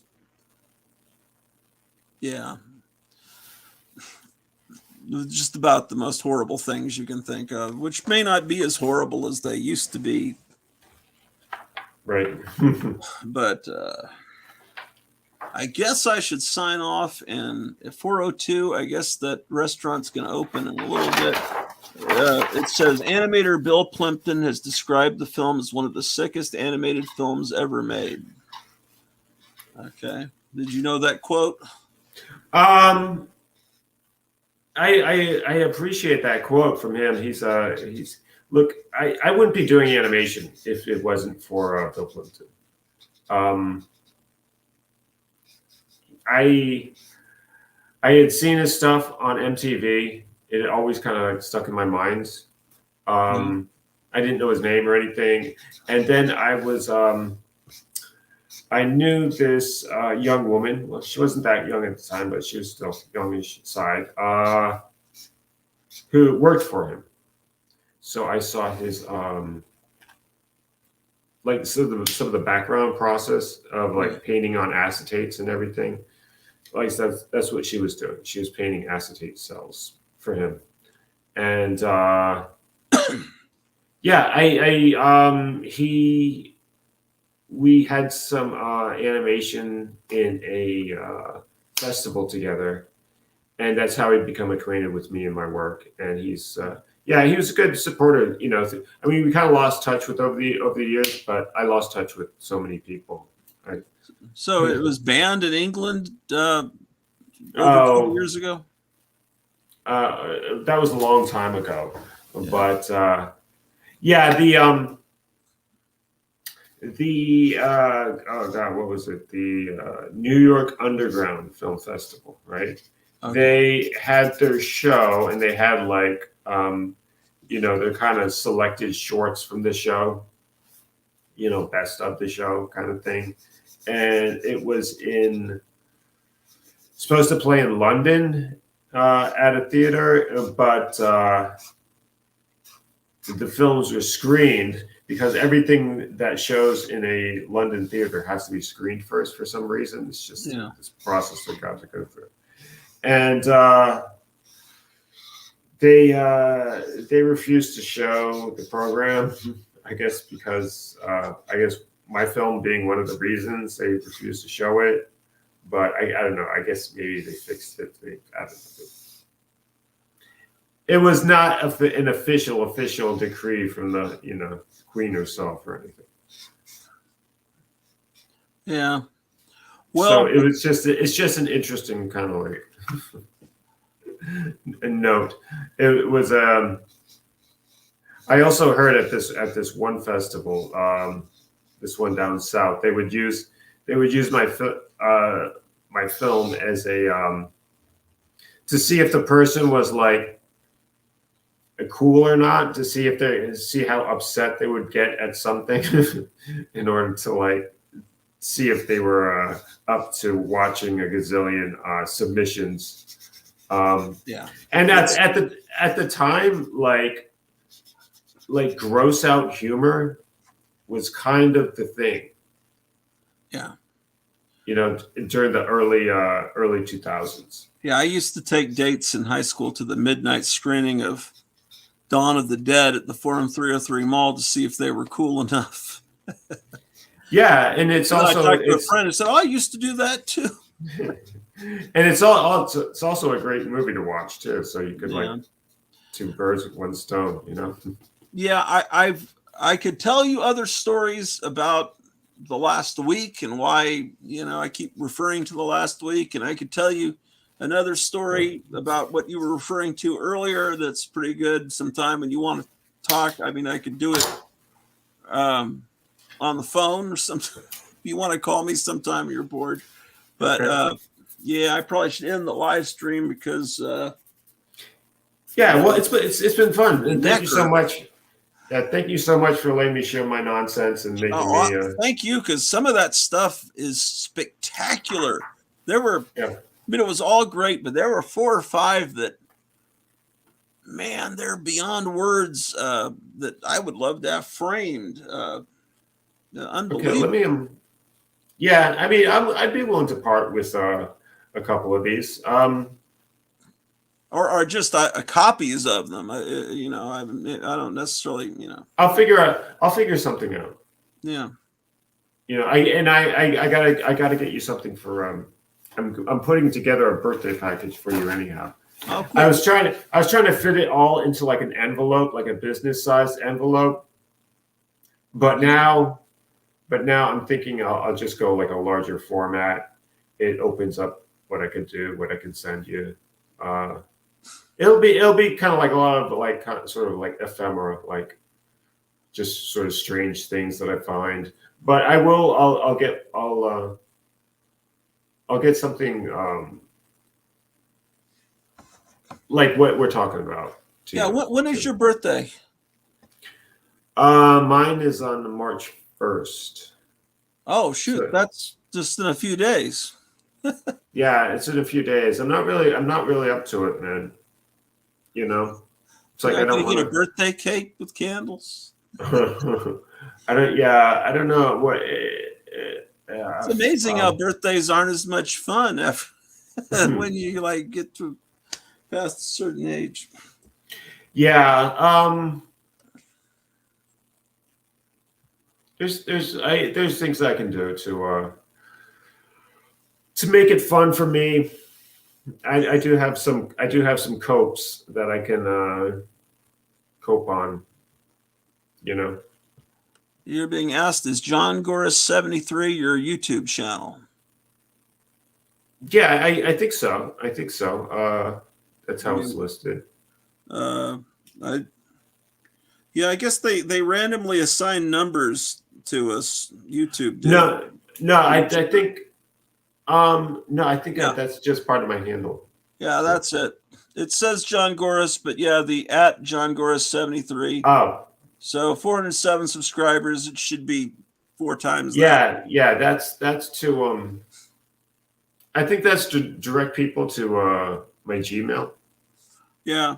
Well, I'm gonna start promoting your channel more.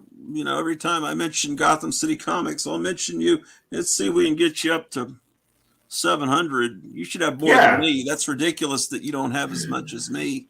Well, I just don't make as much content. You know, I would need to like. Yeah, but the content is amazing. I'm glad you like it. Let's see. What is he saying here? Spring of Conan, Save to Watch Later. That's a fun one. I like how that one came out. Then I guess that says, "Okay, ciao. Thank you, fellas." Shit, thank you. And with that, I guess we'll ring off. What else is he saying? Thomas Fairfowl says, "Thank you for the show, guys. Thanks." And I'll come back on. You know, usually live streams, I can do them on a Saturday or Sunday sometimes.